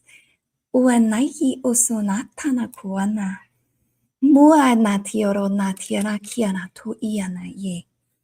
the plumerias, they carry the frequencies of grace, of beauty, of innocence and purity, all of the star qualities of which you are embedded within each of our original templates.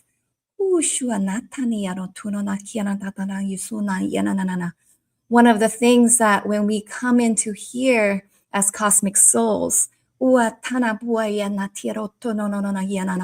we frequently term as density is actually a portal of initiation for us to understand what it means to be in transition. To understand shifting, shifting with time, shifting with space, and how to create within that shift.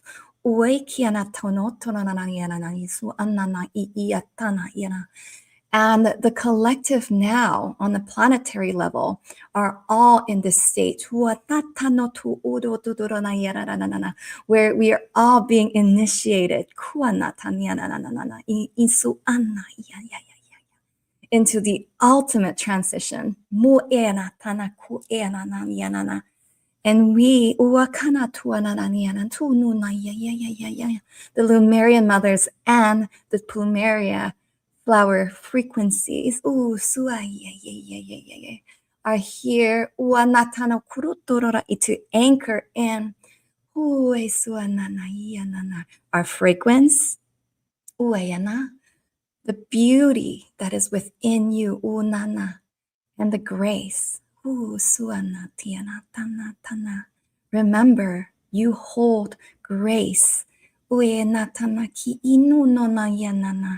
You are full of the capacity to transition across time, across space, across dimensionality.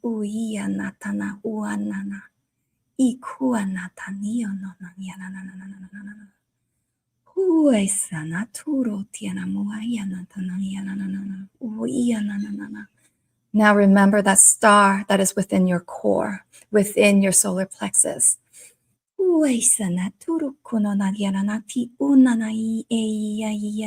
Light it up.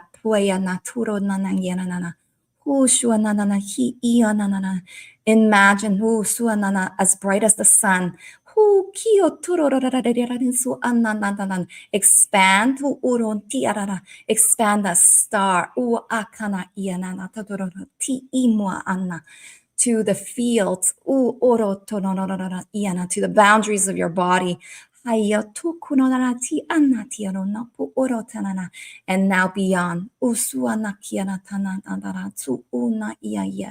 the space that you're in, to the size of your room.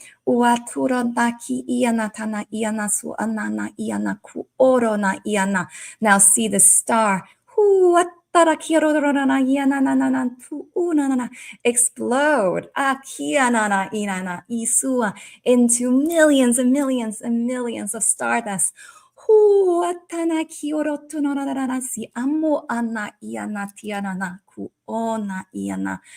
To be sprinkled across your city, your country, and then of course across our planet.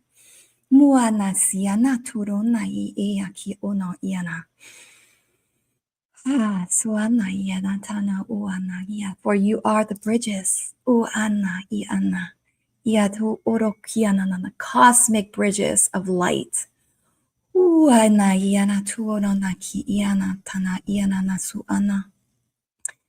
And finally, I am being asked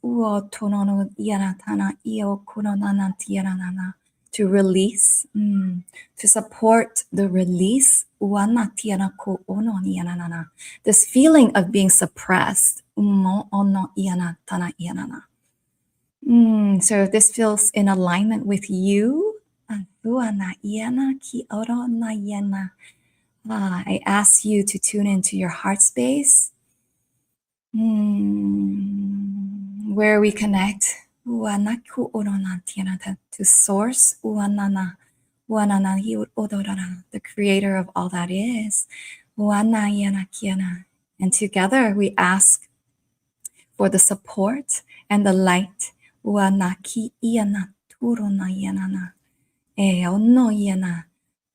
the release of suppression, for the release of feeling being repressed.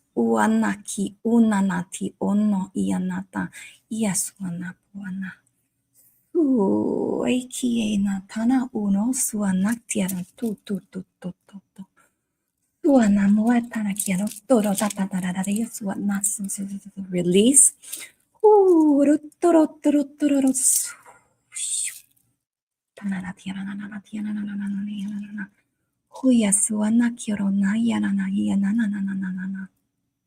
I'm also on behalf of all of the children, the children that are present on this planet, the children that are not yet on this planet, the hybrid children that are supporting and working with us.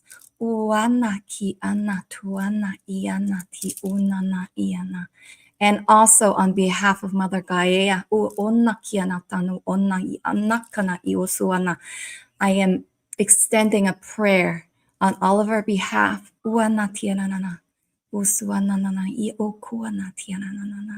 A prayer to our Prime Creator, Source, God. We're ready. We're ready to be released from suppression, from limitations. The feeling of being repressed. The feeling of being told what to do. And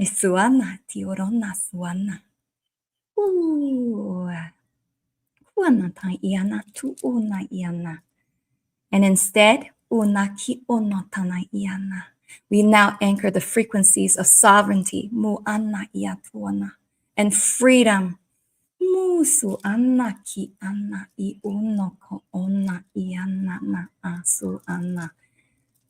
into the fields,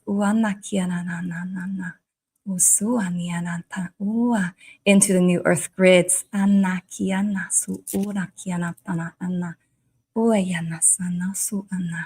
so that the truth, that we are creativity,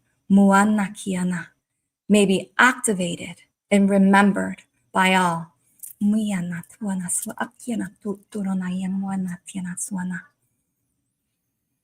And so it is.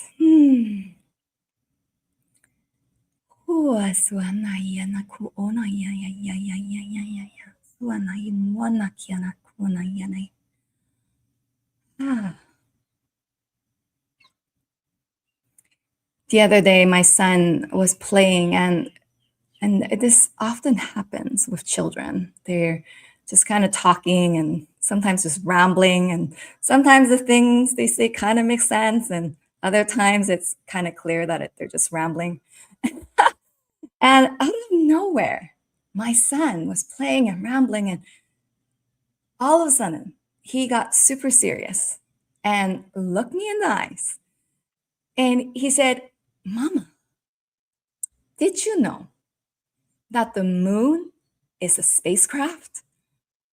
I was like, whoa, whoa, there's something to this. There's something to what you're saying.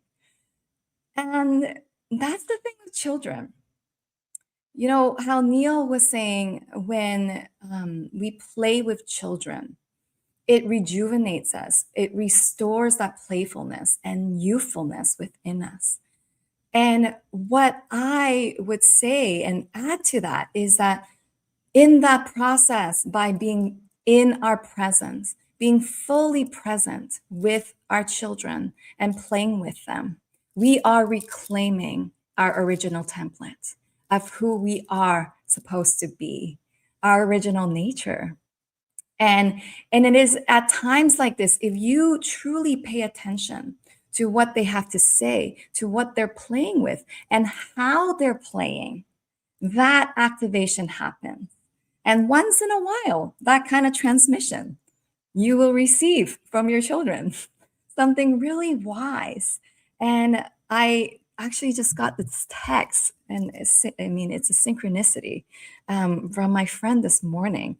And she took a picture of this note that her friend's daughter, who's 8 years old, and she wrote this thing. And, you know, of course you can't see it through the screen, but I just want to show you, like, this is an 8-year-old girl's writing. And on top of this page, she says, angel advice. And there's 3 of them. And the one that I want to share is the last one, because I was like, wow, this is so profound. Karma has no start or no end. Even non-existent things have karma. When I was reading that, I was like, whoo, just full on chills. And this is why I'm committed to creating these spaces where children get to share, because they don't share the same way as we do. Yet when you cultivate the space, and, you know, sometimes it takes a little bit more effort, like throwing a 5-day retreat on Big Island, Hawaii, with dolphin swims and all of the jazz, to get them into a room to sit around in a circle to transmit their wisdom. Yet in that space, they show us who they really are. And in turn, we are shown who we really are. I know that in my when I travel dimensionally to other star systems, I have seen that our other star system, the way that they teach their children is drastically different from what we do on this planet. And of course, on this planet, the way we do things is not an accident, right? This density, this way of 3D thinking that created all of these operating systems. It's all an initiation for us to remember. Yet when I see these other star systems, when I observe how they guide their children, or the other way around, is they form children councils. And they know, as we should also know, that our children are the more evolved versions of ourselves.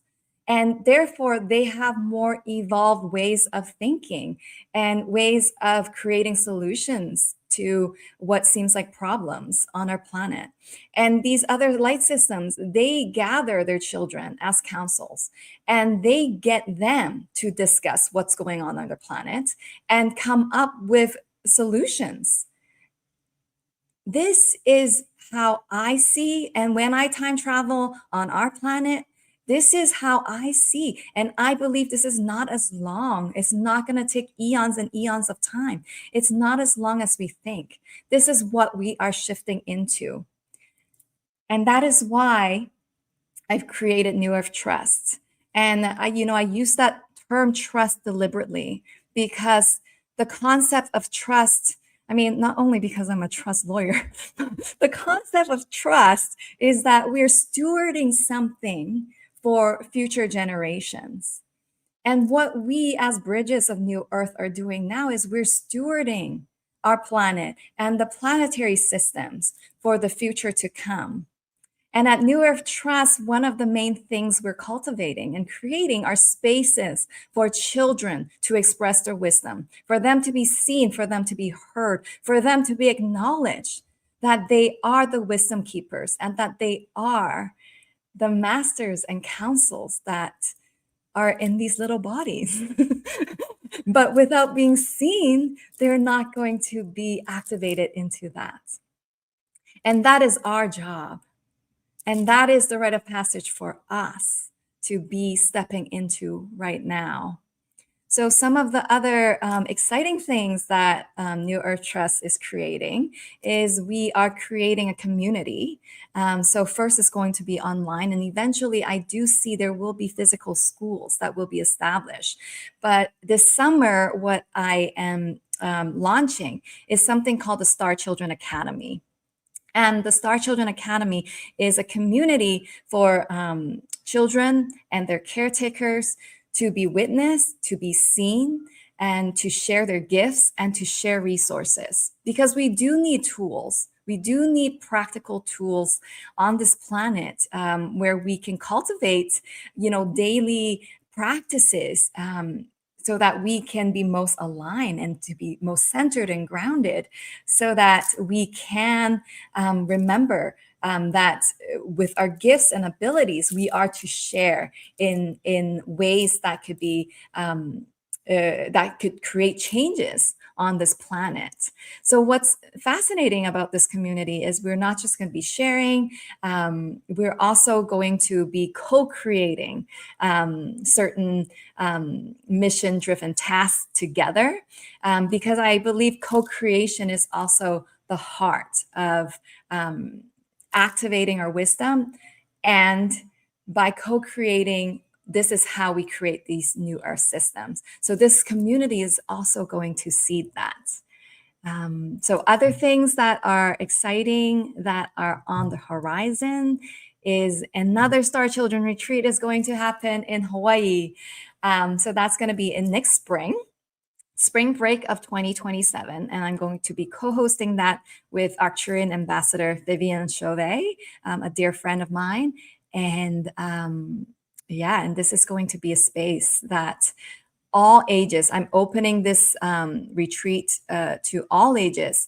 And I'm going to create a limited number of spaces where adults without children, but who are ready to step into their leadership, can also attend and be a part of this rite of passage to all be igniting our cosmic child within. So Neil, I feel like I've coming up to the end of this event. Is there anything else you want me to share, or something we can wrap up together?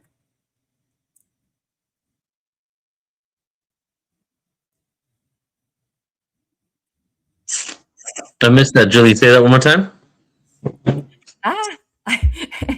I was just wondering if there's anything else you feel would be relevant to share.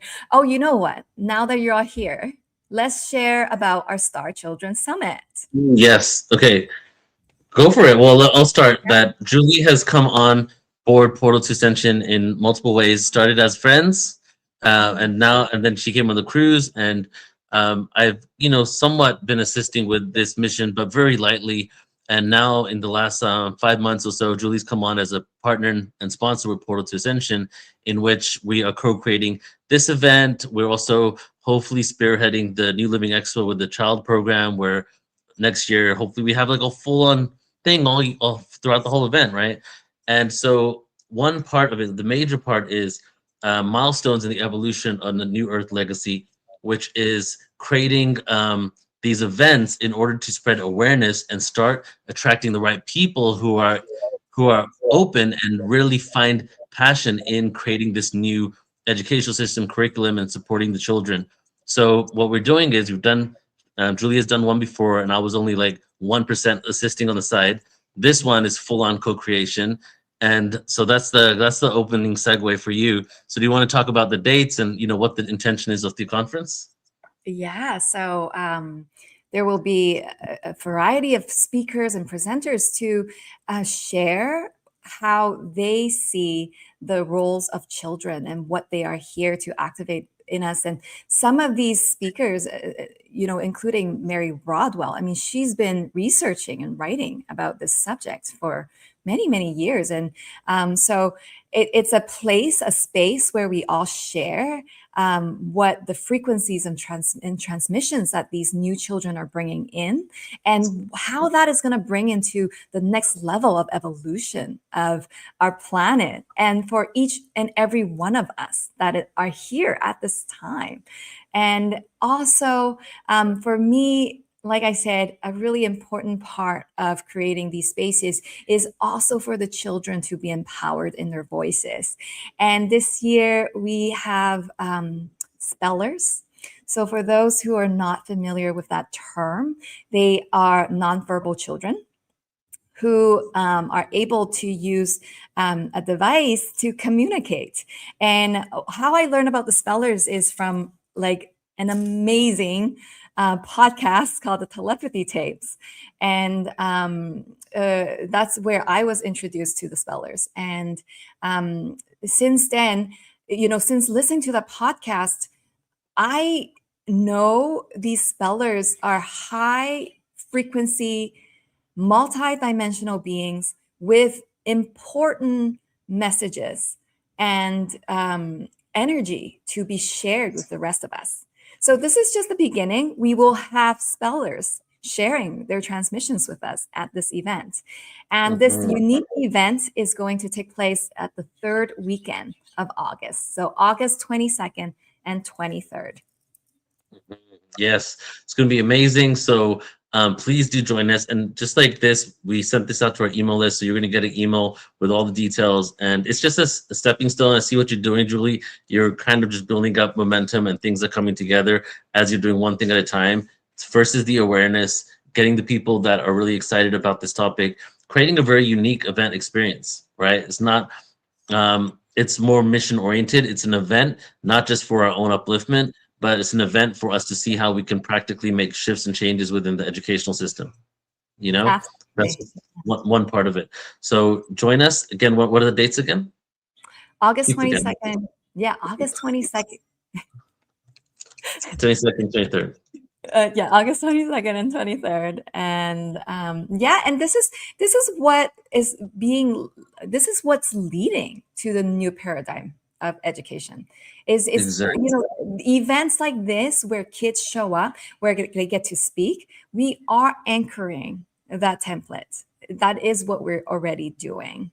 And I also want to share, I have created a new modality that I will also be launching in the summer, and it's called the STAR map, or the STAR template release and activation modality. And this is where I support people releasing any stuck emotions and then also activating their STAR maps.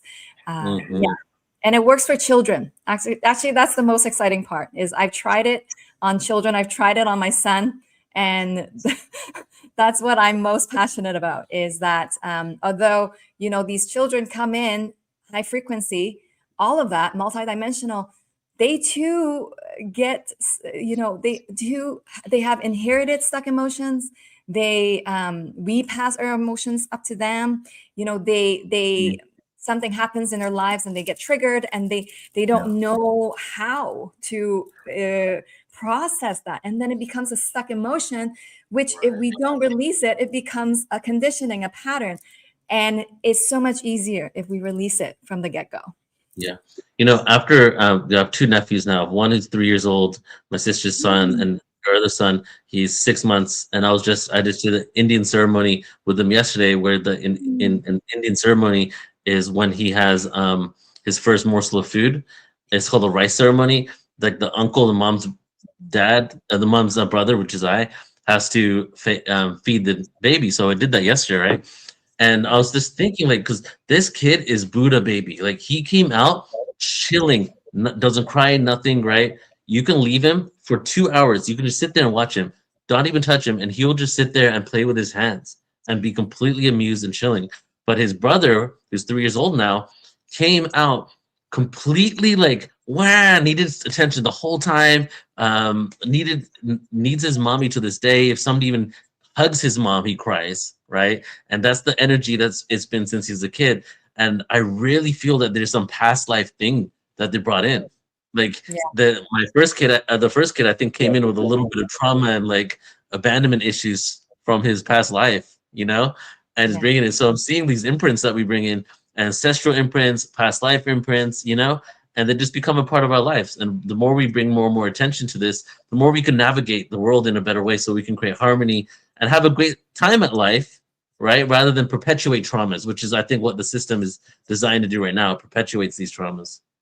Absolutely. Yeah. And I would love to offer a session for your nephew whenever he's ready. Oh, yeah, my sister, she'd be open to that. That'd be great. Yeah. Okay.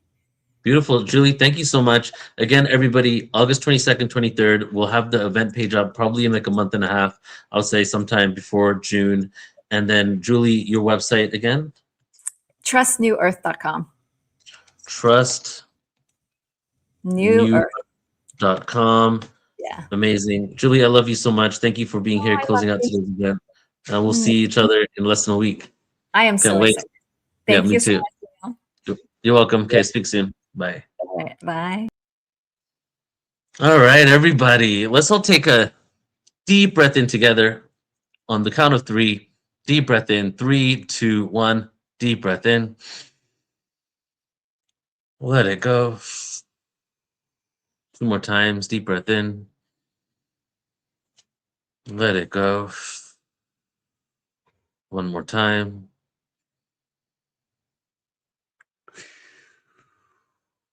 Amazing. Thank you to all the presenters. Thank you to Alan for holding it down when I was so busy getting ready for the expo. Thank you for all of you tuning in. Unlimited replay access as always. Everybody on YouTube is going to be taken off YouTube within a couple of days, because YouTube does not like it when we go more than a couple of hours on YouTube. They ding us. They mess up our channel. So portal2ascension.org is where you can see the replay.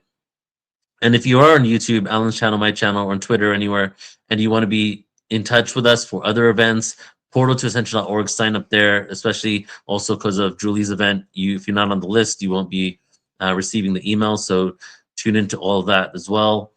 And if you have any feedback at any point, please do share it. Hope you really got some insight and beautiful transmissions, and that we contributed to your life in a positive way in the last couple of days. So thank you all. Love you all. And I'm going to close out one more time with the trailer. If you live in California, come out. If you don't live in California, fly out. If you're another country, start getting your visa now, okay? Because it's going to be an amazing event, and we're putting so much love and intention into it, and it's really the beginning of something incredible in regards to conscious events worldwide, the newlivingexpo.com. So appreciate you all. Have a beautiful rest of your day, and we'll catch you next time. The world is changing faster than ever before, and within this evolution, a new consciousness is rising. At the New Living Expo, thousands gather to expand consciousness, explore new conscious technologies, ancient wisdom, and the future of human potential. Immerse yourself in 3 days of heart-expanding wisdom and mind-binding awareness, with over 90 speakers sharing tools to awaken your highest potential. 125 exhibitors, 3,000 attendees, awakened souls unite in one powerful weekend of learning, healing, and connection. Experience transformation, connection, and the next chapter of human evolution. It is time for humanity to awaken. Join us at newlivingexpo.com.